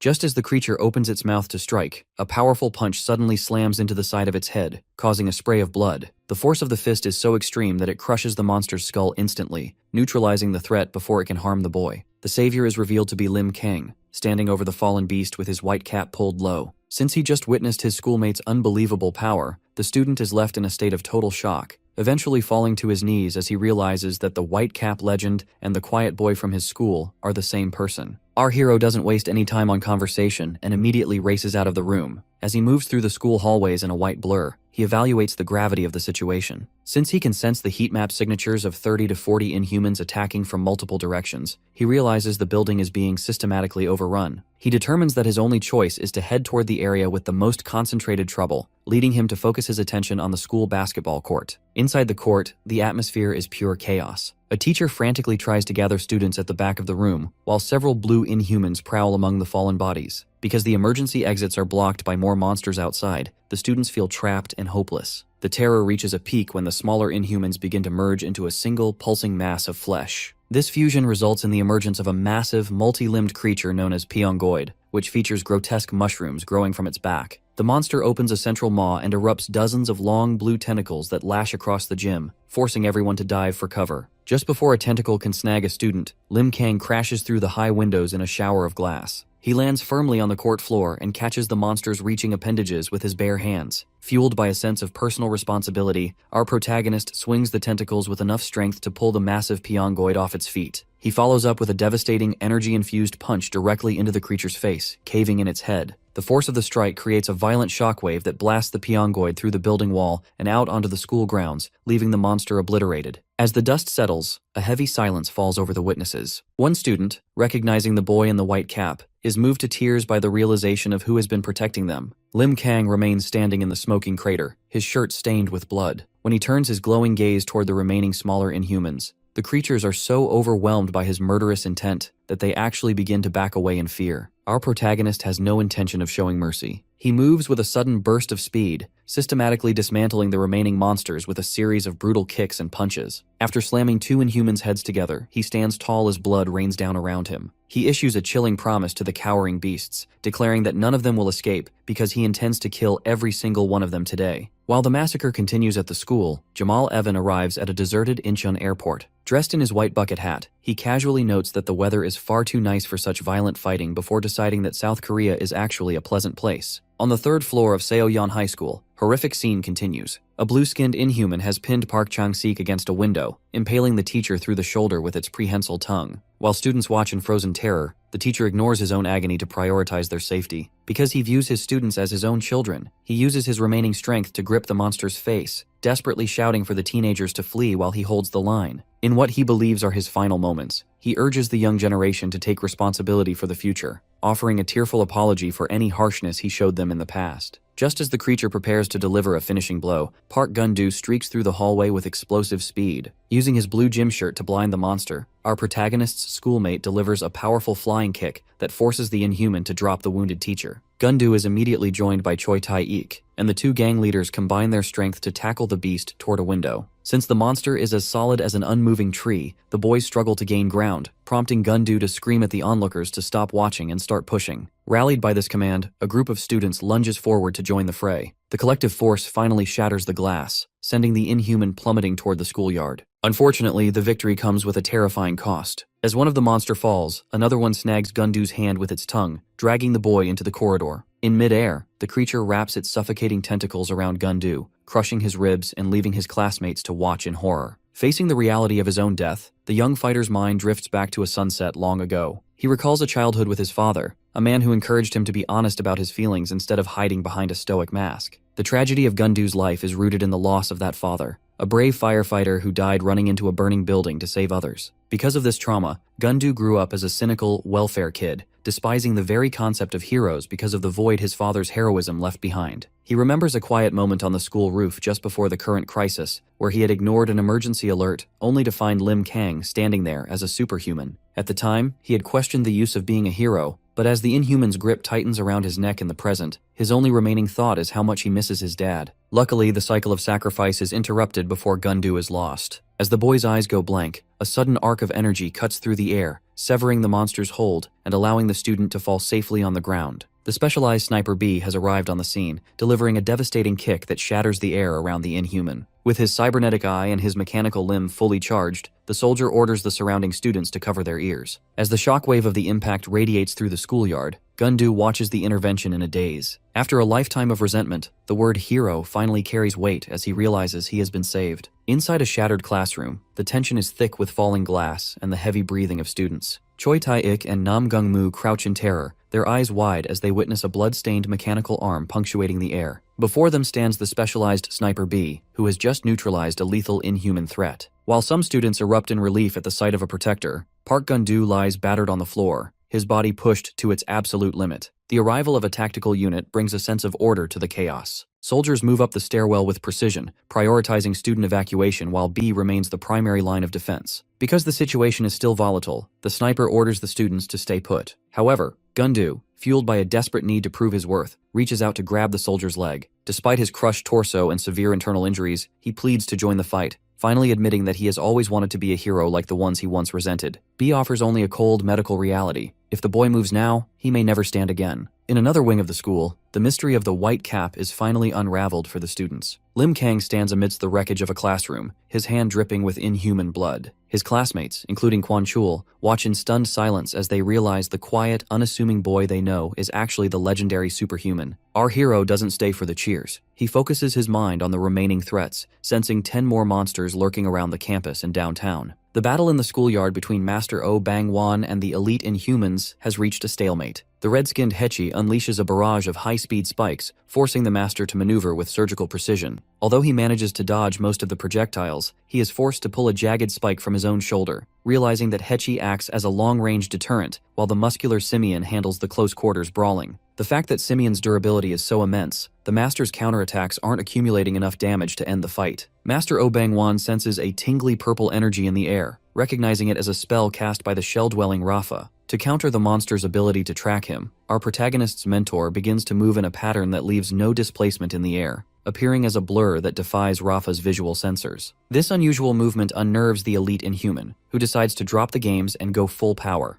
Rafa is genuinely impressed that the old man has remained undamaged, despite a three-pronged assault from some of the strongest beings in their hierarchy. Watching this carnage from a nearby rooftop, Jamal Evan and his subordinate observe the ruins of the school. Because the airport is so close to the campus, Jamal notes how quickly the beautiful scenery has been decimated. While his subordinate suggests opening their hideout, Evan remains cautious. He senses that the presence of these Inhumans is far stronger than normal, yet he has an ominous feeling that getting involved would lead to their certain death. As the sky darkens, the man in the bucket hat offers a chilling prediction. A second wave is coming, and it will bring a level of terror and despair the land has never seen. Master O Bang Wan is caught in a violent struggle with the inhuman simian, his face straining as he blocks a massive, pale arm lunging toward his head. The master uses both hands to grip the monster's forearm, holding the heavy limb inches from his face. In a sudden, bloody counter-motion, the master exerts such incredible strength that the creature's arm is completely torn away. The monster screams in agony, throwing its head back as its limb is severed, sending sprays of blood into the air. Watching from above, the elite Inhuman Rafa observes the carnage with a cold, analytical gaze. The master stands tall despite his tattered clothes and bloodied hands, mockingly noting that it is funny to hear a monster scream. He stares down his opponent, questioning if these creatures actually feel pain like humans do. However, the master's confidence is suddenly shattered when he sees a vision of his disciple, Li Moongu, kneeling on the ground and clutching a mangled arm. Since he is distracted by the sight of his battered student, the master is caught off guard. Simeon seizes this opening, landing a massive punch to the master's face before kicking him across the pavement. Our protagonist's mentor skids across the yard, gasping for breath in a state of pure exhaustion. As he struggles to recover, the voices of his fallen disciples begin to call out to him through a swirling, purple-tinted haze. He sees the blurred, tearful faces of his students watching him through the fog, and his eyes glaze over until they are a solid white. Because he is now fully consumed by this hallucination, he is left defenseless in the real world. Simeon lunges forward with its remaining limb, delivering a lethal slash that cuts through the master, leaving the master broken and mangled in a pool of blood. Rafa hovers in the air, looking down at the remains with detached pity. The elite concludes that while the master showed impressive mental strength by resisting 3 opponents at once, even the strongest mind eventually falls to the 5 senses illusion. Believing the fight is over, Rafa turns toward the school building, noting that he didn't expect to take so much damage before even meeting the white cap hero. High on a nearby rooftop, the villain Jamal Evan watches with disappointment. He finds it incredible that such a powerful human existed, yet he is frustrated that the master died before he could witness the full extent of the battle. Suddenly, Simeon is startled by a new presence. Before the monster can react, a massive white fist punches through the air, striking the creature with explosive force. The simian is sent flying across the yard, its jaw shattered by the impact. Master O Bang Wan stands in the center of the yard with clear eyes, revealing that the monsters didn't know as much as they thought. Rafa is struck with panic when he notices a hole in the simian's chest from a strike that should have been impossible. The master fixes his intense gaze on the remaining elite, calling him a rookie as a purple energy shield shatters around him. Rafa begins to spin uncontrollably in the air, his vision blurring as he realizes he is losing his own 5 senses. The master explains that because Rafa can no longer tell the difference between reality and illusion, the monster will be trapped in its own trick for all eternity. When the creature screams that this is a petty trick, the master clarifies that he simply borrowed the ability. He reveals that during their initial exchange, he struck Rafa's forehead to leave a mark, allowing him to steal the enemy's power for a limited time. Our hero's mentor admits that his defeat earlier was a mere performance to bait the monster into a false sense of security. As he prepares for the final blow, the master offers a philosophical reflection on the nature of purpose. He equates superhumans to normal people, explaining that they are all just searching for a reason to live their lives. He recalls a nostalgic memory of his students gathered at the academy, laughing and bickering as they prepared for a group photo. They had wanted the picture simply because Ju-Ri was getting his cast off, a mundane but precious reason that brought them joy. Back in the present, tears stream from the master's eyes as he reflects on the life these monsters destroyed. He declares that he will show them the true cost of trampling on someone's life. With a final cataclysmic strike, a vertical line of light suddenly splits the elite Inhuman Rafa into 2 bloodied halves. Master O Bang Wan stands stoically amidst the falling remains, having decisively ended the threat. Because of this overwhelming counterattack, the other elite monster, Simeon, can only let out a final gasp before its life force fades completely. In its dying breath, Rafa utters the name Behemoth, signaling the arrival of a much greater danger. Strangely, the atmosphere in the desolate schoolyard shifts instantly. Both the master and the rogue superhuman Jamal Evan, who is watching from a nearby rooftop, sense a suffocating pressure piercing through the sky. Jamal Evan realizes that the current silence is merely the calm before a devastating storm. Since the tension is so thick it feels like a blade at his throat, he concludes that a truly ridiculous power is about to reveal itself. This intuition is proven correct as the gargantuan, blob-like inhuman known as Babylon Vanisher descends slowly onto the campus. The creature opens its maw to let out a roar so loud it rattles the surrounding buildings. Inside the school, the specialized sniper B hears the scream and immediately moves to lead his tactical team toward the roof. Meanwhile, the students huddle in terror, listening to the playground sounds and desperately hoping that this nightmare will turn out to be a dream. The ground shakes as a massive muscular foot stomps onto the pavement. A giant inhuman with multiple eyes and tusks, identified as Behemoth, stands over the corpses of the fallen elites. He mockingly scolds his predecessors for being defeated by an old man, revealing that he has been watching the entire fight through the Vanisher's portal. Since he saw the Master steal Rafa's power, Behemoth recognizes the old man as a dangerous opponent, yet he remains entirely unimpressed. He is joined by two other elites,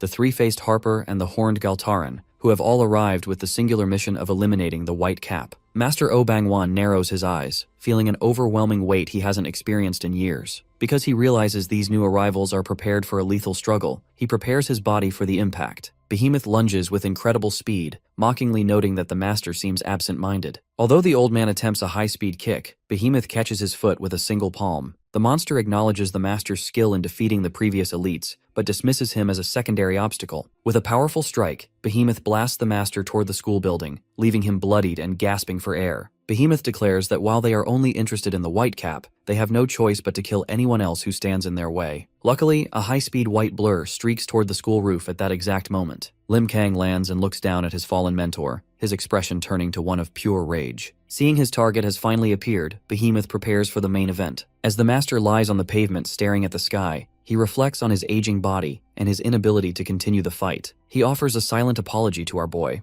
believing that even without his guidance, the young hero will eventually succeed. However, the situation takes an unexpected turn when a blue portal opens in the middle of the yard. The mysterious Nangi steps out of the light, laughing maniacally. He addresses the monsters with a mocking tone, reminding them that the human world has a specific rule regarding respect for the elderly. Nangi enters casually into the Sioyan High, his presence immediately drawing the ire of the Behemoth. The inhuman elite is visibly annoyed by the intrusion and demands to know why the stranger has interfered. Rather than engaging in a direct argument, Nangi turns to his companion, Dan Yang, and issues a strict command to stay out of the fight this time. He instructs her to take the injured Master O Bangwan and retreat to safety immediately. As the Master lies bleeding on the pavement, he watches the duo with deep suspicion. He recognizes Nangi as the notorious Black Hat and fears that he might be an enemy of mankind. Despite these concerns, Dan Yang ignores the Master's wariness and kneels to move him, promising Nangi that she will stay away from the coming clash. Nangi laughs off her concern with a wide, malicious grin, urging her to hurry because he can sense another threat approaching. Within moments, Dan Yang launches into the air, carrying the Master away and leaving Nangi alone to face the towering shadow of Behemoth. Behemoth looms over the man in the black hat, demanding to know his relationship with the White Cap hero. Nangi offers a mocking, playful response, jokingly calling the hero his forbidden love, just to needle the beast. This disrespect prompts Behemoth to swing a massive hand down in a blur of motion, intending to crush the human. However, Nangi vanishes before the impact shatters the concrete. Before the monster can react, black bands of energy wrap around Behemoth's muscular arm, pinning him in place. Nangi reappears with a dangerous grin, mocking the beast for being just as quick-tempered and predictable as the other monsters he has faced. The battle intensifies as Nangi uses a black magical rope to hurl the massive Behemoth into the sky. As the monster crashes back down, a shadowy entity known as Black Mirror emerges from the ground behind Nangi. The shadow notes that it has been a long time since it was summoned to the outside world, and Nangi welcomes his partner, noting that things are about to get very busy. While Black Mirror questions why they are even bothering to fight,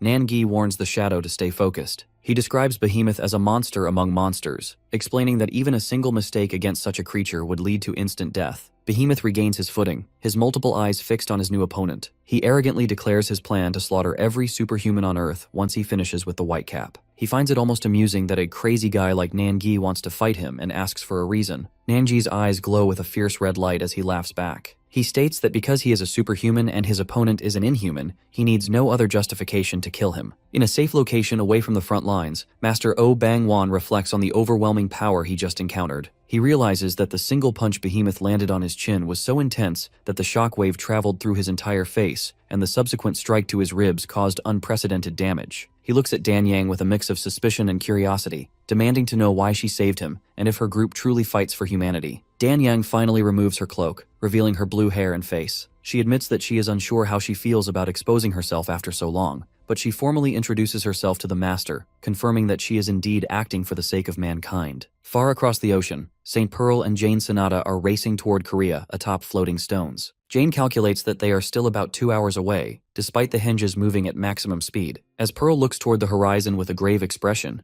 Jane reflects on the villain Jamal Evans' unwavering trust in the child Carol. She fears that if Carol's predictive powers are accurate, the death of the Whitecap hero may be unavoidable. Jane resolves to intervene and stop this predicted defeat at any cost. But the conversation is cut short when Pearl's eyes widen. She detects a presence ahead in the distance, signaling that their journey home will not be as clear as they hoped. Massive, pale, monstrous hands emerge from the very edges of the world, converging toward the two superhumans with terrifying speed. Because the threat is so immense, Jane Sonata immediately orders Pearl to stay close to her floating henge stones, but the precaution is barely enough. The colossal limbs slam into them with earth-shattering force, triggering a violent shockwave that tosses the heroes like ragdolls, crushing several of the defensive hinges into rubble. As purple energy emerges through the air, Pearl recognizes the destructive nature of the attack. She narrows her eyes, recalling her previous encounter with the intelligent inhuman leader, Pan. The fact that she remembers his ego and his ability to manipulate dimensions, she realizes with a start that the white-haired adversary has somehow intercepted them far out at sea. In the distance, Pan stands atop a glowing magic circle hovering over the water, accompanied by the blob-like Vanisher.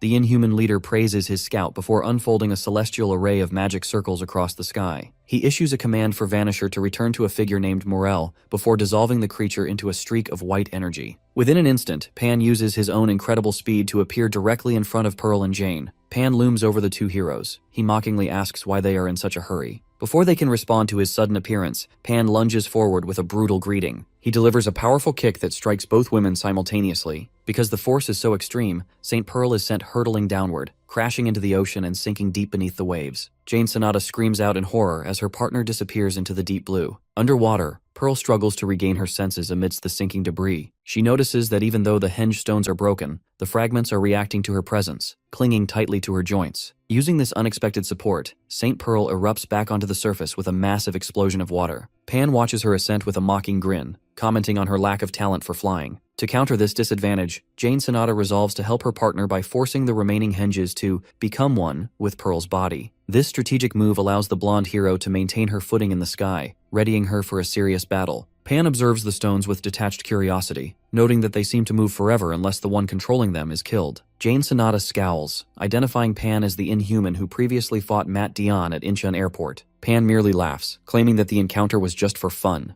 Pearl then demands to know how he anticipated their arrival. Pan pauses to offer a lecture on the inevitability of their cause. He explains that the goal of the Inhumans is to devour the Earth, and that the superhumans' belief that they are protecting humanity is an arrogant assumption. He reveals that there is a disagreement among the Inhuman leadership regarding the Whitecap hero, Lim Kang. Since they decided that eliminating Lim Kang would ensure their victory, the Inhumans have prioritized the mission in Korea. Pan admits that he originally viewed Jane and Pearl as his only significant obstacles, but the emergence of the Whitecap has changed the hierarchy of their concerns. When Pearl asks if he is the official leader of the Inhumans, Pan offers a hollow, chilling look that serves as a confirmation. Radiating an aura, St. Pearl declares her intent to end the pointless war by killing him then and there. Pan remains unimpressed, floating amidst a galaxy of magical runes as he dismisses her threat as another arrogant assumption. While this clash of titans unfolds over the ocean, the focus shifts back to the roof of Seoyan High School. The elite Inhumans Galtaran and Harper watch Lim Kang from a distance. Galtaran admits he finds the boy in the white cap to be unimpressive and boring. The fact that he underestimates our hero's true power, the monster prepares to lunge forward to start the execution, unaware that his overconfidence may lead to his own funeral. On the rooftop of Seoyan High School, Master Oh Bang-won sits slumped and broken against a wall, his strength nearly spent, while Dan Yang stands guard over him. His weary gaze is fixed on the horizon where Lim Kang is locked in a brutal struggle against the Inhumans Galtaran and Harper. Seeing the boy's bloodied face and torn shirt, the master recalls a vital command, urging his student to close his eyes and find his center. This moment of crisis triggers a deep memory for the master, taking him back to the mountain academy where life was simpler. He remembers his students gathered around a wild boar, marveling at its size and joking about the destruction it caused to the fermenting food jars. During those peaceful days, the master spent hours observing a dazed Lim Kang, searching for any hint of the scent that defines a superhuman's power. Because the boy showed no outward signs of this energy, the old man felt a sense of profound mystery, wondering if his own abilities simply couldn't grasp the nature of the boy's potential. Even as the other students focused on mundane tasks like buying tangerines, the master's attention remained on our hero. He eventually called the boy away for special training, much to the envy of the other disciples who knew the intensity of the master's focus. Because our protagonist was always hungry, he hesitated at the thought of more work, but Lee Moon-gu and the others could only watch as their friend was led toward the rugged cliffs and the roaring waterfalls of the mountain. Standing by the crashing water, Master Oh Bang-won explained that the scent of a superhuman is rooted in an ultra-high level of mental strength. He noted that because Lim Kang had already mastered 12 techniques of Subak-do along with archery and capturing skills, there was nothing left to teach him in terms of physical martial arts. Instead, the master ordered our boy to strip off his shirt and sit cross-legged directly under the heavy flow of the waterfall. The goal was for the hero to empty his mind until he could hear every single drop of water resonating brightly, maintaining a calm heartbeat regardless of the distractions around him. The master chose to watch from the hidden foliage of a nearby tree, wanting to witness the moment the boy's scent finally emerged without interfering. Unfortunately, the initial training didn't go as planned. Rather than entering a deep meditative state, our boy was caught drinking the waterfall to relieve his persistent hunger. Master Oh Bang-won felt a wave of pity for the starving student, noting that even after repeated attempts at mental training, no significant change seemed to occur. However, the master's pride grew as he noticed the boy becoming more dedicated over time. One evening, as a shirtless Lim Kang walked calmly through the forest, the master witnessed something impossible. 2 small sparrows landed on the boy's shoulders, and a wary wild rabbit began following him as if he were part of the forest itself. Since animals are typically terrified of humans, the old man realized the atmosphere around the boy was shifting. The master watched in disbelief as the entire forest seemed to react to our protagonist's presence. The wind fluctuated around him, and with every step the boy took, the water in the puddles seemed to clear a path, avoiding his feet. It was a sharp, unsettling feeling for the observer, as if the boy was naturally absorbing the life energy of his surroundings. When Lim Kang spotted a large snake and innocently called out to his grandpa,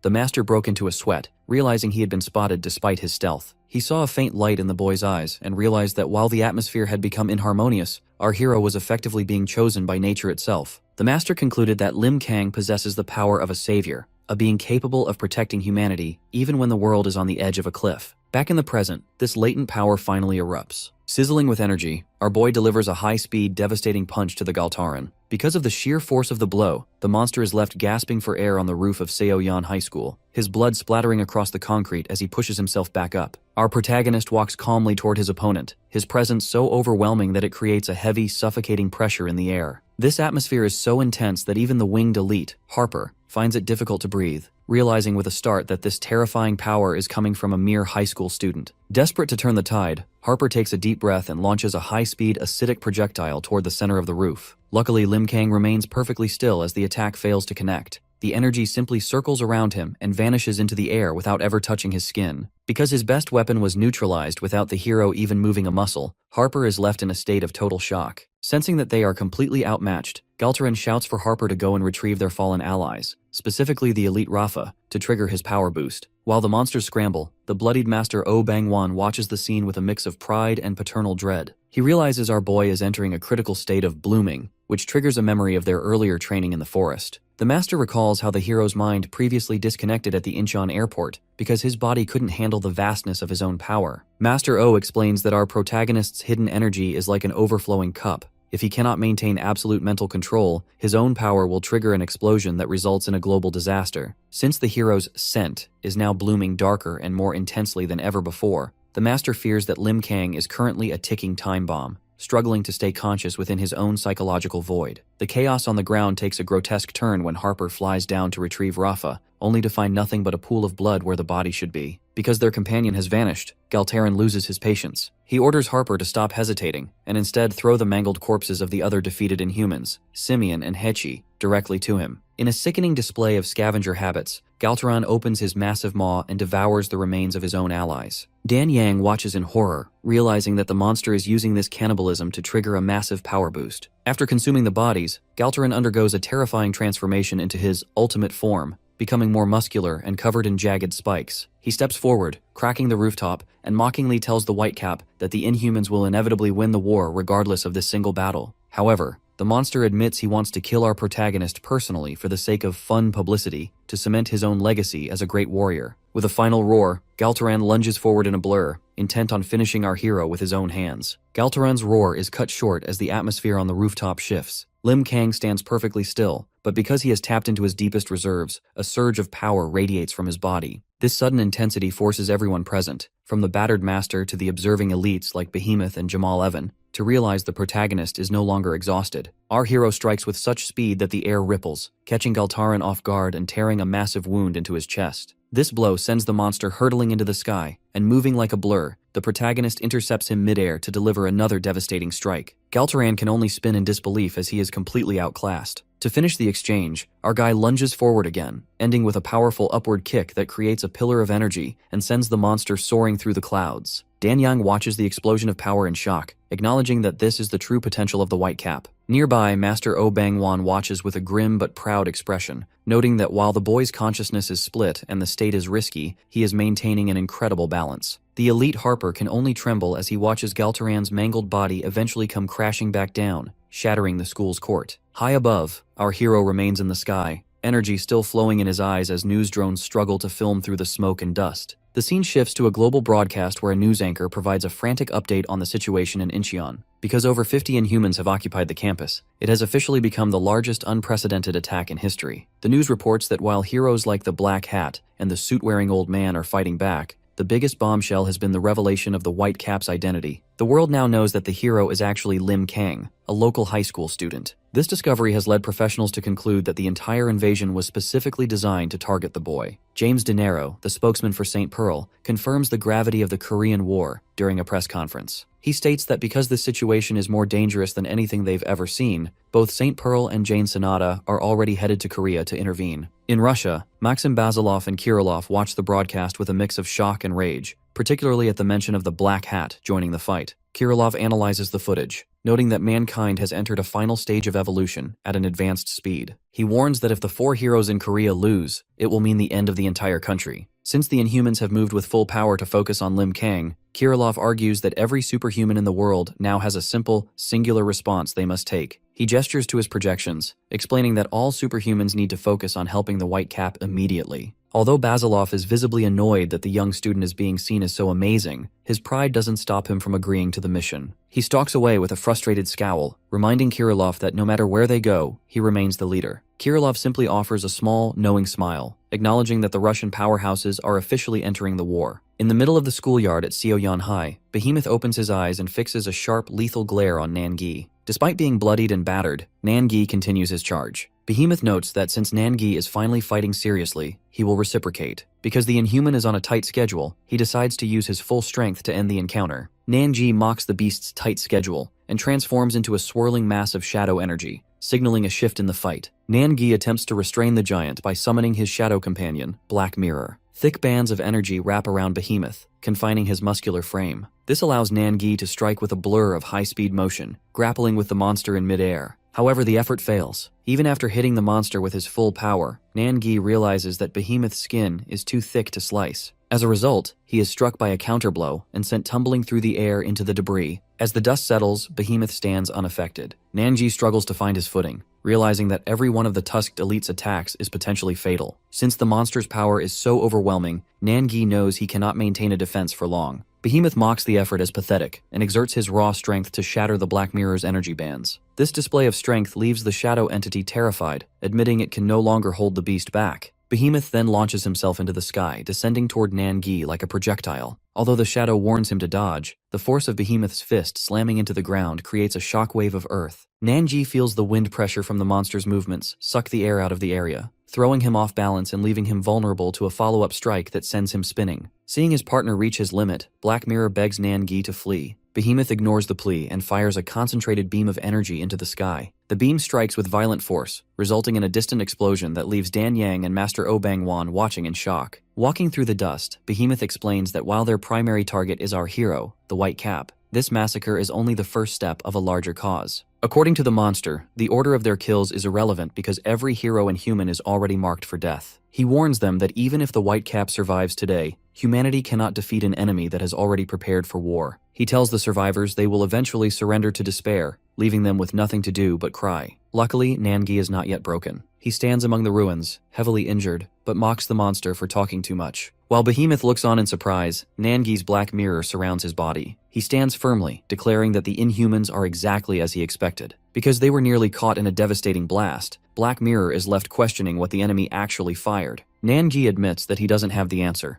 but he knows one thing for certain. If that shot had been a direct hit, they would have both been turned to dust. Nan-gi observes the behemoth, whose sharp tusks and red eyes radiate a terrifying pressure. Nan realizes that every injury he managed to inflict with his sickle has already recovered in the blink of an eye. This forced him to acknowledge that even his best efforts might be meaningless against such a monster. As a result, his muscled arm is now shredded and dripping with blood, making him feel like he is walking on thin ice. Reflecting on the struggle, Nan-gi recalls his attempt to use his Roar of the Dead technique. Unfortunately, even that powerful strike failed to leave the behemoth helpless. Behemoth, meanwhile, watches the black shadow surrounding Nan with a predatory curiosity. He notices that Nan-gi's momentum hasn't slowed despite the damage, leading the monster to conclude that the warrior still has enough spleen left to be worth claiming. High on a nearby rooftop, the villain Jamal Evan and his subordinate Chenver watch the carnage unfold. Because Nan-gi is surviving an encounter with such a high-level commander, Chenver is left speechless by the marvelous fight. Evan narrows his eyes in realization. He can feel Behemoth's intense gaze reaching all the way to the rooftop. Even though the monster is locked in combat, he is already aware of the observers and is simply choosing to ignore them. Evan reflects on a blurry prediction from the young girl Carol regarding whether the Whitecap hero would die. The fact that this fight is defying all his expectations, Evan is left with a lot on his mind. Back on the field, Nan-gi faces the monster and reflects on his own past. He explains that when Inhumans first appeared, he was driven by a sense of curiosity toward these ridiculous, dangerous creatures. He had an intuition that this small crack in the era would eventually bring a huge ruin to the world. Nan-gi describes how he began weighing power levels in his mind, comparing the superhumans to the devilish Inhumans. He was sure that if a truly evolved group of monsters existed, they would be so overwhelming that everything else on the planet would seem insignificant. Behemoth finds this perspective interesting, mockingly asking how Nan-gi feels now that he is finally standing before one of the Inhuman commanders. With a fierce, bloodied smile, Nan-gi admits the monster is way beyond his expectations. Behemoth questions why Nan continues to block his path since he isn't even the primary target, but Nan-gi simply laughs. He explains that because he is a superhuman, he has a duty to correct the power scale he once weighed in his mind. As the two prepare for a final, lethal collision, Behemoth prepares himself, promising to pay tribute to the warrior's determination to die. Just as they are about to strike, a pink-cloaked figure arcing through the sky interrupts them. Dan Yang screams for Nan-gi to stop, her intervention triggered by a terrifying secret they shared in the past. Nan-gi once explained to her that his power, Black Mirror, is usually sealed within a tattoo on his wrist. Because the darkness coexists with him, he can only use half of his power while it is locked away. Luckily, joining with the Black Mirror grants him unimaginable ability, but the risk is catastrophic. Nan-gi warned that the more he pulls from that darkness, the farther away his original ego drifts. If he cannot separate himself from the shadow after they fuse, he will eventually cease to exist. In the present, Dan Yang watches in horror as Nan-gi allows the black vortex to consume him. Realizing he is willing to lose himself to contain the commander, the tension of the standoff is suddenly broken by a violent impact. The mangled, bloodied body of the Inhuman Harper falls from the sky, crashing into the ground after being obliterated by Lim Kang. Both Behemoth and Nan-gi are shaken by this sudden turn of events. Our protagonist, Lim Kang, stands battered but resolute, staring up at the giant commander. Recalling the advice of his handler to try talking before fighting, our hero fixes his gaze on Behemoth and notes with cold clarity that the monster is indeed capable of speech. This sudden appearance causes Nan-gi and Dan Yang to freeze in shock. Because Nan-gi was on the verge of a suicidal fusion with his Black Mirror shadow, the timing is awkward, yet Dan Yang feels a wave of pure relief. From his vantage point on the roof, the battered Master Oh Bang-wan watches his student with a mixture of pride and dread. He recognizes that Behemoth is a creature that transcends normal evolutionary phases, which is why he mentally pleads for our hero to remain cautious. The atmosphere shifts from terror to a roar of collective hope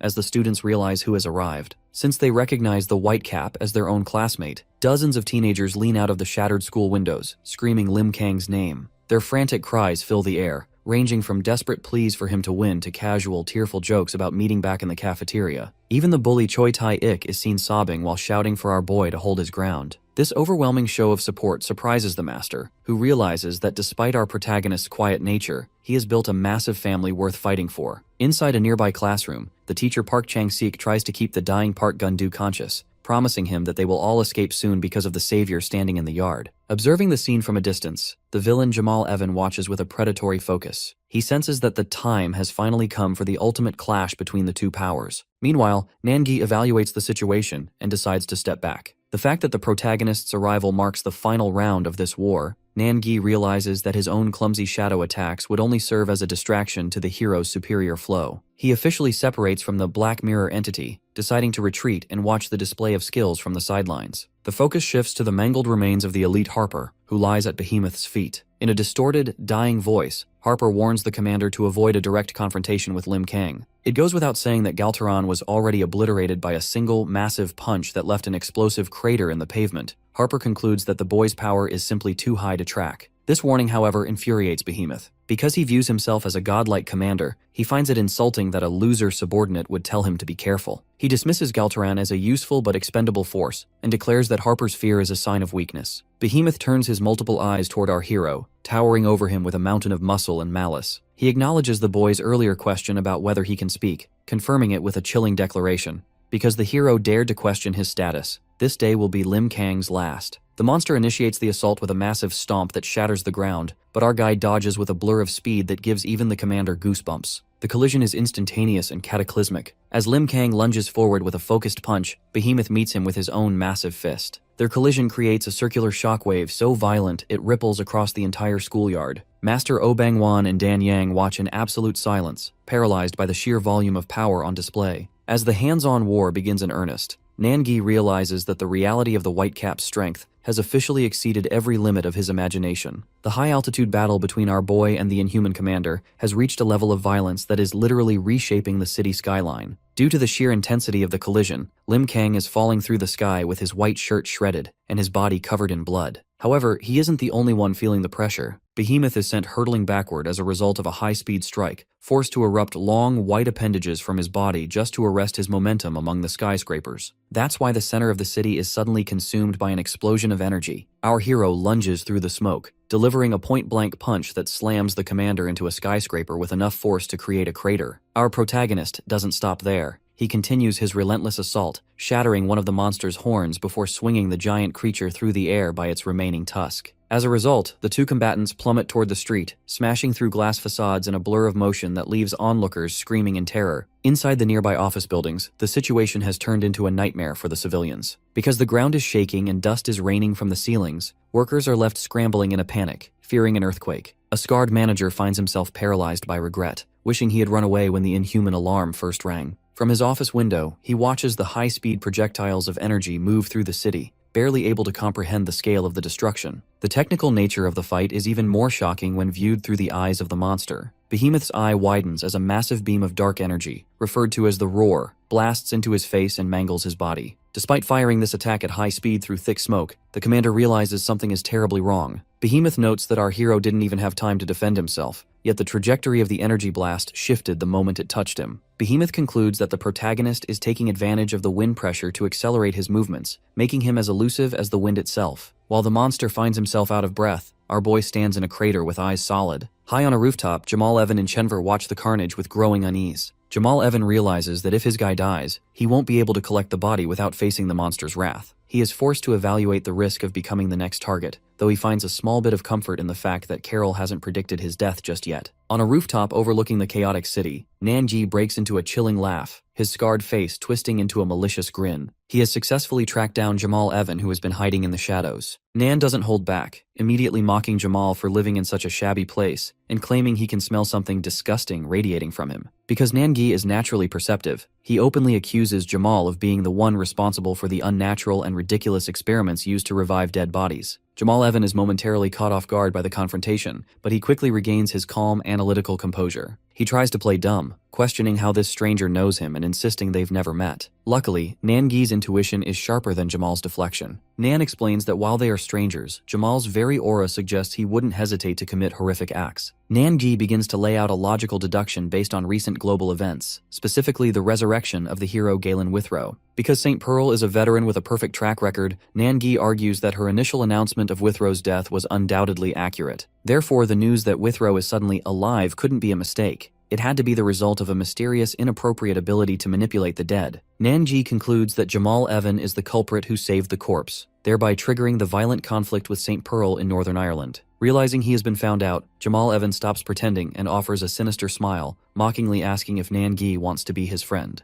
The suggestion of friendship only makes Nangi laugh harder, though he admits they share a similar nature as observers of the world. However, he makes a sharp distinction between them. He doesn't share Jamal's vicious hobby of turning corpses into forced dolls. Just as Jamal's subordinate, Chinvar, prepares to intervene, Jamal shuts him down, deciding that a fight between them right now serves no purpose. He tries to frame himself as a harmless survivor just trying to relax, but Nan-gi remains unconvinced. He prepares to engage, wanting to personally verify if Jamal is truly human or something else entirely. The standoff is interrupted by an explosion of strikes from the nearby schoolyard. The gargantuan inhuman commander, Behemoth, has grown even larger and more terrifying during his clash with Lim Kang. Because of this sudden escalation, Nan-gi shifts his focus toward the bigger problem. Jamal Evan takes this opportunity to flee across the rooftops with Chinvar, admitting that even he has barely avoided death several times just by being near the Behemoth's presence. He realizes that our protagonist is operating at a level far beyond his wildest imagination. Back at the ruined school, the specialized sniper B stands in the yard,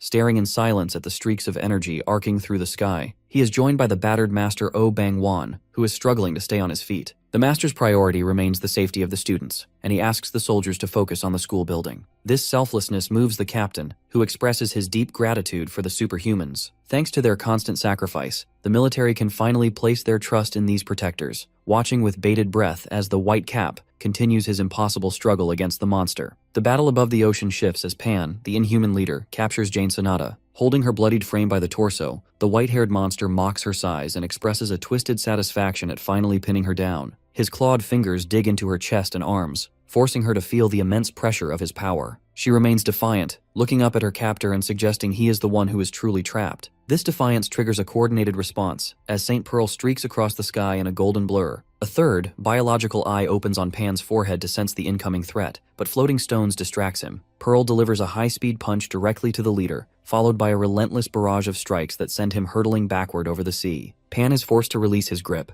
As Jane begins to fall, he manifests a magic circle from his forehead eye and fires a massive vertical beam of purple energy downward. The destructive blast severs a gargantuan, a hand appearing in the sky, raining chunks of flesh and rock into the ocean. Taking advantage of the chaos, Jane finds her footing on a solid surface in the air and sprints back toward the enemy. The confrontation reaches a fever pitch when Pearl dives from above. Her downward strike creates a pillar of light and water upon impact. Amidst the erupting ocean, she unleashes a rapid barrage of punches. The force of this energy results in a cross-shaped explosion of light, shredding the villain's red cloak and leaving his body covered in deep gashes. Despite being mangled and bloodied, Pan rises with a manic grin. He admits their combined strength is enough to kill him, but notes with amusement that they have already figured out his secret. Jane confirms this realization, stating his movements are tied directly to the third eye on his forehead. The logic of his power is now clear. Every time the forehead eye blinks, Pan instantly relocates to any position his pupil sees within a 50-meter range. This dimensional leap has a cooldown of approximately 5 to 6 seconds. Rather than being intimidated by the discovery, he seems revitalized. He explains that while his anger usually causes him to lash out at subordinates, the pain of this battle has cleared his head. Viewing the two superhumans as the best toys he has ever found, Pan's eyes widen with crazed intensity. He expresses a horrifying hope that they survive, so they can continue making his power shine. As a sphere of purple magic circles manifests around him, he laughs hysterically, unleashing a surge of energy that leaves Pearl frozen in shock. The battle over the ocean reaches a catastrophic peak as a massive fist from Pan slams downward, threatening to crush everything in its path. Because the force is so extreme, Jane Sonata is left in a state of absolute shock, her face splattered with blood as she watches the devastation unfold. St. Pearl lunges forward through a distortion of energy, but the sheer volume of the enemy's assault makes the situation look hopeless. Multiple energy beams arc across the sky, forcing St. Pearl to move at high speed to dodge the irregular barrage. She realizes that the attacks are constant and have no discernible pattern, which makes finding an opening nearly impossible. That's why she attempts to squeeze through the gaps in the energy to land a valid hit.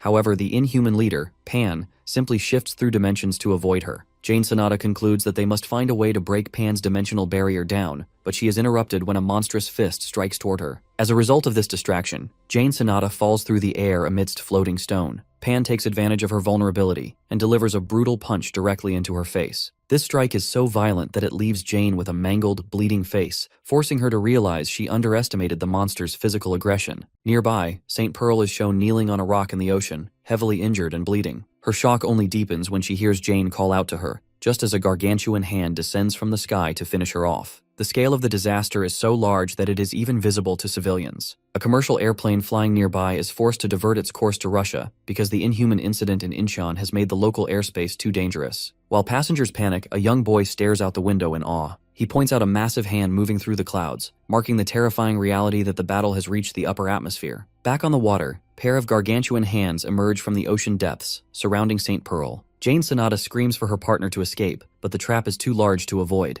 The giant hands clap together with St. Pearl in the center, creating an explosion of energy and water that shakes the diverting airplane nearby. Pan hovers before the closed hands, confidently declaring that St. Pearl is finished. He explains that the trap is designed to increase pressure until any foreign substance inside completely disappears from this plane of existence. However, Pan's victory is short-lived. A sudden surge of energy causes the Inhuman leader to look upward in shock as a golden light begins to leak from between the giant fingers. This moment of near-death triggers a memory for St. Pearl. In a past conversation with James, Pearl admitted that she isn't a god or an immortal being. She is simply a human who understands that people rely on her. Since she officially jumped into the front lines as a superhuman, she felt the weight of that responsibility, especially after the loss of Withrow. She confessed that her only wish is to be strong enough to protect those who trust her forever. Driven by this selfless resolve, a pillar of golden light strikes the ocean in the present. St. Pearl emerges from the trap with intense energy and crackling lightning. This transformation leaves both Pan and Jane Sonata in total disbelief. Now radiating a level of power that defies logic, Pearl fixes her gaze on Pan and repeats her question, demanding to know if he is truly the leader of the Inhumans. Jane Sonata, despite being battered and bloodied, watches in absolute disbelief because she has never seen her partner manifest this specific form before. St. Pearl appears to have sprouted wings of pure light, looking more like a soaring phoenix than a human. Jane realizes that something miraculous has happened. Even though Pan's previous trap should have crushed the henge spirits into dust, St. Pearl's utter willpower has allowed her to break through, drawing the lost souls back to her as a source of power. This sudden surge of energy catches Pan off guard. Although he tries to maintain his arrogant composure, the Inhuman leader admits that his initial fondness for Pearl has turned into genuine unpleasantness because her new strength is becoming a real problem. Before he can even finish his sentence about the nature of his leadership, Pearl strikes like a bolt of lightning. She slams into Pan's side with enough force to create an explosion of water and energy, forcing him into a defensive struggle. St. Pearl doesn't give him a second to breathe. Wreathed in golden fire, she lunges again and delivers a brutal blow directly to Pan's face. This is a significant shift in the fight because her movements have become completely different, faster, sharper, and far more aggressive. In a desperate countermove, Pan manages to land a heavy blow on Pearl's back, launching her away. He spits blood and admits that he was only playing with her earlier, but his rage is clearly peaking. As his multi-pupiled eyes glow with purple energy, he realizes that the time for moderation is over. However, Pearl recovers instantly and pummeled him with a series of rapid-fire strikes that leave the monster screaming in agony. To regain control, Pan manifests hundreds of rotating magic circles across the sky, culminating in an explosion of purple light. As the smoke clears, the villain floats calmly over the water, his hand soaked in blood. He acknowledges that the heroes have exceeded his imagination, but he refuses to admit his perspective was wrong. He looks at St. Pearl and notes that her strength is nearing completion, which makes the prospect of breaking her even more exciting for him. Recognizing that they cannot win this individually, Jane Sonata decides it's time to take a massive risk. Because they haven't been able to land a decisive blow, she calls out to Pearl, suggesting a coordinated strike. Jane prepares to use her ultimate support ability, Foundation Stonehenge, creating a ring of floating stone slabs. Her plan is simple. She will use her full power to pin the monster's legs, creating the perfect opening for St. Pearl to deliver a finishing blow. In a past briefing within the high-tech walls of Ben's lab, Jane Sonata explains the true depth of her power to a stunned group of allies. While the team already understands that her henges are a collective of 80 individual souls that share her emotions, Jane introduces a much more advanced concept known as Foundation.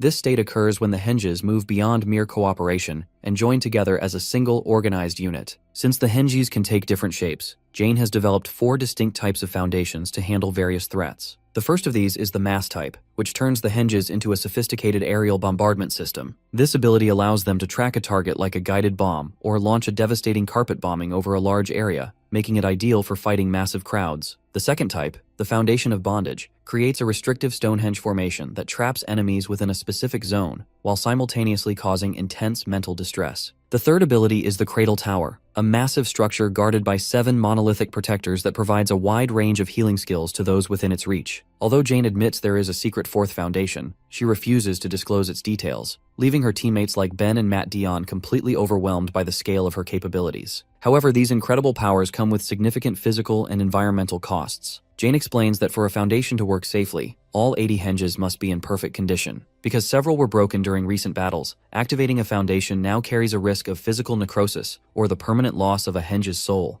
Jane even recalls a time her own arm began to rot because she pushed her powers too far without proper balance. Furthermore, their strength is tied directly to earth energy, meaning the closer they are to the ground, the more powerful they become. Back in the present, the situation over the Atlantic Ocean has become incredibly dire. Jane Sonata realizes that fighting so far from land and using a foundation with damaged hinges has placed her in a state of extreme vulnerability. Despite the necrosis risk and the lack of ground energy, she resolves to risk her life to support St. Pearl. As a result, she manifests a swarm of stone slabs with screaming faces that surround the inhuman leader, Pan. Pan stands battered on his magic circle, watching the screaming stones with a manic sense of appreciation. He views this desperate stand as a beautiful, final match. While the rest of humanity remains unaware, currently fleeing in terror or hiding in shelters, Pan acknowledges a chilling reality. He looks toward the bloodied St. Pearl and Jane Sonata, noting that the outcome of this specific clash will decide the survival of the world. The fact that they represent Earth's greatest hope, the inhuman leader unleashes a final blinding energy ready to see if the heroes can actually prevent the destruction of the planet. The battle in the city streets reaches a level of extreme violence as Behemoth slams his fist into Lim Kang.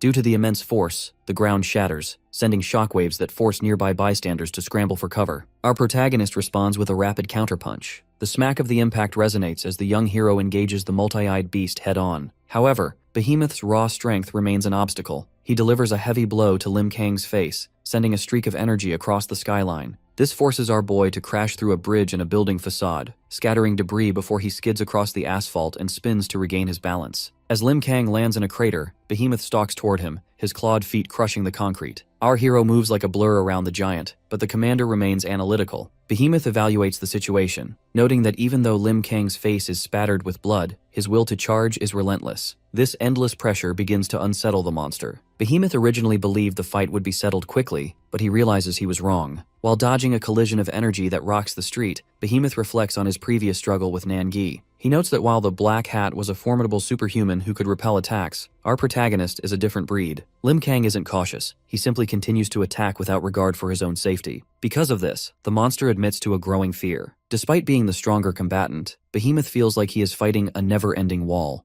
He looks into our hero's eyes and sees that Lim Kang does not care about the damage he is taking. The street erupts in another explosion as the monster's muscles bulge, tapping into his true power. Black tentacles laced with lightning swipe through the air, sending energy blades flying past nearby buildings. This escalation endangers two young boys, Jun and his older brother, who are huddling in the wreckage. Seeing the civilians in the crossfire, our hero shifts his focus. He lands nearby, using his body to deflect the flying debris and shockwaves away from the children. Luckily, the boys are unharmed. Our hero, bloodied and gasping, locks eyes with the older brother, who tells Jun to run. As the children flee, Lim Kang launches himself back into the air and lands on a high bridge. Behemoth watches him from the ground, the silence triggering a memory. Behemoth recalls a lecture from Morel regarding the weakness of superhumans. At the time, Behemoth was dismissive, but Morel's point was that despite their power, superhumans are still human beings. Back in the present, Behemoth finally grasps the meaning of that lesson. Recognizing he can exploit our hero's human nature, the inhuman commander hunches over and launches a massive spear-like bolt of energy across the battlefield. Our hero watches the projectile as it narrowly misses civilians in a nearby building and strikes a structure with a massive impact. Because of the force of the blast, our protagonist is left lying flat on the ground, battered and bleeding. Behemoth falls from the sky and slams into our boy with devastating force. The ground erupts, leaving the elderly Master Oh Bangwan stunned. On a distant rooftop, Jamal Evan and others watch in shock as Behemoth emerges from the dust, holding Lim Kang in a single hand. The monster laughs as he stands in the crater. Behemoth looks at the broken hero in his grip and warns the onlookers that they are in big trouble. He admits he is surprised. Because he felt desperation for the first time, he begins to crush our hero with a two-handed grip. Lim Kang remains motionless with vacant eyes while Behemoth lets out a primal roar. Dark energy gathers in the monster's throat, and the electrical surge fills the area. A sound of shattering bone echoes as the light reaches a blinding intensity. Our hero's signature white cap falls into the rubble, leaving Oh Bangwan, Nangi, and others in shock. Watching from the rooftop, Jamal Evan notices that our protagonist isn't breathing. He realizes the moment foretold by the future has finally arrived. Behemoth stands over the ruins, breathing heavily with blood dripping from his tusks, and claims the first victory of the Great War. Behemoth looks down at his fallen opponent, acknowledging that the white cap was a worthy match. However, as our boy remains unmoving, his mind drifts back to a rainy day at the academy. He remembers asking his grandpa about his dreams. Oh Bangwan had explained that family isn't just about blood, it is about truly loving someone. While the master's dream was to live happily with his family, our boy reveals his own secret. His dream is to protect that family. Back in the present, this resolve triggers a sudden change. Our protagonist wakes with a roar as energy erupts from his body. The ground beneath Behemoth shatters, and an energy tornado forms, shooting a pillar of light into the sky that dwarfs the skyscrapers. The shockwave shatters windows and sets off car alarms throughout the area. Behemoth's eye widens with absolute shock as the earth splits. He looks into the light with disbelief, unable to understand how our hero is standing. Within the blinding glow, a shirtless Lim Kang emerges and fixes his gaze on the monster. The battle has reached a horrific turning point, as Behemoth is completely decimated. Because the hero's counteroffensive was so brutal, the monster is left mangled with both arms torn away at the elbows. While the beast tries to buy time for his regeneration, he notices something unsettling about his opponent. Lim Kang stands amidst the ruins, his entire frame trembling violently as an aura surges around him. This instability confuses the commander, who realizes that despite the boy's shivering, the threat is only rising. Observing this, Master Oh Bangwon recognizes that the boy is at a point where he cannot let go of his power. As Lim Kang's eyes glow with an unstable light, he exhales a sharp breath. Behemoth's instincts flare, forcing him to tense his muscles and manifest a defensive energy across his skin. He believes that no amount of effort from the boy can pierce his final line of defense. Unfortunately for the monster, this defiance is useless. A gargantuan pillar of energy erupts from our hero's position, shattering the ground and dwarfing the surrounding buildings. From the heart of this light, a massive energy construct slams into Behemoth. Since the impact is so sudden, the commander is sent reeling, unable to comprehend how his defenses were bypassed. Lim Kang does not allow a moment for recovery. As a high-pitched energy radiates from his body, he launches himself forward to deliver a devastating kick to the side of the monster's head. The strike is so violent that it pulverizes the pavement, crushing Behemoth's face into the earth. Our hero stands over the remains with bulging muscles, leaving the mangled commander to wonder how a human could possess such strength. As Behemoth's body falls apart, the blob-like Babylon Vanisher emerges from the sky to reclaim the remains. Luckily, Nangi refuses to let the scavenger interrupt. Moving with blinding speed, Nan intercepts and strikes the Vanisher, warning the creature not to interfere while he watches the battle. As a result, the Vanisher roars and disappears into the sky, leaving Behemoth's severed parts to drop back to the ground. Far away in a darkened room, the high-ranking Morel is interrupted by the bloodied Babylon Vanisher. The creature returns in a panic, mumbling Behemoth's name before it succumbs to its injuries. This news of a commander's defeat leaves Morel in shock, as the power balance of the invasion has been shaken. Back at the ruins of Sioyan High School, the victory has pushed our hero to his limit. Lim Kang lets out a primal scream as his energy aura explodes outward, leaving Nangi and Master O stunned by the scale of the surge. The tension is broken by the sound of a creaking bicycle. To the master's disbelief, Juri is frantically pedaling toward the center of the battlefield to reach his friend. Juri skids to a halt just as the energy vortex around Lim Kang begins to collapse. Sensing that the hero's body is about to give out, Juri drops his bike and rushes forward. He catches the unconscious Lim Kang as he falls, cradling him in the rubble. Since the threat is finally over, Juri tells the hero he can stop now. In the aftermath of the cataclysmic battle, Jamal Evan walks across the field of jagged rocks and urban rubble, casually noting that the conflict has finally reached its end. Nearby, Juri is covered in sweat and dirt. He is in shock as he hears the villain's voice. Jamal points out the undeniable reality that superhumans possess terrifying strength, specifically citing how Lim Kang managed to obliterate a high-level commander with a single blast.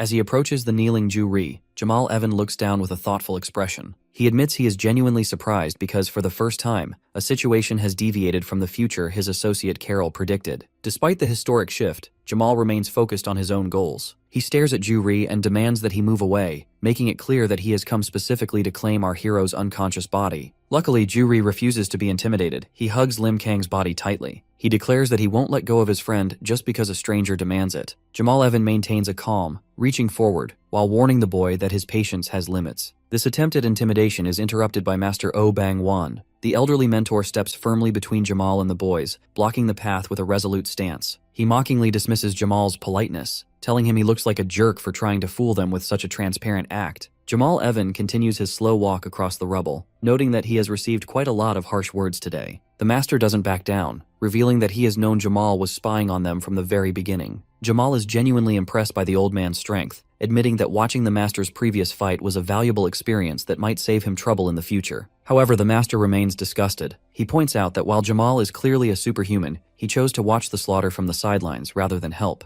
which confirms he is a twisted and foolish individual. Jamal Evan quickly loses interest in the conversation. Because his mood has soured, he decides he no longer wants to be interrupted. He declares his new intent to simply kill the master and take both his body and the Whitecap's remains as prizes. This threat draws a laugh from Nangi, who joins the standoff, suggesting a better idea. Jamal should be the one to die. Nangi notes that if they eliminate the villain now, no one else will have to suffer. This defiance finally pushes Jamal Evan to his breaking point, as he admits he never imagined he could get this angry at someone. Refusing to leave empty-handed, Jamal signals his subordinate, Chinvar, to activate their hidden base's portal. A vortex of energy erupts on the battlefield, serving as a gateway to their real hideout. As a result, several of Jamal's elite subordinates, including a red-skinned monster and a pale avian entity, emerge from the shadows. Jamal Evan looks at the group of heroes and challenges them to see who actually dies first. Master O Bang 1 evaluates the newcomers, realizing that each individual is a high-level superhuman. He is particularly wary of Alexander Kalin, recognizing him as the strongest threat in the enemy lineup.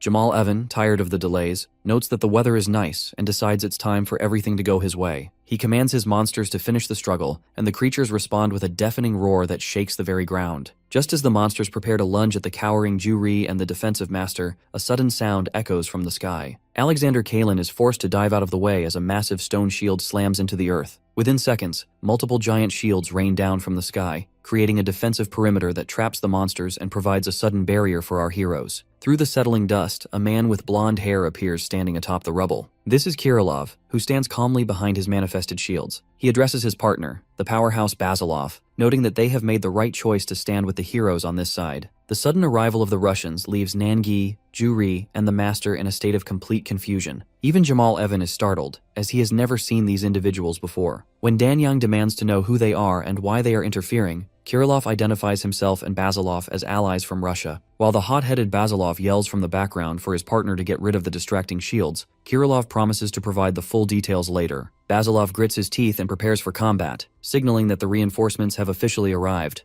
Ju-Ri is immediately struck by the Russians' presence, sensing that this pig-like man is an incredibly formidable warrior. Basilov's attention shifts to the ground, where Lim Kang lies face down and unconscious. Despite the boy being fainted, the Russian powerhouse notes that a great and quiet life force is still emanating from him. This observation is cut short by Basilov's own irritation. He sharply demands to know what Kirilov is doing, forcing the calm painter to finally agree to join the fray. The transition to combat is instantaneous. A red hand reaches for the edge of the dissolving shields, leading to a violent clash between Basilov and the giant limb that shatters the surrounding earth. As the shockwave clears, the red-skinned subordinate of Jamal Evan lunges forward. This monster intends to clean up the battlefield, swinging a gargantuan arm toward the heroes. Although dwarfed by the inhuman size, Basilov remains steadfast and refuses to take a defensive stance. This forced the red inhuman to deliver a full-power punch directly to the Russian's body. The resulting explosion of force is so intense that it stuns Nangi and Danyang, who marvel at the monster's incredible power. However, Basilov's foot remains firmly planted in the cracked pavement. To the monster's confusion, the man in the yellow shirt stands tall with his hands in his pockets, blood-splattered but completely safe. The assault continues as a blue, shark-like inhuman lunges with its maw wide open, striking Basilov's face mid-air. This blow knocks the hero away, forcing him into a crouched position as the ground shatters beneath him. Seeing this, both Kirilov and Master O Bangwan panic, fearing the Russian is taking too much damage. Luckily, Basilov stands back up, his muscles bulging with high physical density. He dismisses the fuss, his expression turning fierce as he walks through the ruins toward a familiar face. Basilov comes face to face with the scarred, red-eyed Alexander Kalin. Deeply shaken, he asks how Kalin ended up in such a state. This triggers a memory of a younger, heroic Kalin who once offered a friendly handshake and a smile, insisting that it didn't matter who caught a monster. Back in the present, Basilov's sorrow turns to anger. He demands to know if this hollow shell is still the man he once knew,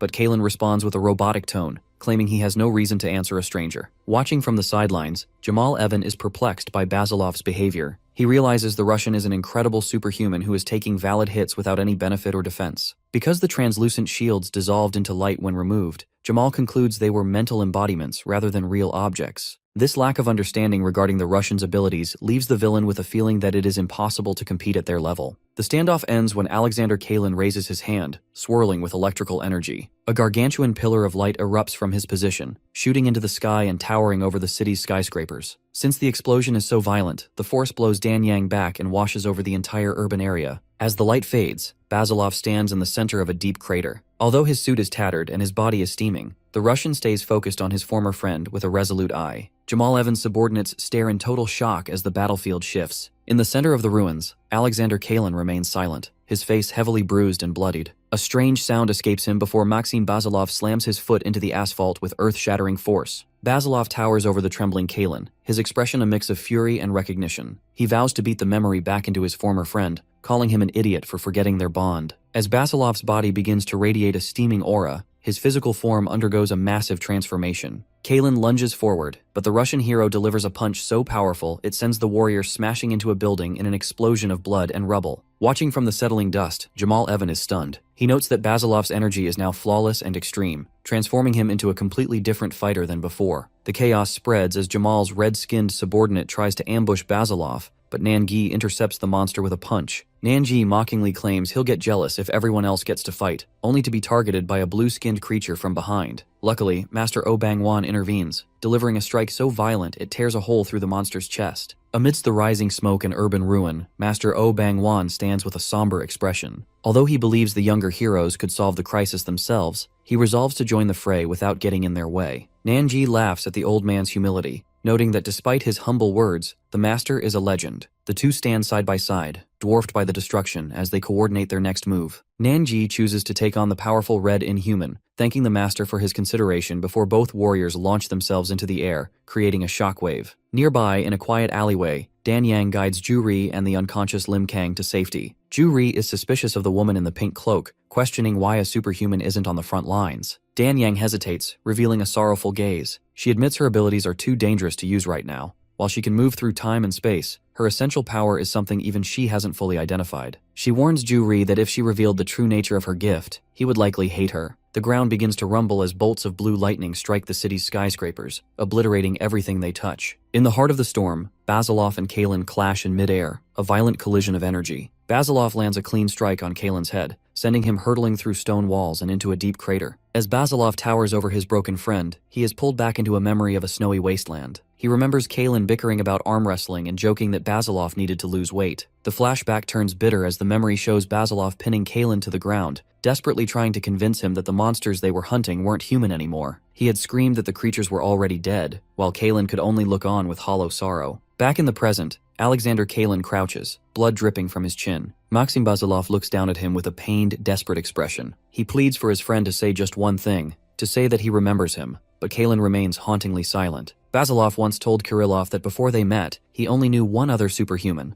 a man named Alexander Kalen. While Kirillov was simply curious about Basilov's past, the conversation revealed just how dangerous Kalen truly was. Basilov admitted that he had lost 38 consecutive arm wrestling matches to the man, but he clarified that brute strength wasn't even Kalen's primary threat. The real danger lay in his ability to control lightning with terrifying precision. Because Kalen fought with such overwhelming force, watching him hunt was less like a duel and more like witnessing a natural disaster. Unfortunately, the two had lost contact long ago. Basilov explained that they never really worked as a team, as Kalen was a wanderer who intended to lead all superhumans. Although Basilov tried to brush it off as none of his business, he secretly worried that something had gone wrong in his old friend's life. Despite the man's incredible power, Basilov remembered him as a brilliant guy who acted like a clown and never took things seriously. He had hoped that one day, the three of them could finally stand together, imagining it would be an interesting alliance. That hopeful memory stands in grim contrast to the present day. A massive pillar of white lightning suddenly tears through the city, signaling Kalen's violent arrival. Instead of a friendly reunion, Kalen strikes Basilov with an energy-infused punch so powerful it sends him flying through buildings. Since this isn't a friendly match, Basilov is forced to transform into his hulking, muscular state just to survive the impact. He realizes that Kalen is completely out of control, prompting him to fight back in an attempt to snap his friend out of his destructive trance. While the two titans clash, Kirillov turns his attention to Jamal Evan, the man pulling the strings behind the scenes. He quickly deduces that Jamal is controlling the puppets currently ravaging the city, so he decides to target the source directly. Kirillov casually suggests that killing Jamal might be the quickest way to end the chaos. To test this theory, the superhuman unleashes a barrage of translucent energy blades and a massive spectral sword that craters the street. This overwhelming show of force shifts the momentum of the battle. Jamal manages to dodge the initial strike, but his subordinate Chenver is badly wounded in the process. Because their ability to foresee the future has been corrupted, Jamal realizes he is in a losing position. He acknowledges that he underestimated the Russian superhumans,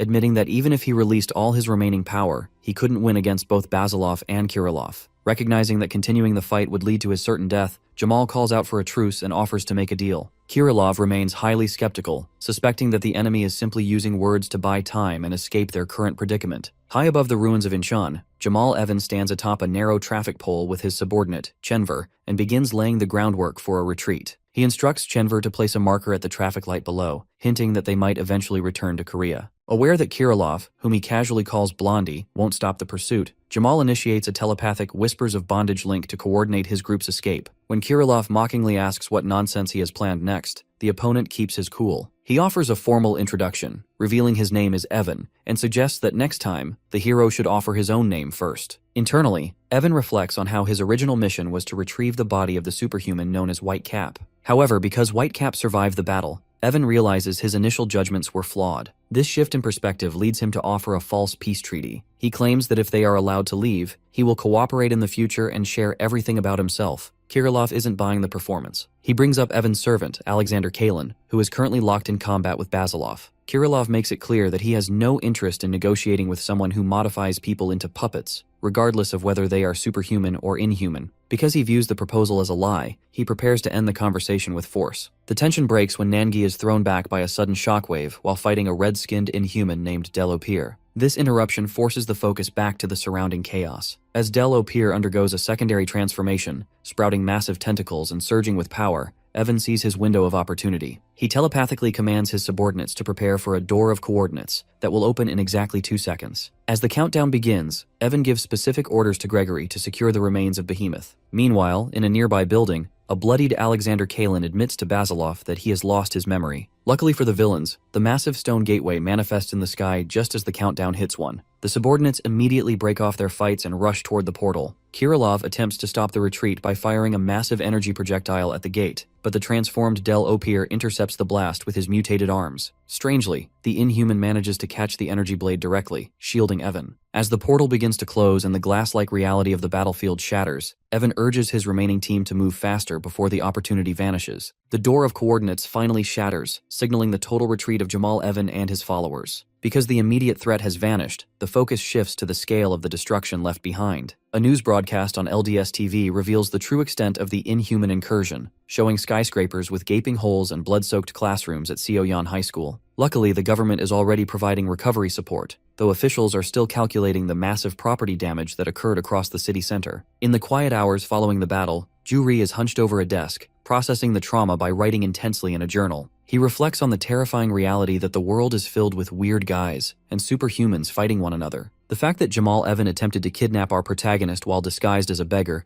Ju-ri is still plagued by the memory of the villain's white eye. He admits that even though he is always by Lim Kang's side, looking into a hostile superhuman's eyes made it hard to breathe. He wonders if his refusal to let go of our hero was true courage or simply a moment of madness, realizing that without Lim Kang, he would already be dead. Ju-ri continues to document the new allies they met on the battlefield, doodling Mr. Pig, the Russian powerhouse Basilov, and his partner Kirilov. Strangely, despite Basilov's jagged grin and intimidating presence, Ju-ri finds himself liking the Russian duo. He also notes a moment of absolute relief. Because our hero remained unconscious long after the fight, Ju-ri concludes that such a vulnerable state only comes when a warrior instinctively feels there are no more threats nearby. As the superhumans gather amidst the wreckage, Master Oh Bang-won asks about their future plans. Kirilov suggests they all share contact information to stay prepared for the next crisis. Because they are in the digital age, he and Dan Yang swap social media handles while Basilov focuses on his own mission. The Russian powerhouse is determined to return home and eventually kill Jamal Evan on his own terms. Nanji prepares to depart as well. He warns the group that this defeat will only make the Inhumans move more carefully and decisively in the future. Once Dan Yang vanishes into a swirl of energy to follow him, Kirilov offers a final insight to the Master. He believes that protecting the White Cap is the primary key to annihilating the Inhuman race, as the monsters seem specifically targeted on our boy. After a brief argument about whether to eat or buy new clothes first, the Russian pair finally heads out. While the city attempts to return to normal, the public perception of the White Cap begins to shift. News anchors report that while many are concerned about Lim Kang's disappearance, some analysts are calling for him to be charged with a crime due to the destruction caused during his fight. Since his identity is now public knowledge, his quiet life has been completely upended.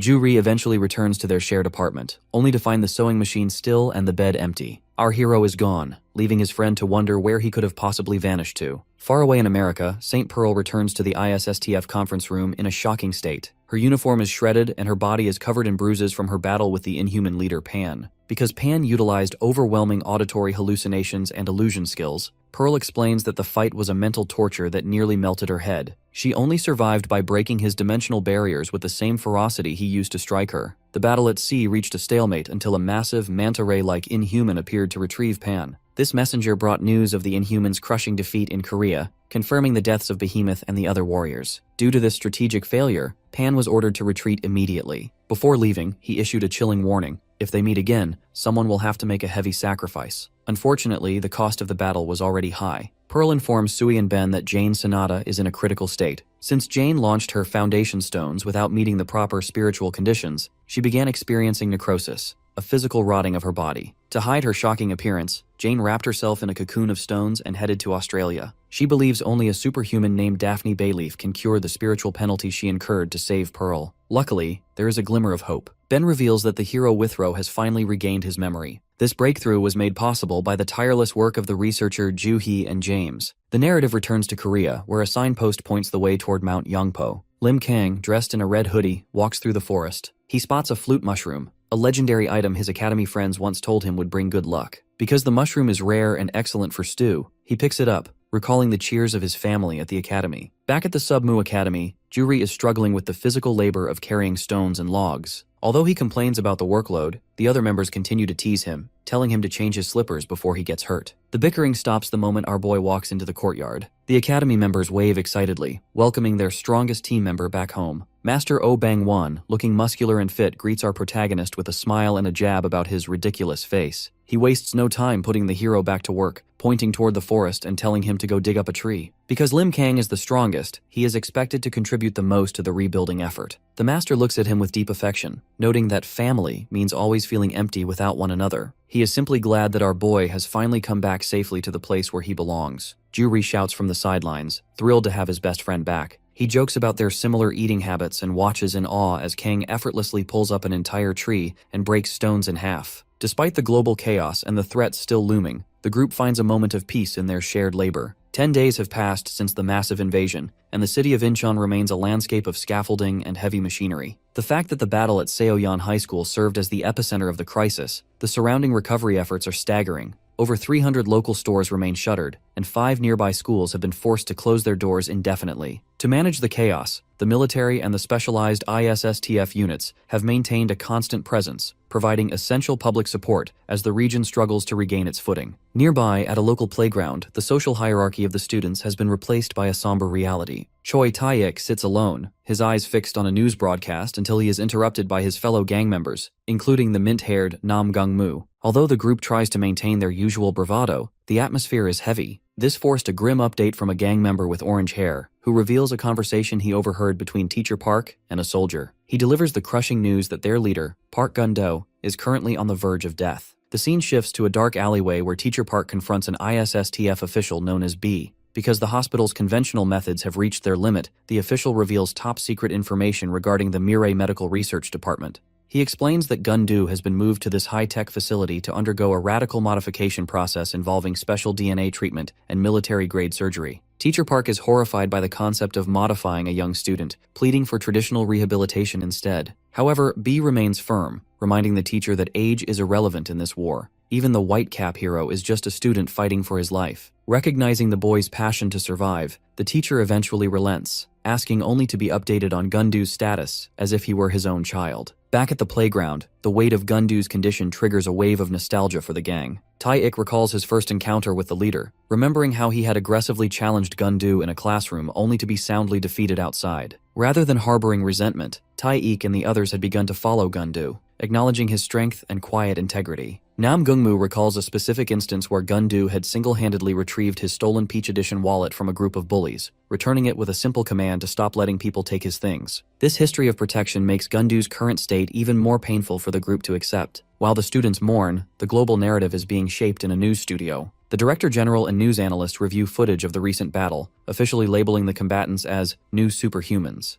Because their identities and nationalities remain a mystery, the public is left with rumors and theories. The analysts highlight the white cap hero as a godlike figure, but they also draw attention to a hostile entity wearing a beggar's hat, identified as the villain Jamal Evan. The government concludes that while some superhumans fight for humanity, others, like the Black Hat or Evan, likely harbor hostile plans for the future. Amidst these global tensions, the focus returns to the quiet of the Submu Academy at night. The students gather around a campfire, sharing exaggerated warrior tales to lighten the mood. Lim Kang finds himself laughing at his friend's ridiculous story about chokeholding a shark, momentarily enjoying the normalcy of the group. However, the peace is interrupted when Master Oh Bang-wan senses an intruder in the dark woods. Luckily, the intruder is not a monster, but a terrified government official who had been sent to contact the Master. The official is bruised and exhausted, having lost his drone and light stick while navigating the treacherous mountain terrain. Master Oh Bang-wan appears suddenly, dropping from a tree to startle the man before taking his walkie-talkie. Because the government attempted to bypass his privacy, the Master delivers a stern, authoritative message directly into the device. He makes it clear that he will negotiate on his own terms and firmly warns the government never to set foot on his mountain again. Inside a dark stone chamber, the inhuman Morel stands before the seated leader, Pan.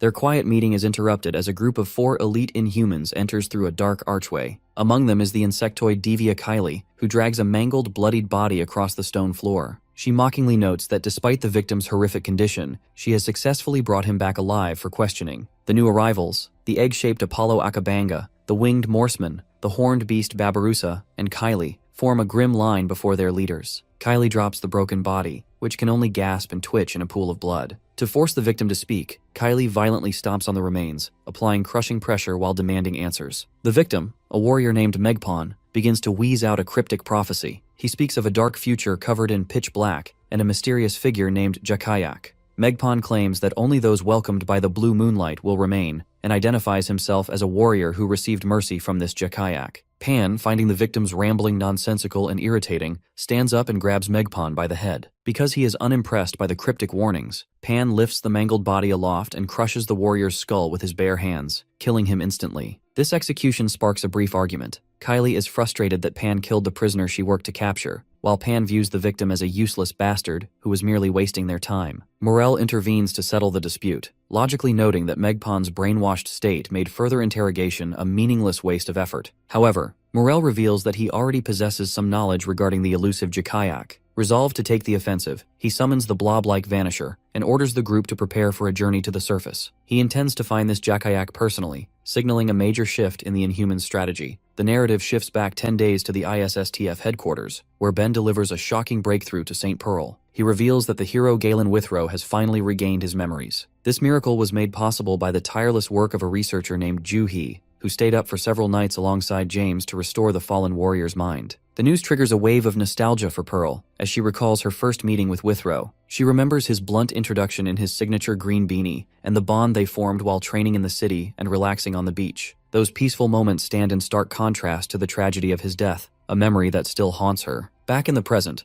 Pearl is so overwhelmed by these reflections that she accidentally smashes her head into the roof of a Mercedes while waking from a nap, damaging the car. Ben, who is driving, jokingly tells her not to worry since the vehicle actually belongs to James. As the group arrives at the lab, Pearl experiences a complex mix of emotions. While she is saddened that Withrow's resurrection was a forced rebirth tied to the villain Jamal Evan, she cannot hide her pure joy at having her partner back. As James and the others shout in excitement to welcome her, Pearl realizes the human heart is often cunning and weak, but the relief of Withrow's return is a reality she is finally ready to embrace. A sharp close-up of Galen Withrow's face reveals his distinctive neck scar as he sits up on a table. After a brief flashback of a snowy walk with St. Pearl, he stands fully. Extending a hand in greeting, he calmly acknowledges her presence, noting that it has been a long time. Unfortunately for his stoic composure, St. Pearl immediately lunges into a desperate hug. Because Withrow is startled by her sudden tears, he can only ask why everyone is crying. Nearby, the technical duo of James De Niro and Ben are also reduced to weeping with joy. The laboratory is quickly filled with boisterous laughter, signaling that despite the sterile equipment and monitors, the atmosphere has transformed into a celebratory reunion. Afterwards, they all are gathered in briefing room. Sui Garcia notices that Matt Dion is missing. Rose explains that the actor is busy with fan service or a similar meeting, though Sui remains skeptical. She dismisses the excuse, assuming the lonely man is simply pretending to have social obligations. Withrow leans over the table to ask who this unfamiliar girl is. Sui introduces herself with a mischievous beam, leaving the warrior to quietly process her name. Ben takes a more serious tone. He begins a somber briefing, walking Withrow through a rough outline of the war and the various altercations that occurred during his absence. While Withrow remains calm, his face betrays a mix of sadness and confusion. Dr. Oldman provides a medical update, noting that Withrow is suffering from dissociative symptoms and abnormal headaches. Luckily, the prognosis is positive. With continuous mental and physical care, he is quickly recovering his old self and overcoming minor memory loss. Ben offers his gratitude to Dr. Oldman, but the scientist clarifies that the real credit belongs to his student, Ju-hee. Through a series of flashbacks, the genius behind the recovery is revealed. Ju-hee, a pink-haired developer, had previously instructed St. Pearl to follow her directions to ensure a successful recovery. Not long ago, James De Niro arrived at the lab with a box of requested items, sweating with desperation. He questioned if Withrow's memory could truly be restored, but Joo-hee remained unbothered by his intensity. She explained that while they were utilizing antique methods like hypnosis, it was their best bet. The strategy involved a rigorous schedule of treatments led by Dr. Fury Mendez, an authority in the field. Because the stakes were so high, Joo-hee warned James that if the memories weren't recovered quickly, they might be lost forever. That is why they planned a high-impact intervention for the 11th hypnosis treatment at 9 p.m. During that session, Withrow lay peaceful with his eyes closed, describing a hazy memory of Harlem. He recalled being surrounded by laughing children in a messy but cozy place. Following Dr. Mendez's signal, James began to cry out for his friend. This voice triggered a reaction in Withrow, who visualized an unlucky guy with glasses who was always bothering him. Although Withrow initially felt like his head would split open from the pressure, the hypnosis session ended with Withrow waking up to see James's tear-streaked face. Unfortunately, Withrow initially claimed he didn't remember anything. James, refusing to give up, pulled a blue spandex suit with a yellow L symbol from his box. He explained that this was the suit the hero always wore to protect the Earth, begging him to take it. This physical trigger caused a violent memory flash. Withrow recalled shouting that he would never wear such a suit. In a sudden burst of his old personality, Withrow smacked the suit out of James's hand, calling him annoying. Due to this spark of temper, James and Fury realized the true Withrow had finally returned. Later, James thanked Joo-hee for her insight. She explained her methodology, noting that she had observed Withrow's habits, such as his preference for beanies and his intense dislike of coffee. Because she believed his lifelong tendencies remained intact despite his memory loss, she organized a comprehensive team of experts to carry out the recovery plan. Joo-hee humbly attributed the success to luck, claiming she is just a genius rather than a superhuman. She clarified why James was the only one invited to the treatment, explaining that St. Pearl and Jane were fatal obstacles because they were too deeply engraved in Withrow's mind. For the hypnosis to work, they needed someone fresh but significant, making James the most suitable candidate. As the briefing ends, James admits he can never truly repay her. Joo-hee simply smiles, noting that no one can compare to the sacrifice made by the heroes. She expresses her happiness at being able to help those who help others without wanting anything in return. Back in present inside the meeting room, James De Niro finishes recounting the miraculous story of Galen Withrow's memory recovery. With this heavy weight of the ordeal, a heavy silence falls over the group, while the young Sui thinks about the researcher, Joo-hee, with quiet admiration. Ben acknowledges the immense strain James has endured throughout this process, but St. Pearl's focus shifts to the woman responsible for their success. She asks where the researcher is now, prompting Dr. Oldman to explain that Joo-hee has already begun her journey back to Korea. Dr. Oldman recalls seeing his former apprentice off at the elevators. Since they owe her so much for Withrow's recovery, he tried to offer his sincere thanks, but Joo-hee playfully dismissed the praise. She admitted that while she is technically the team leader at the US headquarters, she finds the environment there rotten. That's why she requested a semi-permanent dispatch back to her home country. Although she claimed she simply wanted to return home, Dr. Oldman remains skeptical. He knows her well enough to suspect she has hidden reasons that she isn't sharing. Back in the meeting room, James officially closes the chapter on the recent chaos. He expresses his deep gratitude to the gathered heroes for returning safely from the abyss of battle and memory. However, the respite is short-lived. James stands to begin a high-level briefing regarding the recent clash in Korea and St. Pearl's dangerous encounter in the Pacific. Because the threat remains, the group must now decide on their future direction and strategy. Meanwhile, in Korea, our protagonist, Lim Kang, is struggling with a much more domestic challenge. Dressed in a red hoodie, our boy hauls a cardboard box up a steep set of city stairs. He suddenly realizes he forgot to buy the fish requested by his academy fellows. Since the trek back to the market is too irritating, he briefly considers lying and saying he dropped the groceries while running. As he walks along a fence at sunset, his mind drifts back to the violent lightning of his previous battles, leaving him with a somber expression as he navigates the rural paths past local greenhouses. Unbeknownst to him, his classmates have been trailing him. Because Changryo loses sight of him for a moment, the group begins to bicker in the middle of the road. Their argument is cut short when they look up to find our hero sitting casually on the roof of a bus stop. Our protagonist jumps down to face them, curious as to how they found his mountain hideout. Daebang guiltily confesses that he broke his promise of secrecy because the others wouldn't stop pestering him. The atmosphere becomes awkward and tense. Moo-hee, looking at our hero with watery eyes, asks why he hasn't returned to school in the 4 days since it reopened. She tells him that it feels like he has disappeared forever and pleads for him to come back, insisting that the students want to keep seeing him. When our guy remains silent and attempts to walk away, Moo-hee becomes emotional. She shouts after him, questioning if he is running away because of the Inhumans, and declaring that the students are willing to fight alongside him as fellow humans. Luckily, our hero stops to offer a final practical warning. He explains that the mountain is dangerous, filled with wild animals and confusing trails, and asks them not to follow him any further. As he disappears into the twilight, the classmates are left dejected. Changriol realizes that our boy is likely the most upset of them all, but he hopes that their effort to reach out was enough to relieve his mind. Later that night, Master Oh Bang-wan finds our protagonist sitting by a moonlit river. The master notes that the boy's friends are good people for following him so far, and he asks directly if Lim Kang wants to go back to school. Sensing the hero's conflict, the master delivers a grave lecture. He explains that unless the Inhumans are completely destroyed, no place on Earth is truly safe. That's why the master argues that hiding is wrong.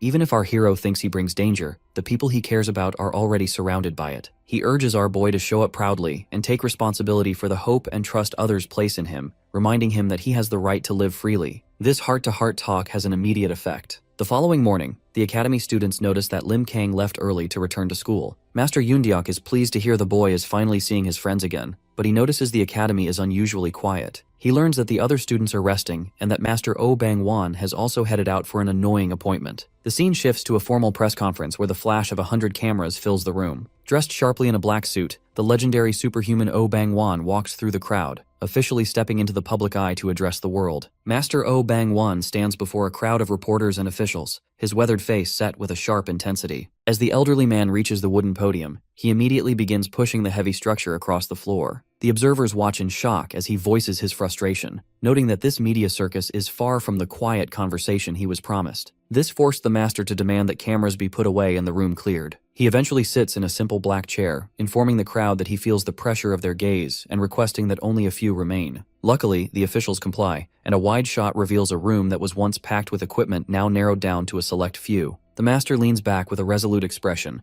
asking them to proceed politely so he can finish quickly. The scene transitions to the exterior of Seoyan High School, where two students are walking through the gates while playfully bickering. Their argument is cut short when they stop in their tracks, their expressions shifting to absolute shock as they look toward the schoolyard. There, a group of students gathered around Lim Kang. Because he is wearing an out-of-place, poorly tied red necktie, the students whisper frantically about the superhuman white cap. One student, Oh Seon-uk, gathers his courage to approach our hero. With tears in his eyes, he sincerely thanks Lim Kang for protecting him during the previous attack. Lim Kang looks on with a blank expression until Kwon Chul suddenly leaps onto his back in a friendly headlock. This reunion triggers a joyous arrival from Daebang and Chang Ryul, who join the group with wide smiles as they welcome their friend back. Back in the press conference room, an official named Kim Han-jun introduces the 8 specific individuals remaining, including representatives from major broadcast companies, heads of analysis, and high-ranking senators. Once the total count is confirmed, the interview begins. Master Oh Bang-won responds to the first reporter with a tired but steady gaze, refusing to prove his powers like a zoo animal and jokingly threatening to drop a building on her instead. When a second reporter asks if he is on their side,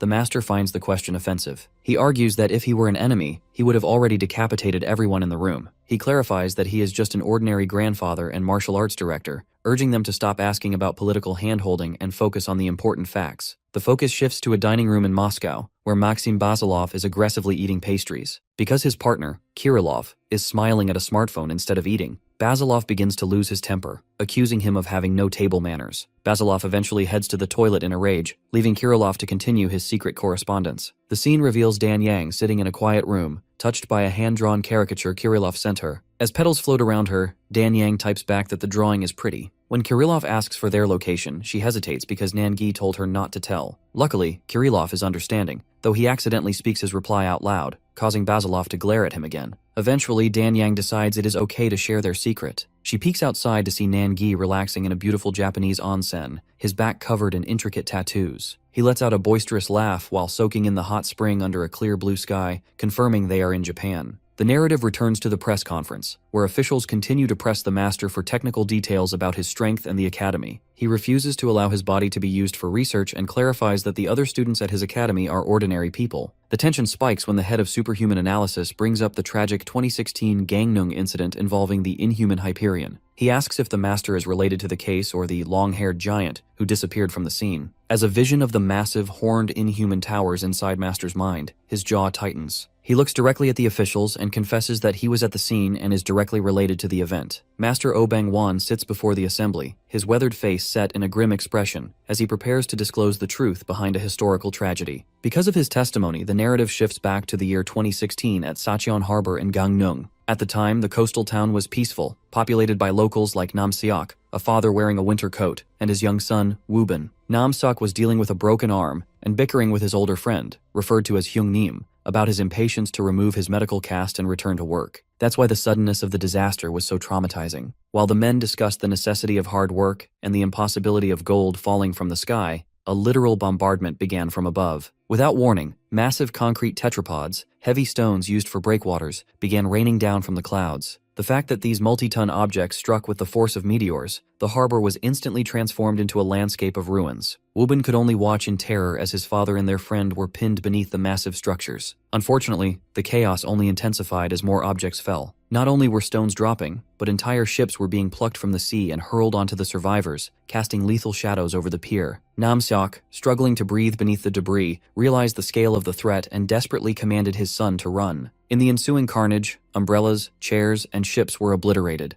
and the Hyung Nim sacrificed his own safety to push Woo-bin away from the impact zones. Back in the present, the head of Superhuman Analysis confirms these established facts. He explains that the surprise bombing was a total disaster that started at the pier and claimed countless lives in an instant. Since the falling objects created a thick, suffocating layer of dust, the victims were left blinded and unable to identify their attacker. This forced them into a state of pure panic as massive beams of light and ear-piercing shrieks further decimated the harbor. The analyst questions if Master Oh Bang-wan was truly there, prompting the old hero to recall his own intervention. During the flashback, a younger Oh Bang-wan heard the news while at his dojo and rushed straight into the heart of the crisis. Meanwhile, young Woo-bin was wandering alone through the blinding dust, cradling the bloodied head of his uncle. Following the dying man's final instructions to keep running and cover his mouth, the boy stumbled through the ruins. Strangely, amidst the winter disaster, Woo-bin noticed colorful flower petals appearing on the ground. This sensory confusion led the boy into a field of blooming cosmos flowers that seemed to emerge from the wreckage. Seeing a silhouette in the distance, Woo-bin ran forward thinking it was his father, but he instead collided with a massive gray leg. Looking up, the child found himself standing in the shadow of the Inhuman. Because the monster towered over him with glowing yellow eyes, the child was paralyzed with fear as a giant hand descended to crush him. Luckily, Master Oh Bang-wan arrived at that exact microsecond. Dressed in a purple tracksuit and sporting long hair, our protagonist's mentor intercepted the beast with a blood-spraying blow that sent the monster hurtling into a nearby truck. As the monster recoiled, the master stood protectively in front of the traumatized child. He pointed toward a path of escape and commanded Woo-bin to get a hold of himself and run, marking the moment the master officially engaged the first survivor class Inhuman. Because of the devastation surrounding him, the master is immediately on edge, his black combat boot planting firmly into the shattered pavement. He finds himself face to face with the Inhuman named Iskarion, a creature with cold yellow eyes and sharp horns. Recognizing the beast as the source of the chaos, the bloodied master growls a confrontation, demanding to know if this is the one who made such a mess. Back in the present-day press conference, the officials and reporters are frozen in a montage of pure shock. That's why the head of Superhuman Analysis begins to tremble. He realizes that the elderly man sitting before them is the legendary long-haired giant who fought during the Hyperion crisis. Master Oh Bang-wan remains silent beneath his cap, allowing the weight of this revelation to settle over the room. The narrative shifts back to the past, where the master evaluates his opponent. Because Iskarion stands perfectly still amidst the rubble, the master suspects the creature is either being cautious or has stiffened as a defensive mechanism. However, as the master clenches his fist, he notices a blue honeycomb pattern in the Inhuman's eye. This detail forces the master to realize that the creature isn't just a mindless predator. He senses the eye of someone in pain who is actually curious about him. Refusing to be mocked by a monster, our hero lunges forward. The resulting collision creates a massive shockwave of dust. Master follows up his initial strike by slamming his knee into Iskarion's chest, snapping the monster's head back in a relentless assault. The fact that he is determined to end the fight, the master winds up for an energy-infused punch. Unfortunately, the momentum shifts when Iskarion catches the master's arm with a massive hand. As the ground shatters from an explosion of energy between them, a lone child named Woo-bin huddles behind wooden crates, trembling as he watches the carnage. Iskarion pins the master down, attempting to crush his head against the ground while coldly telling the hero to give up. This insult triggers a final surge of defiance. The master kicks the Inhuman's jaw to release himself and prepares for a final cataclysmic strike. Back in the present, the master removes his white cap to reveal his long, flowing white hair, officially confirming his identity. He sets his red-framed glasses aside and clarifies a point of confusion. While his hair is long, he is not a giant. Master O Bang-wan begins to narrate the distorted truth of the Gangneung massacre. He explains that while he did have a bloody battle with the monster, the accumulated injuries between them were vastly different. Because there was an overwhelming power gap he couldn't bridge, the master was at a crossroads where death seemed inevitable. He decided to pour all his power into one compressed shot as a last resort. However, he warns the officials that the information reported about the incident was incorrect from the very beginning. The master reveals a startling observation from that day. When he first arrived and attacked Iskarion to protect the child, he noticed the Inhuman wasn't looking at him. Instead, the monster was staring at the pier where the incident actually started. This implies that the real culprit was someone else entirely. As our master describes his high-speed dash toward the monster, his sixth sense suddenly alerted him to a red energy beam targeting his blind spot. Since he was midair, he was unable to avoid the unidentifiable beam of light. The impact sent him crashing into a pile of containers, and the force was so extreme that one of his feet was severed. While the master lay in a pool of blood, he watched as Iskarion turned toward the source of the beam. A massive foot stomped into the ground, revealing a new, terrifying presence amidst the smoke. This was the arrival of the Inhuman leader, Pan, whose presence immediately drew the attention of the blue-horned Iskarion. Because Pan recognized the warrior, he offered a chillingly casual greeting amidst the ruins, identifying the beast as the legendary Iskarion. Luckily for our protagonist's mentor, Iskarion's intentions were far more complex than simple predation. As the blue-skinned monster stood over the bloodied master, he didn't deliver a killing blow. Instead, Iskarion lunged forward to grip the back of the master's head, forcing the elderly man to look him directly in the eye. In a shocking display of communication,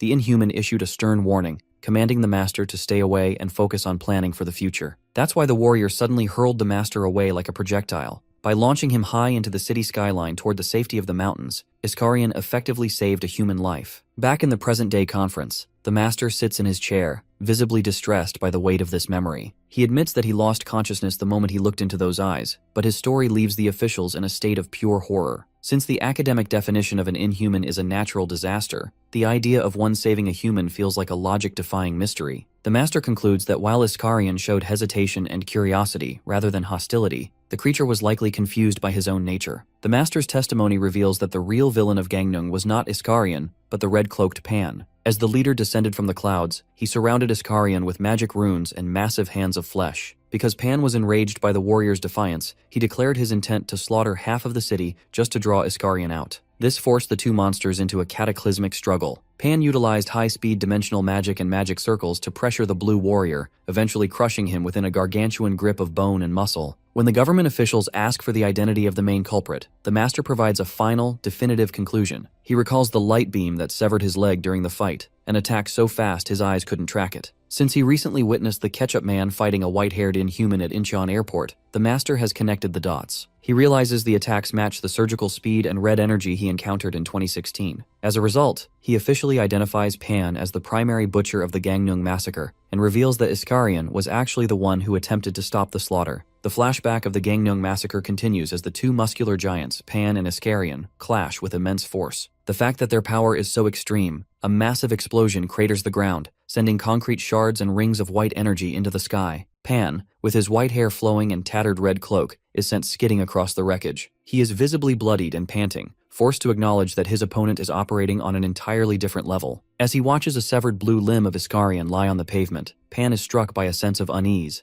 leading him to recall a specific warning from the Morel. In this memory, Morel lectures Pan in a dark, red-lit hall. Because the timing of their invasion is so delicate, Morel warns Pan that he must avoid any contact with Iskarion. The leader explains that Iskarion represents a flame that never goes out, an embodiment of everlasting strength that negates the usual limits of power gaps. Morel uses the logic of the natural world to explain this, comparing the difference in strength to that between an elephant and an ant. He notes that while most beings have a limit, Iskarion will burn endlessly unless his very existence is erased. This forced Morel to label Pan as the only subordinate difficult to handle because of his impulsiveness. Back in the reality of the 2016 massacre, the battle resumes as Pan lunges through a desolated city toward Iskarion. Pan activates several magic circles around his arms, attempting to crush his foe with a massive, fleshy hand construct. However, Iskarion remains calm. Since he is the master of the 7 horns, several sword-like appendages hovering behind him begin to glow and spin, creating a slicing vortex that negates Pan's pressure. The struggle intensifies as the two clash in mid-air. Pan lunges through a red beam of light, but his tattered cloak and bloodied face show he is losing the war of attrition. Strangely, Pan realizes it isn't just Iskarion's raw strength that is the problem,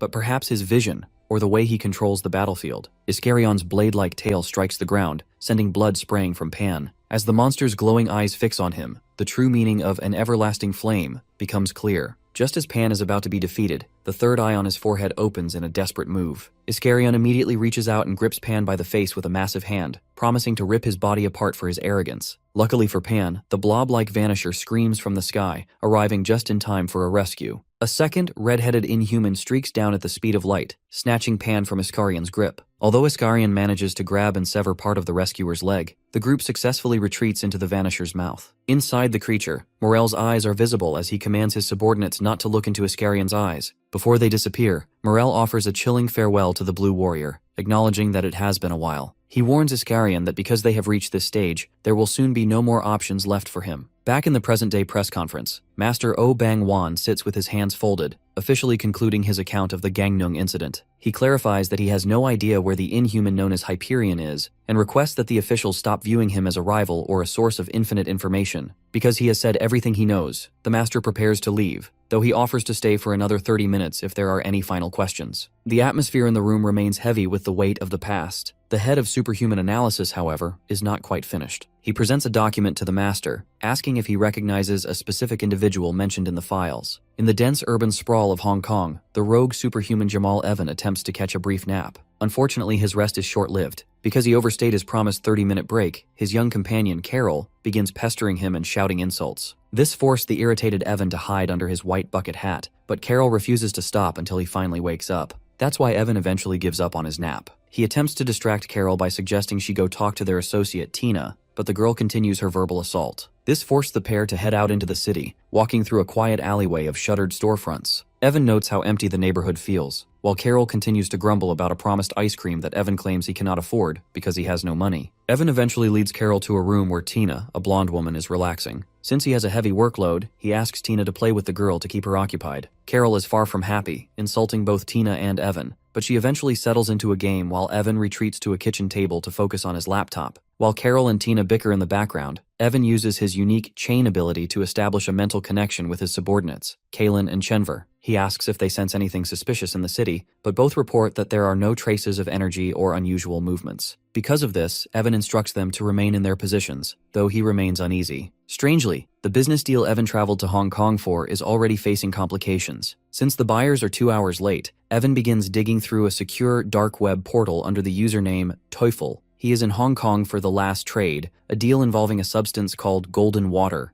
A message arrives from a user named Talisman, inviting Evan to meet in person at Victoria Peak to finalize the exchange. Evan realizes that if this trade fails, his future plans will face serious setbacks. This forced him to recall his subordinates, Kalen and Chenver, as the situation becomes increasingly unpredictable. Meanwhile, in an American suburb, the ISSTF spokesman James is having a frustrating day. He discovers a big dent and a cracked window in the back of his black Mercedes, damage caused by St. Pearl previously. While grumbling over the repair, James receives a video call from the researcher Joo-hee, who has just arrived at an airport in Korea. Joo-hee is calling because she has been unable to shake her concerns regarding Jamal Evan. Because Evan leads an army of resurrected beings, she wants to confirm the mechanics of his power. James provides a chilling explanation. Evan possesses an ability called absolute resurrection. This allows him to restore any living being perfectly, but there is a catch. Joo-hee theorizes that Evan's process involves 2 distinct steps. The first is the actual resurrection, followed by a second step called total memory blackout, which turns the victim into a shackle or a mindless pawn. That's why the case of Galen Withrow is so significant.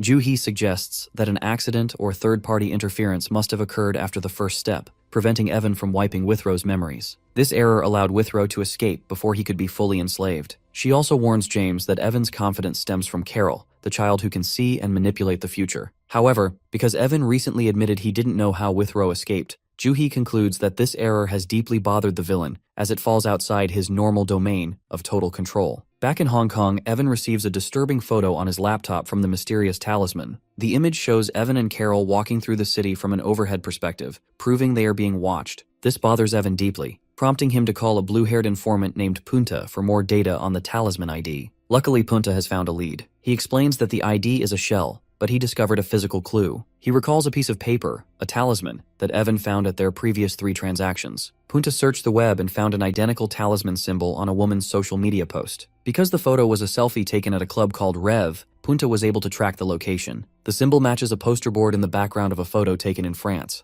Evan realizes that this talisman is not just a business partner, but someone making him walk in vain. He orders Chenver to record the coordinates and prepares to leave. Donning his white bucket hat, Evan declares that he will soon find this mysterious traitor in France. The press conference continues with Master O Bang Wan providing critical intel on the emergence of organized superhuman threats. He confirms that the rogue superhuman known as Jamal Evan is not a lone wolf, but a leader who commands a dedicated unit. Because Evan utilizes a unique spiritual method to resurrect and reinforce his military personnel, he is able to recruit both superhumans and inhumans into his ranks without distinction. This forced the Master to officially label Evan a maniac and a severe threat to mankind, especially since the villain successfully stole the remains of the massive blue monster from the Incheon incident to bolster his forces. Because of this revelation, the head of Superhuman Analysis expresses a growing concern for global surveillance. He acknowledges that they are in unfortunate times where even superhumans must be monitored as closely as the monsters they fight. That's why the official is so focused on identifying Evan's origins. Luckily, Master O provides a glimmer of hope by mentioning the Russian powerhouses, Maxim Basilov and Kirillov. He notes that because they are exceptionally strong, they serve as a natural deterrent against Evan's movements. Strangely, the Master immediately tries to retract this statement as a lie, leaving the audience confused by his sudden attempt to keep the Russians a secret. The tone of the conference shifts as the Master reflects on the personal cost of the recent war. Since he lost several of his sons from the academy, including Sucheol, Kwansik, and Myunggu, he declines further long-form questioning. He shares a somber reflection on his own life, noting that while he found late-stage happiness in his academy family, tragedy struck like lightning.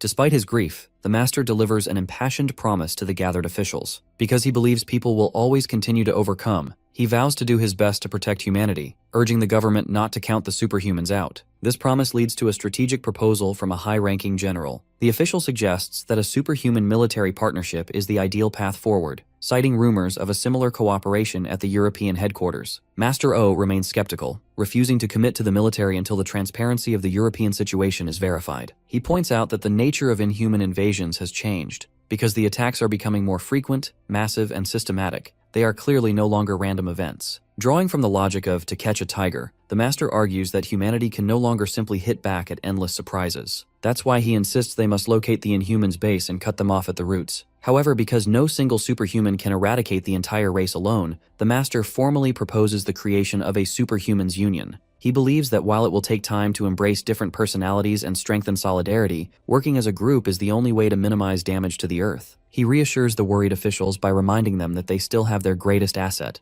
the superhuman whitecap, Lim Kang. While the Master speaks of global unity, the narrative shifts to a Japanese bathhouse where Nangi is enjoying a moment of domestic comedy. Because he is lazy, he has forced his companion Dan Yang to tie his long hair into pigtails. The piece is suddenly interrupted when a wooden suitcase on the floor begins to rattle and shake violently. This forced Nangi to acknowledge that his guest has finally woken up. Dan Yang is disgusted when Nangi opens the box to reveal a small, slug-like inhuman bound tightly in a transparent container. This creature is Pyongoid, a survivor from the school invasion. Since Nangi wants information rather than a quick kill, he commands his shadow, Black Mirror, to release only the creature's mouth. The Master of Shadows then uses a mix of humor and lethal intimidation to initiate an interrogation. He mockingly calls the Pyongoid cute, while looming over him with a dark, suffocating aura. Nangi issues a final, terrifying ultimatum. The Inhuman must answer questions about his race truthfully, or he will be split in half on the spot. Nangi leans in with a malicious grin, noting that the Pyongoid looks like nothing more than a lowly pawn. Since he wants to identify the hierarchy of the enemy, Nan demands to know the name of the biggest boss the Inhumans follow. The prisoner continues to tremble, paralyzed by the overwhelming mental pressure radiating from Nangi. The Black Hat provides a ruthless 3-second countdown, manifesting a black energy weapon to prove he isn't joking. This forced the terrified slug to scream out the name Behemoth, just as the blade is about to strike. Dan Yang reacts with shock to the name, while Pyongoid frantically explains that Behemoth is his master and the object of his loyalty. Nangi recalls the hulking, multi-eyed commander from the schoolyard battle, but he quickly delivers a cold reality check. Behemoth is already dead. Pyongoid is left utterly devastated by the news of his master's demise. Nangi explains that the entire invasion force in Korea was wiped out, leaving Pyongoid as the sole survivor. This leads to a second interrogation regarding the creature's strange hiding spot. The fact that Nangi's eyes can see through any deception. He recalls finding the monster buried like a mushroom in a flower bed behind the school. Pyongoid admits he had lost most of his energy and needed a damp, covered place to recover. but his primary motivation for hiding was far more desperate. He reveals that he was terrified of being caught by an elite warrior named Galtaran. Luckily for the prisoner, his cowardice served as a survival strategy. He explains that Galtaran is a dreadful scavenger who eats fallen inhumans to gain strength. Because the elites consider a weakened soldier to be useless, Pyongyang feared he would be eaten by his own kind. Dan Yang notes that Galtaran was also killed by the White Cap, providing the prisoner with a mix of relief and shock. Seeing that the creature is now willing to talk, Nangi relaxes his posture and sits on the floor, urging Pyongyang to share everything he knows about the remaining leaders. Meanwhile, the scene shifts to a quiet moment of reflection for the head of superhuman analysis. He sits alone on some concrete stairs, sighing with exhaustion as he finishes a soda. With the press conference over and the Inhumans appearing openly on Earth, he realizes that the years spent chasing secret identities have become insignificant. This forced him to recall the 2016 Gangneung Harbor incident, where he had interviewed a young survivor named Wubin. At the time, the boy had insisted that a blue-horned monster was not a bad guy, and had even told him to run away from a scarier, ghost-like entity. Unfortunately, the investigator hadn't believed the child back then. Because the boy's story about a passing grandfather fighting a horned monster seemed too messed up for a traumatized mind, the man had dismissed it as a psychological shock. He even ignored the testimony of the boy's father, Namseok, who insisted his son wouldn't lie. Back in the present, the man's soda can buckles in his grip as the realization of his failure hits him. He admits that everything the child said was true, and he feels a deep sense of guilt for failing as a reporter and investigator by ignoring the most important witness of the tragedy. The focus returns to the bathhouse, where Pyongyang continues to outline the inhuman leadership. He identifies 4 primary figures: Behemoth, Pan, Morel, and Sid. Since Pan is feral and hot-tempered, Pyongyang admits he almost died several times just for moving too slowly for the leader's liking. He describes Morel as the strategist who gave the orders for the Korean invasion, noting that while Behemoth was a kingly protector, everyone truly follows Morel's decisions as the true leader. The most unsettling revelation involves the figure named Sid, whom Pyongyang describes as the return of catastrophe.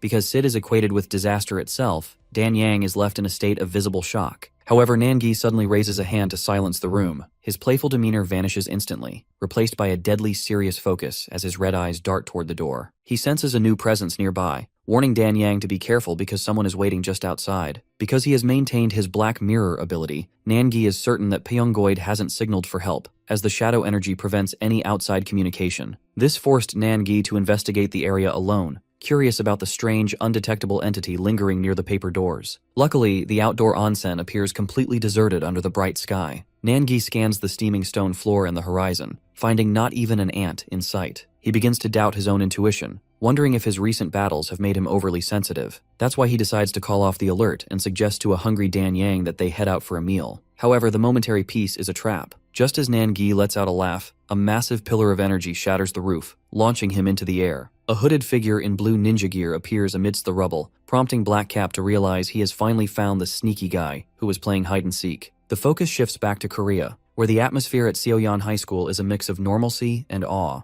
In the cafeteria, our boy Lim Kang is surrounded by his usual group, including the loud Daebang and Wu Chang Ryul. Because Lim Kang's identity as the White Cap superhuman is now public, the student body watches him with a mix of fascination and envy. Even the cafeteria cashier is struck by the reality of having a legend in the lunch line. Despite his global fame, the protagonist remains his quiet self, even as Hong Moo-hee playfully tries to snatch a bun from his hand. The domestic scene is interrupted by the arrival of 2 familiar faces, the pink-haired Ju-ri and his sister, Ju-hee. Lim Kang is shocked to see Ju-hee, the genius researcher who helped save Withrow, standing in his school cafeteria. She pulls our hero into a tight, maternal hug, acknowledging the immense physical and mental strain he has endured during the recent war. This display of affection leaves Moo-hee fuming with jealousy, until Ju-hee clarifies that she is effectively Lim Kang's older sister. However, the reunion is cut short when the class president arrives with an urgent message. The faculty office has called for our guy immediately. Inside the office, the teacher settles Lim Kang into a chair for a difficult conversation. The teacher expresses his genuine affection for the boy, noting that despite his superhuman status, he was always just a nice, quiet sleepyhead in his eyes. Unfortunately, the academic reality has changed. The teacher takes a deep breath and delivers a heartbreaking conclusion. Because of the unique circumstances surrounding his identity and the dangers involved, Lim Kang is no longer allowed to attend school. This news leaves Ju-ri and Ju-hee in a state of stunned silence, as our hero's attempt at a normal life is officially severed. Back in Japan, the battle at the onsen erupts in earnest. Nanji stands atop a pillar, looking down at the masked intruder with a malicious grin. He notes with amusement that the stranger is utilizing Gwanbiop, a traditional Korean unarmed martial art. Rather than being intimidated, Nan finds the choice of style funny. and promises to destroy the ugly mask hiding the intruder's face. The masked intruder lunges forward with explosive speed, cracking the pavement as he dashes toward the pillar. This sudden rush catches Nangi by surprise, forcing him to twist his body mid-air to narrowly avoid a high-speed strike. As Nangi lands, he is immediately forced to catch a punch with his bare hand. He realizes that this opponent is remarkably aggressive, utilizing a series of rapid-fire strikes that create blurs and afterimages. Nangi recognizes the style as Changquan, or long fist, and continues to laugh as he dodges a flurry of kicks. Unfortunately, the intruder's persistence pays off when he lands a solid blow that sends the superhuman skidding across the floor. Nangi is impressed by the move, but he quickly retakes control of the fight. He delivers a powerful counterpunch to the intruder's stomach, drawing blood and leaving the masked man gasping in pain. As the intruder glares through his mask, he recognizes Nangi's technique as Southern martial arts, realizing he is facing a master of the craft. Luckily for the intruder, Nangi stops to praise his dedication to martial arts. He admits he enjoys seeing honest techniques, but his tone quickly turns mocking. Nangi finds it ridiculous that the stranger is using stolen techniques and decides to increase the intensity. Because he is still suffering from the after effects of his battle with the inhuman behemoth, Nangi has missed the sensation of infinite tension. His eyes glow with a lethal red light, and he vanishes in a blur of speed to resume what he calls playtime. The scene shifts from the violent collision in Japan back to the somber faculty office at Seoyan High School. The teacher looks at Lim Kang with a heavy heart, admitting that it is deeply ironic to worry about the hero getting hurt while he was busy saving the world. Because the battle at the school triggered widespread panic and government interest, rumors regarding the White Cap have spiraled out of control. That's why a campus-wide vote was held in Lim Kang's absence. Unfortunately, the majority of the community voted against him. This forced the school's hand, leading to the heartbreaking announcement that our protagonist is officially expelled. The teacher clenches his jaw in shame, calling the situation disgraceful and bullshit given the boy's sacrifice. Lim Kang listens in stoic silence, his mind drifting through memories of his time as a normal student, eating lunch and bickering with his friends. He recalls the words of Master Oh Bang Wan, who once taught him that while separation is unavoidable, the memories are what keep people connected. The teacher grips our hero's hands, offering a final promise that if Lim Kang ever needs a place to go or a friend to talk to, the school doors will always be open. Moved by this sincerity, the protagonist asks the teacher to raise his head. In a rare show of emotion, Lim Kang expresses his deep gratitude, thanking the man for teaching him, scolding him, and making him feel truly alive every day. Recalling the warmth of a hug he recently received from Ju-hee, our hero suddenly stands up and pulls the teacher into a firm, sincere embrace, leaving Ju-ri to watch in silent awe from the doorway. Back in Japan, the climax of the duel arrives as Nangi delivers a crushing punch that shatters the intruder's mask. As the stranger collapses, Dan Yang watches with a look of realization, noting that the man's movements look hauntingly familiar. Nangi stands over his defeated opponent, mockingly asking why he abandoned his senses if he thought this was just a game. He judges that the martial artist is finished, but he is stunned when the bloodied man wheezes out a specific name, Black Hat Sunbae. As the mask shatters and the duel ends, Dan Yang stands frozen in shock. Seeing the man's face, she immediately recognizes him, which prompts a curious Nangi to ask if they share a past. Dan Yang clarifies that while they aren't friends, she once encountered this man during a solo investigation. To explain the connection, she recalls a trip to Mount Hunchi in Harbin, China. Because the mountain is notorious for its treacherous roads and unpredictable climate, very few people ever venture there. However, a series of strange reports regarding a legendary Yeti had recently drawn public interest. At the same time, a local gang known as the Black Snow had been terrorizing nearby villages and stealing money. The fact that the gang was so loud and disruptive, the so-called Yeti eventually emerged from the forest and brutally dismantled the entire criminal organization. When other gangs attempted to seek revenge, they were met with the same fate. This created a rumor that anyone looking for a fight on Mount Hunchi was doomed to die. Hearing this, Nangi lets out a boisterous laugh, finding it hilarious that the bloodied martial artist on the floor is the Yeti from the legends. Dan Yang continues her story, explaining that she traveled to China specifically to investigate the wild man sightings. While hiding in the snowy woods, she discovered Haran dressed in animal furs, singing and dancing to himself about being a monster in a dark era. Unfortunately, Haran sensed her presence and investigated the tree where she was hiding. This forced a worried Dan Yang to reveal herself just as Haran's foot stomped into the snow beside her, creating a violent burst of powder. Terrified, Dan Yang attempted to flee, but Haran took a martial arts stance and demanded to know who she was. Because he could sense she wasn't an ordinary child, he immediately challenged her to a fight. Luckily, Dan Yang managed to de-escalate the situation by introducing herself, noting even then that he possessed the physique of a superhuman.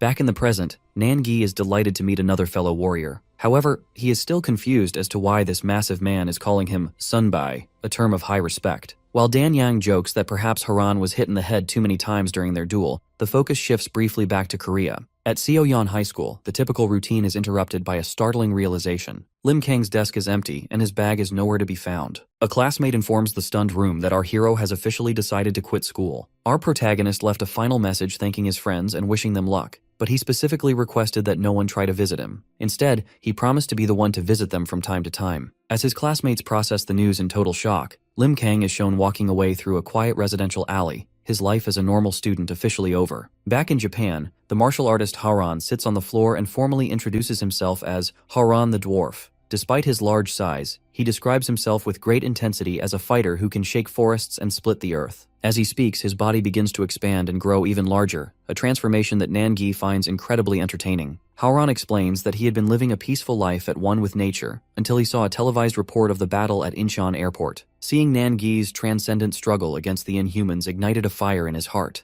making him realize his mountain life was short-sighted. Driven by respect, Haran swam across the sea to Korea to join the fight, but he arrived only after the battle had concluded. Luckily, he heard Nangi had traveled to Japan and crossed the sea once more, nearly catching a cold in the process, to find his idol. When Nangi asks why Haran attacked him upon arrival, the martial artist explains it was a necessary test. The fact that there are people who might pretend to be a legend, Haran wanted to experience the depth of Nangi's negation and martial arts skills firsthand to verify his identity. He bows his head to the floor, pleading for forgiveness for his rude manners. Nangi offers a terrifying glare, mockingly criticizing Haran for holding back during their duel. When Haran asks what his punishment should be, Nangi simply tells him to become his right-hand man. This punishment causes the trapped Inhuman, Pyongoid, to nervously ask about his own fate. Nangi's tone turns cold as he reminds the slug that he has killed too many people to go free. While Nangi intends to judge him later, he demands the creature's help in the meantime. When the prisoner begins to whine, Haran aggressively silences him, threatening to squish the snail for disrespecting his sunbai. Nangi laughs at the display of loyalty, pleased to have a reliable right-hand man.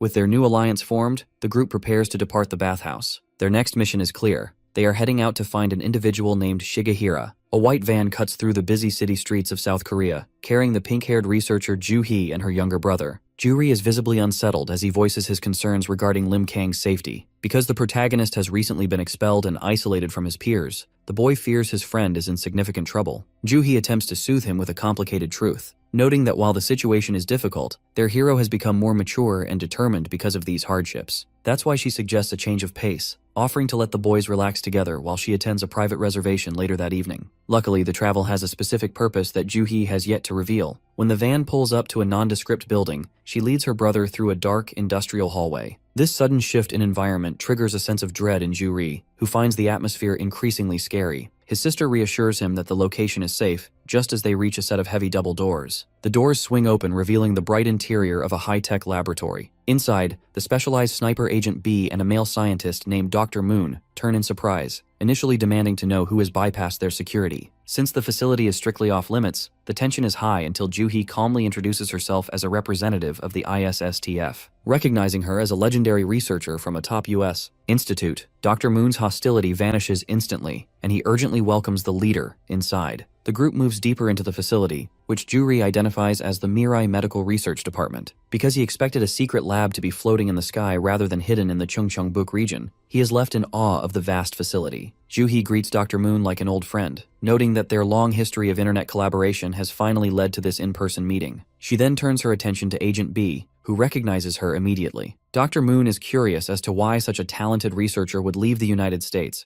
prompting Ju-hee to reveal that she has officially transferred to Korea permanently. When the doctor questions the presence of an outsider like Ju-ri, Agent B intercedes on the boy's behalf. He identifies the teenager as the one who provided life-saving first aid during the Incheon Airport disaster. This shared history creates a bond of mutual respect. Agent B offers a sincere thanks for his life, while Ju-ri acknowledges the soldier for saving him from the monsters in return. The conversation turns serious as Ju-hee's playful demeanor evaporates. She inquires about the status of Park Gun-do, the student scheduled for the experimental up-form procedure. Dr. Moon leads them to a darkened wing where the boy is resting inside a glowing vital capsule. Because Gundu's condition is as precarious as a guttering candle, the doctor fears he may not survive long enough to tolerate the initial stages of the surgery. Ju-hee demands the boy's medical charts, scanning the complex data in a mere 5 seconds. This display of genius stuns Dr. Moon, especially when Ju-hee confidently declares that they will solve the procedural problems together. However, before the work begins, the researcher makes a shocking personal request. She announces her intention to resign from the ISSTF and asks Dr. Moon and Agent B to follow her. Since this is a high-risk proposal that involves abandoning their official status, the group is left frozen in total shock as she prepares to explain her true motives. Meanwhile, a shift occurs within the Inhuman hierarchy. Deep in a dark chamber, a fish-like Inhuman named Tobion arrives to meet the strategist Morel and the other elites. Morel declares that the time for observation is over. He intends to lead a direct strike involving the elite warriors Akabanga and Babarusa. He commands Tobion to open his massive maw,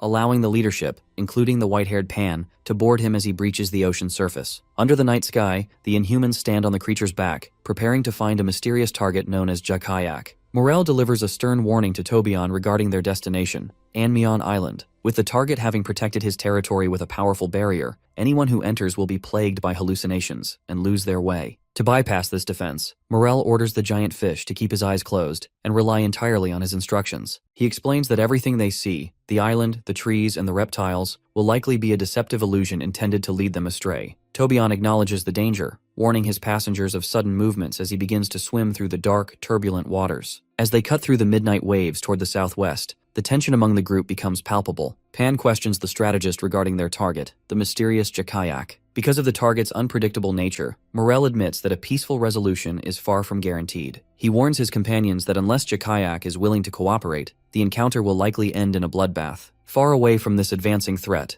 deep within a jagged rock cavern, the silhouette of Jakayak sits motionless upon a stone throne, unaware that the Inhuman elite are closing in on Anmion Island. Meanwhile, the scene shifts to the bright, sun-drenched streets of Kyoto, Japan. Nangi is walking boldly through the city with the muscular Horan and the pink-cloaked Dan Yang. Since Horan is desperate to prove his loyalty as a right-hand man, he comically scuffles with Dan Yang over a food skewer, insisting she should have offered the first bite to her senior. Nangi eventually intervenes to stop the bickering, reminding them that they've already paid enough in damages for the spa they recently destroyed. As they move through the district, their presence triggers a wave of whispers among the civilians. Because Nangi's face was broadcast globally during the Korean War, the bystanders immediately recognize him as the Black Hat superhuman, though they are baffled by the caveman Horan walking beside him. Dan Yang grows nervous about the public attention, but Nangi remains unbothered. He explains that there is no longer a reason for them to hide their existence. He believes that how the world perceives them is irrelevant compared to the path they have chosen to walk. The group continues toward the suburbs, heading for a shadowed bamboo forest where Nangi first met a warrior named Shigehira. Luckily, Nangi's senses are as sharp as ever. He calmly informs his companions that they are being followed. While Dan Yang is shocked that she missed the presence, Nangi finds the situation amusing, comparing the stalker to a fly drawn to a popular figure. Although Haran is eager to jump into a fight despite his previous injuries, Nangi instructs them to ignore the tail for now. The fact that the tracker's movements are amateurish, Nangi is certain he can easily catch the individual once they reach the seclusion of the bamboo. Far across the ocean, the peace of the night is shattered for St. Pearl. She bolts upright in bed, waking from a vivid nightmare of the brutal struggle against Pan and the sacrificial defiance of her partner, Jane Sonata. The trauma of the memory is interrupted by her vibrating phone, revealing an urgent call from her technical liaison,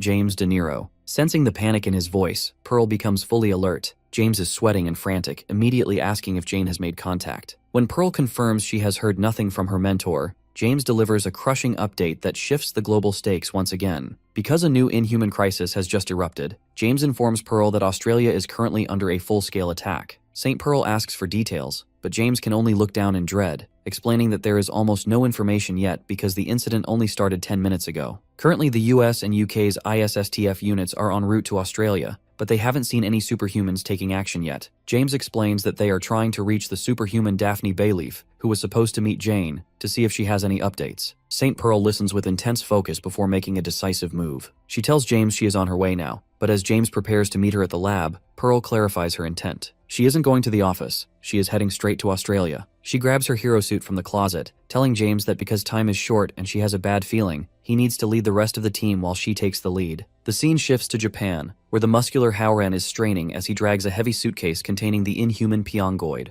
Because they know they are being followed, Howran wants to protect Nangi, but Dan Yang tells him to be quiet so the stalker doesn't hear them. As they walk down a traditional Japanese street, the local citizens are already in a state of alarm over a news flash about Inhumans. They recognize Nangi as the Black Hat hero, but their focus is on the smartphones showing the chaos in Australia. Dan Yang checks the updates, noting that the situation is so chaotic that live broadcasts are impossible, and the Australian government is struggling to evacuate citizens because the central Inhuman threat remains unidentified. Nangi continues walking toward a bamboo forest, admitting that he feels nothing this time, perhaps because he knows nothing about Australia. He laughs it off, deciding they should focus on entering the forest to find where Shigehira lives. Meanwhile, Back in the American conference room, a desperate Sui Garcia begs James to send her to the front lines. James is hesitant because she was supposed to stay in America, but Sui insists that Jane's safety is all that matters. As the rest of the team watch with shocked expressions, Withrow brings some cold logic to the room. He explains that because the US team currently lacks a teleporter, helping a distant location immediately is nearly impossible. James agrees, noting that Pearl, who recently gained the ability to fly, was right to head to Australia immediately, rather than wasting time in a meeting. High above the night traffic, St. Pearl is shown as a streak of light,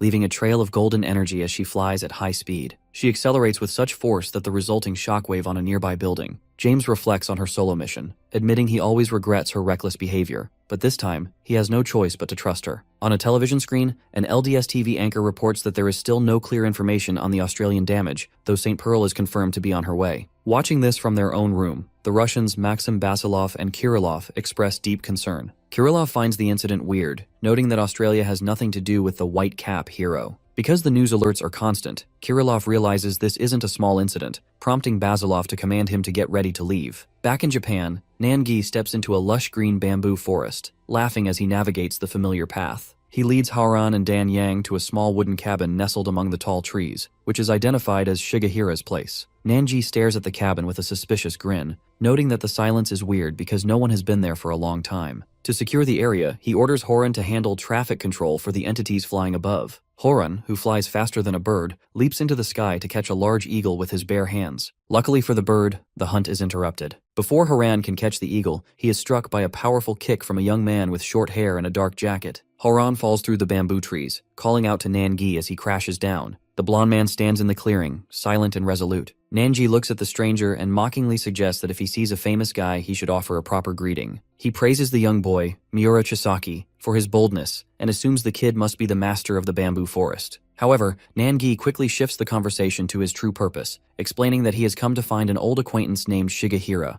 Unfortunately, Chisaki is far from convinced. He calls out Nan for lying, refusing to believe that a true friend of his uncle would ever attempt to attack Kenta, the eagle perched on his shoulder. Because the bird is considered part of Shigehira's family, the boy views the earlier scuffle as an act of shameless aggression. Nangi and Dan Yang are momentarily confused by the eagle's name, but Chisaki remains firm in his hostility toward the strangers. This tension triggers a sudden and violent reaction from Haran. Seeking to protect his senior's dignity, the muscular warrior launches a powerful kick aimed directly at the boy's head. Luckily, Chisaki possesses incredible reflexes. He manages to dodge the lethal strike at the last microsecond. This forced Horan into a desperate struggle on the ground as the boy moves with a speed the warrior finds unstoppable. Horan's eyes glow with rage as he prepares a counter-assault, vowing to show no mercy now that the fight has officially begun. As he looms over the terrified Chisaki, a massive explosion of dust and energy erupts, sending a shockwave through the bamboo forest. Dan Yang watches in horror, fearing for the boy's life. But as the dust settles, a surprising sight is revealed. Nangi has intervened, effortlessly holding back Haran's fist with a single hand.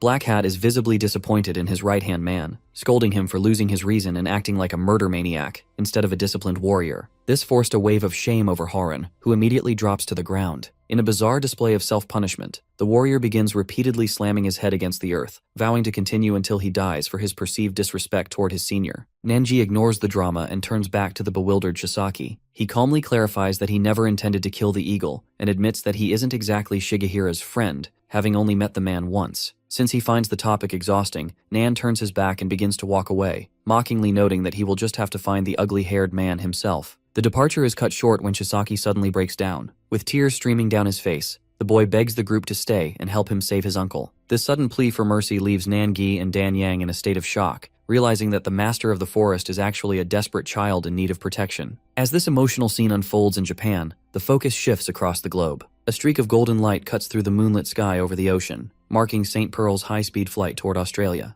Due to the heavy spiritual toll Jane Sonata took during their previous battle, Pearl is haunted by the uncertainty of her mate's condition. She realizes that unless Jane successfully meets the superhuman Daphne to heal her necrosis, she may never be able to return to the world of the living. Back in the bamboo forest, the group has moved to a small wooden cabin to talk. Nangi learns that Shigehira has been missing for over 6 months, leaving the soft-hearted Chisaki to guard the home alone. Horan, having recovered from his bout of self-harm, finds himself feeling pity for the crying boy. Nangi leans in, officially introducing himself before asking for the boy's name. After the child identifies himself as Miura Chisaki, Black Hat demands the full story. He asked the boy to explain everything about his relationship with Shigehira and the events that led to his uncle's disappearance. Chisaki looks down with tears welling in his eyes, his voice trembling as he begins to recount a memory from a year ago. The narrative shifts to a field under a sky, where a younger Chisaki once stood paralyzed by his very first encounter with another superhuman. While terrified civilians fled through the tall grass, screaming about a monster, Chisaki found himself mesmerized by the man standing before him. Despite the pungent smell of blood and the proximity of a disgusting corpse, Chisaki felt a warmth that surpassed the sun. This forced him to stare in silent awe at the back of the mysterious warrior, Togasaki Shigehira, who stood calmly amidst the chaos. Shigehira eventually turned his spectacles toward the boy, acknowledging his presence just as a fallen blue inhuman coughed up its final breath. He called out to his companion, an eagle named Kenta, who descended from the sky to perch on his shoulder. This was the moment their lives intersected. Back in the present, Chisaki explains that while they recognized each other's nature, they spent a long period traveling separately. Chisaki fought inhumans across Japan, but he was often a step behind, arriving only after Shigehira had already left a trail of mangled remains in his wake. By the time Chisaki had neutralized 3 monsters himself, the Japanese government began tracking rumors of the imp and the forest spirit.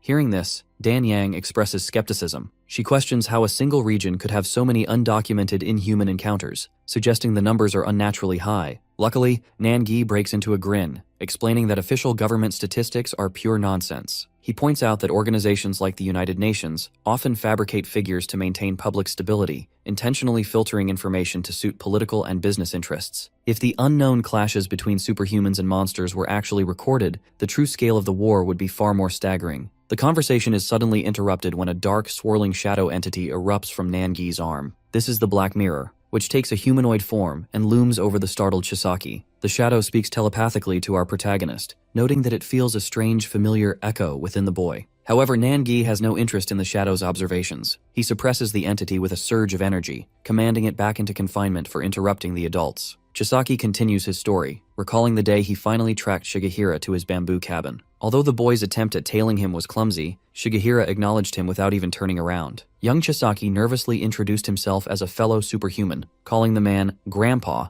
out of respect. Shigehira was quick to correct him, jokingly apologizing for his ash-gray hair dye and insisting he wasn't that old yet. That's why the two quickly became close friends. Over the following months, they spent their time sparring by waterfalls and sharing stories by the fire. Chisaki found that despite Shigehira's cold exterior, he was a deeply kind and warm person. The warrior even explained the significance of the red markings on Kenta's head, calling the eagle his true family. During a quiet night on a pavilion, Shigehira shared a rare bit of wisdom, telling the boy that the world remains beautiful only because people can lean on one another. Unfortunately, this happiness was shattered by a near-fatal incident at Iritahama Beach. While looking for shells, Chisaki stumbled upon a massive gray inhuman without any prior emergency alert. This opponent possessed a level of speed and power the boy had never encountered, and as a result, he was quickly overwhelmed. Bloodied and terrified, Chisaki completely gave up on survival as the monster gripped his head, preparing to crush his skull. Death seemed certain until Shigehira's sandals stepped onto the sand. The warrior walked calmly toward the monster, expressing genuine amazement that the beast was capable of speech. Facing the giant inhuman without a hint of fear, Shigehira issued a simple, authoritative demand for the creature to let go of the boy, marking the start of a desperate rescue. As the memory of the beach encounter continues, the massive inhuman Bahama maintains a crushing grip on Chisaki's head. The monster mockingly questions if the boy is merely a subordinate, but Shigehira remains stoic. While he admits he is surprised by how well the beast can speak, he issues a simple, authoritative demand to let the boy go. Bahama responds with a distorted laugh, finding Shigehira's concern for his junior to be a weakness. However, the monster is suddenly distracted as the eagle, Kenta, soars toward the sun.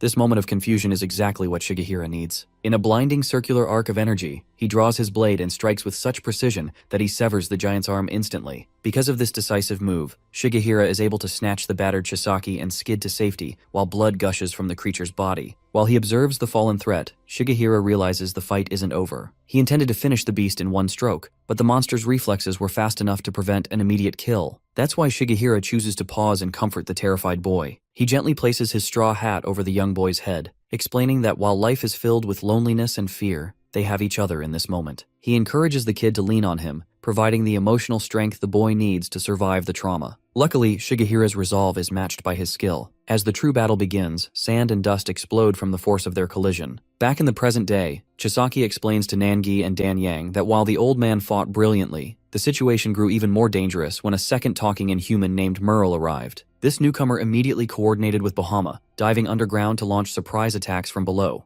This forced Shigehira to maintain absolute focus. He found it strange that two intelligent, speaking inhumans would appear at once, noting that they were unlike any monsters he had ever encountered. The fact that Chisaki was so badly broken and injured, he could only watch from the ground, feeling helpless as the two monsters ignored him entirely to focus their relentless assault on Shigehira. Upon hearing this, Dan Yang is struck by the similarity to other high-level battles, wondering if the superhuman was in legitimate danger. However, the boy clarifies that the reality was quite the opposite. To his surprise, Shigehira held an overwhelming advantage once he revealed his true skills. Nanji finds this logic-driven victory to be only natural. He explains that Shigehira is a powerful superhuman who understands the variables of combat, from natural abilities to pure experience. Nanji provides a high-level comparison, suggesting that Shigehira is equal to or even greater in strength than Saint Pearl, the top warrior in the United States. He argues that unless an opponent is an inhuman king like Behemoth or commands an entire army, Shigehira simply cannot be defeated. This analysis is proven true as the memory returns to the beach, showing a bloodied Shigehira standing over the mangled remains of his enemies. Because the threat is neutralized, the warrior looks down at a defeated Bahama and prepares to start an interrogation, noting that as long as the monster's lungs are intact, he expects some honest answers. The flashback of Miura Chisaki's history continues as the violent dust of the beach battle begins to settle. Luckily, the eagle Kenta survives the encounter, and the young boy cradles the bird's head while Shigehira stands victoriously over the mangled remains of the inhuman Bahama. Chisaki observes the warrior with a mix of curiosity and dread, noting that even after the struggle, the man remains focused entirely on the fallen beast. This forced a grim interrogation. Shigehira looms over Bahama, promising to memorize his name before demanding to know his origins. Since the monster initially attempts to feign ignorance, Shigehira swings his blade with terrifying force, severing another of the creature's limbs. This sudden brutality leaves Chisaki and Kenta in shock, but the warrior remains analytical. He explains that since inhumans possess regenerative abilities, he intends to keep Bahama alive. However, he warns that until the monster provides the correct answers, his pain will be repeated indefinitely. Faced with this relentless pressure, Bahama finally breaks. He confesses that he and his partner Merle were merely scouts for a warrior named Stein. Because Stein was a pet who feared even the boss's shadow and eventually ran away, Bahama's unit was ordered to track the deserter. This leads to a chilling revelation regarding the inhuman hierarchy. Bahama identifies his leader as a king who stands above all others, possessing an autonomous fighting spirit that surpasses the mindless predators. Shigehira's eyes glow as he processes terms like autonomous warrior and king, realizing the scale of the organization he is up against. Because he is determined to strike at the roots of this threat, Shigehira resolves to use the monster as a guide. He points his katana at the broken Bahama, sparing his life on the condition that the creature leads him across the ocean to the inhuman's source. This decision causes an immediate rift between the two superhumans. Back at the mountain cabin, Chisaki recounts how Shigehira prepared a small boat at midnight for his departure. Chisaki attempted to join the mission, arguing that they should depend on each other as allies. Unfortunately, Shigehira remained firm in his refusal. He explained that their capabilities were currently as different as the sky and the land, and because of this, the boy would only be a burden in the high-level battles ahead. He encouraged the boy to get stronger and stay behind to protect Japan. Just like that, the mentor rowed out into the moonlit abyss, leaving a dejected Chisaki on the shore. In the present day, Nangi breaks into a boisterous laugh upon hearing the conclusion of the tale. He calls Shigehira a stupid bastard, arguing that the warrior was blinded by his own arrogance. Nangi believes that by underestimating the enemy based on just 2 scouts, Shigehira made a fatal tactical error. This disrespect infuriates the crying Chisaki, who screams at Nangi to apologize for insulting a man who fought for the people. Nangi merely grins, asking the pointed question, if Shigehira wasn't being stupid, then why has he never returned? The tragedy reaches its peak as the boy recounts his long wait on the shore. One day, the silence was shattered when a bloodied and battered Kenta crashed onto the sand. Chisaki ran to the injured eagle, only to find a blood-stained piece of paper tied to the bird's ankle. Because of the weight of the message, he hesitated to open it, eventually revealing 2 chilling words written in his mentor's hand. Be careful. After hearing the conclusion of Shigehira's disappearance, Nangi is consumed by sharp anger. He lunges forward and grabs the young Chisaki by his collar, lifting him slightly off the ground amidst the bamboo trees. The Black Hat is disgusted by the logic of the situation, mockingly pointing out that the result of Shigehira's stupid decision to act alone was nothing more than a blood-stained, pathetic piece of paper. He berates the boy for shamelessly begging for help while still being caught up in his own weak emotions, looming over the child with a lethal intensity in his red eyes. Luckily, the violence is brief. Nangi suddenly releases his grip, letting the trembling Chisaki slump back onto the ground. Turning away with a look of pure disdain, he tells the group he can no longer endure the breast milk smell of the boy's immaturity. However, because he is a man of action, he demands to know if there is any actual information or clues left to share. Chisaki, exhausted and glassy-eyed, provides a specific lead. He describes a dark, rocky island located southeast of Japan that is perpetually surrounded by crows. According to his information, that is where the inhuman they call the king is hidden. This leads back to a memory of a dark beach at night, where the captured inhuman Bohama sat bound in a wooden boat. Strangely, the monster made a final request of Shigehira before they departed.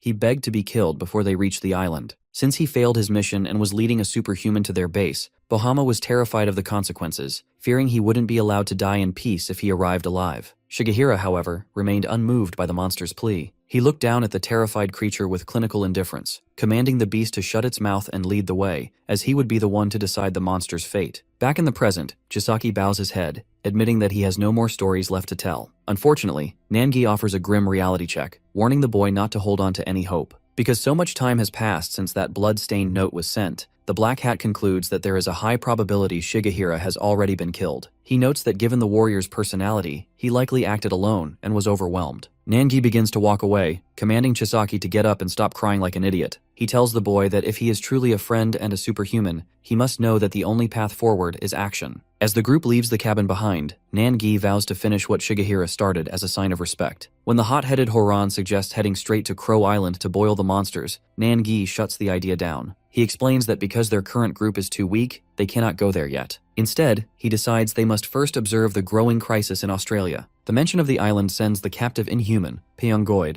into a state of shivering terror inside his suitcase. Meanwhile, far away at the Submu Martial Academy in Korea, the gravity of the situation becomes clear. Master Oh Bang-won and his students watch a news broadcast reporting that the Gold Coast of Australia is currently covered in an unnatural, dark red fog. Because this mist has disrupted all communication, even the ISSTF units on the scene are left helpless. This sight triggers a sense of profound dread in the Master, whose instincts tell him this isn't a simple problem. The red clouds remind him of the horrors he has seen before. The narrative shifts back 2 days, to a time before the red fog arrived. At Griffith University, a distinguished professor named Daphne Bayleaf delivers a lecture on the legendary flute mushroom. She explains that while the fungus is rare, it is known to bring good luck and can allegedly cure any disease. As she speaks, her students whisper about her reputation as the witch, a psychologist rumored to have the ability to read people's thoughts and feelings. The academic peace is suddenly shattered by a violent tremor. As the ceiling lights flicker and the students scream in fear of an earthquake, Professor Daphne Bayleaf stares at the floor with wide eyes, sensing a much deeper threat. This tremor is felt all the way at Surfer's Heaven Beach. Under a clear blue sky, the shoreline suddenly erupts as massive jagged stone pillars rise from the sand, towering over the terrified beachgoers. Because the sky is filled with falling objects, the panicked crowd begins to scream and flee the water. One surfer, watching in terror, initially believes he is witnessing a meteorite strike, but he quickly notices a disturbing detail. The debris is shifting its trajectory mid-air. Instead of crashing into the sea, the objects are purposefully angling toward the sand.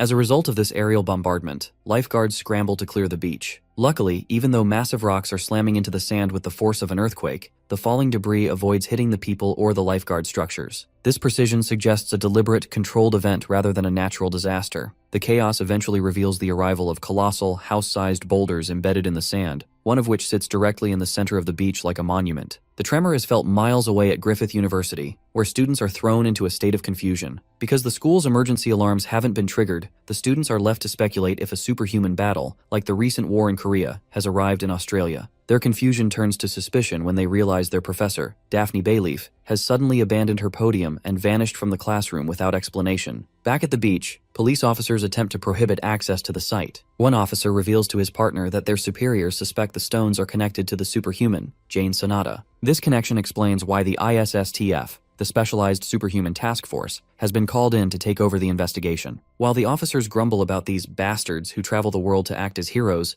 they are interrupted by the arrival of a gray-haired woman in a pink jacket. This newcomer is Daphne Bayleaf, who identifies herself as a superhuman to bypass the police barricade. The fact that she recognizes the stone structures as part of her friend's power, she approaches the largest house-sized rock with a somber expression. She realizes that Jane Sonata has been pushed to her absolute limit, as the stone hinges are silent and unresponsive. To understand the gravity of the situation, Daphne uses her unique ability to peer through the rock's memories. That's why a horrific montage of the battle at sea flashes before her eyes. She sees the white-haired inhuman leader, Pan, and witnesses Jane and St. Pearl risking their lives in a desperate struggle to protect the planet. Since she has seen the true cost of their survival, Daphne stands alone on the beach at sunset, expressing her deep gratitude to her fallen peers on behalf of humanity. She realizes that the stones are currently seeping into the land to absorb the nutrients needed to sustain Jane's life, and she resolves to take her friend home to heal. That night, the scene shifts to an attic dormitory where Daphne has hidden the wounded hero. Because the attic serves as a private ward away from prying eyes, Jane lies under a blanket, miraculously alive despite the catastrophic damage she endured. The quiet is interrupted by Jermaine Scotch, a muscular man who enters the room to check on Daphne. Although the atmosphere is heavy, Scotch offers his support, sensing the deep grief on the professor's face. Unfortunately, the medical reality is grim. Daphne looks down at her unconscious friend and reveals that Jane is officially dying. The fact that she is the only one with the power to save her, Daphne pleads for Scotch's help to perform a miracle. At the Surfer's Heaven beach, the quiet night is shattered by a subtle but deadly intrusion. Because a blue-skinned inhuman has crawled out of the surf and passed the no-entry signs, the safety of the local shore has been compromised. High up in a nearby lifeguard tower, a guard named Max is distracted by a phone call with a friend. They discuss the upcoming U.S. presidential election, specifically focusing on the candidate Marcus Gerald. Max is hopeful that Gerald, the chairman of JM Beyond Bio, will win,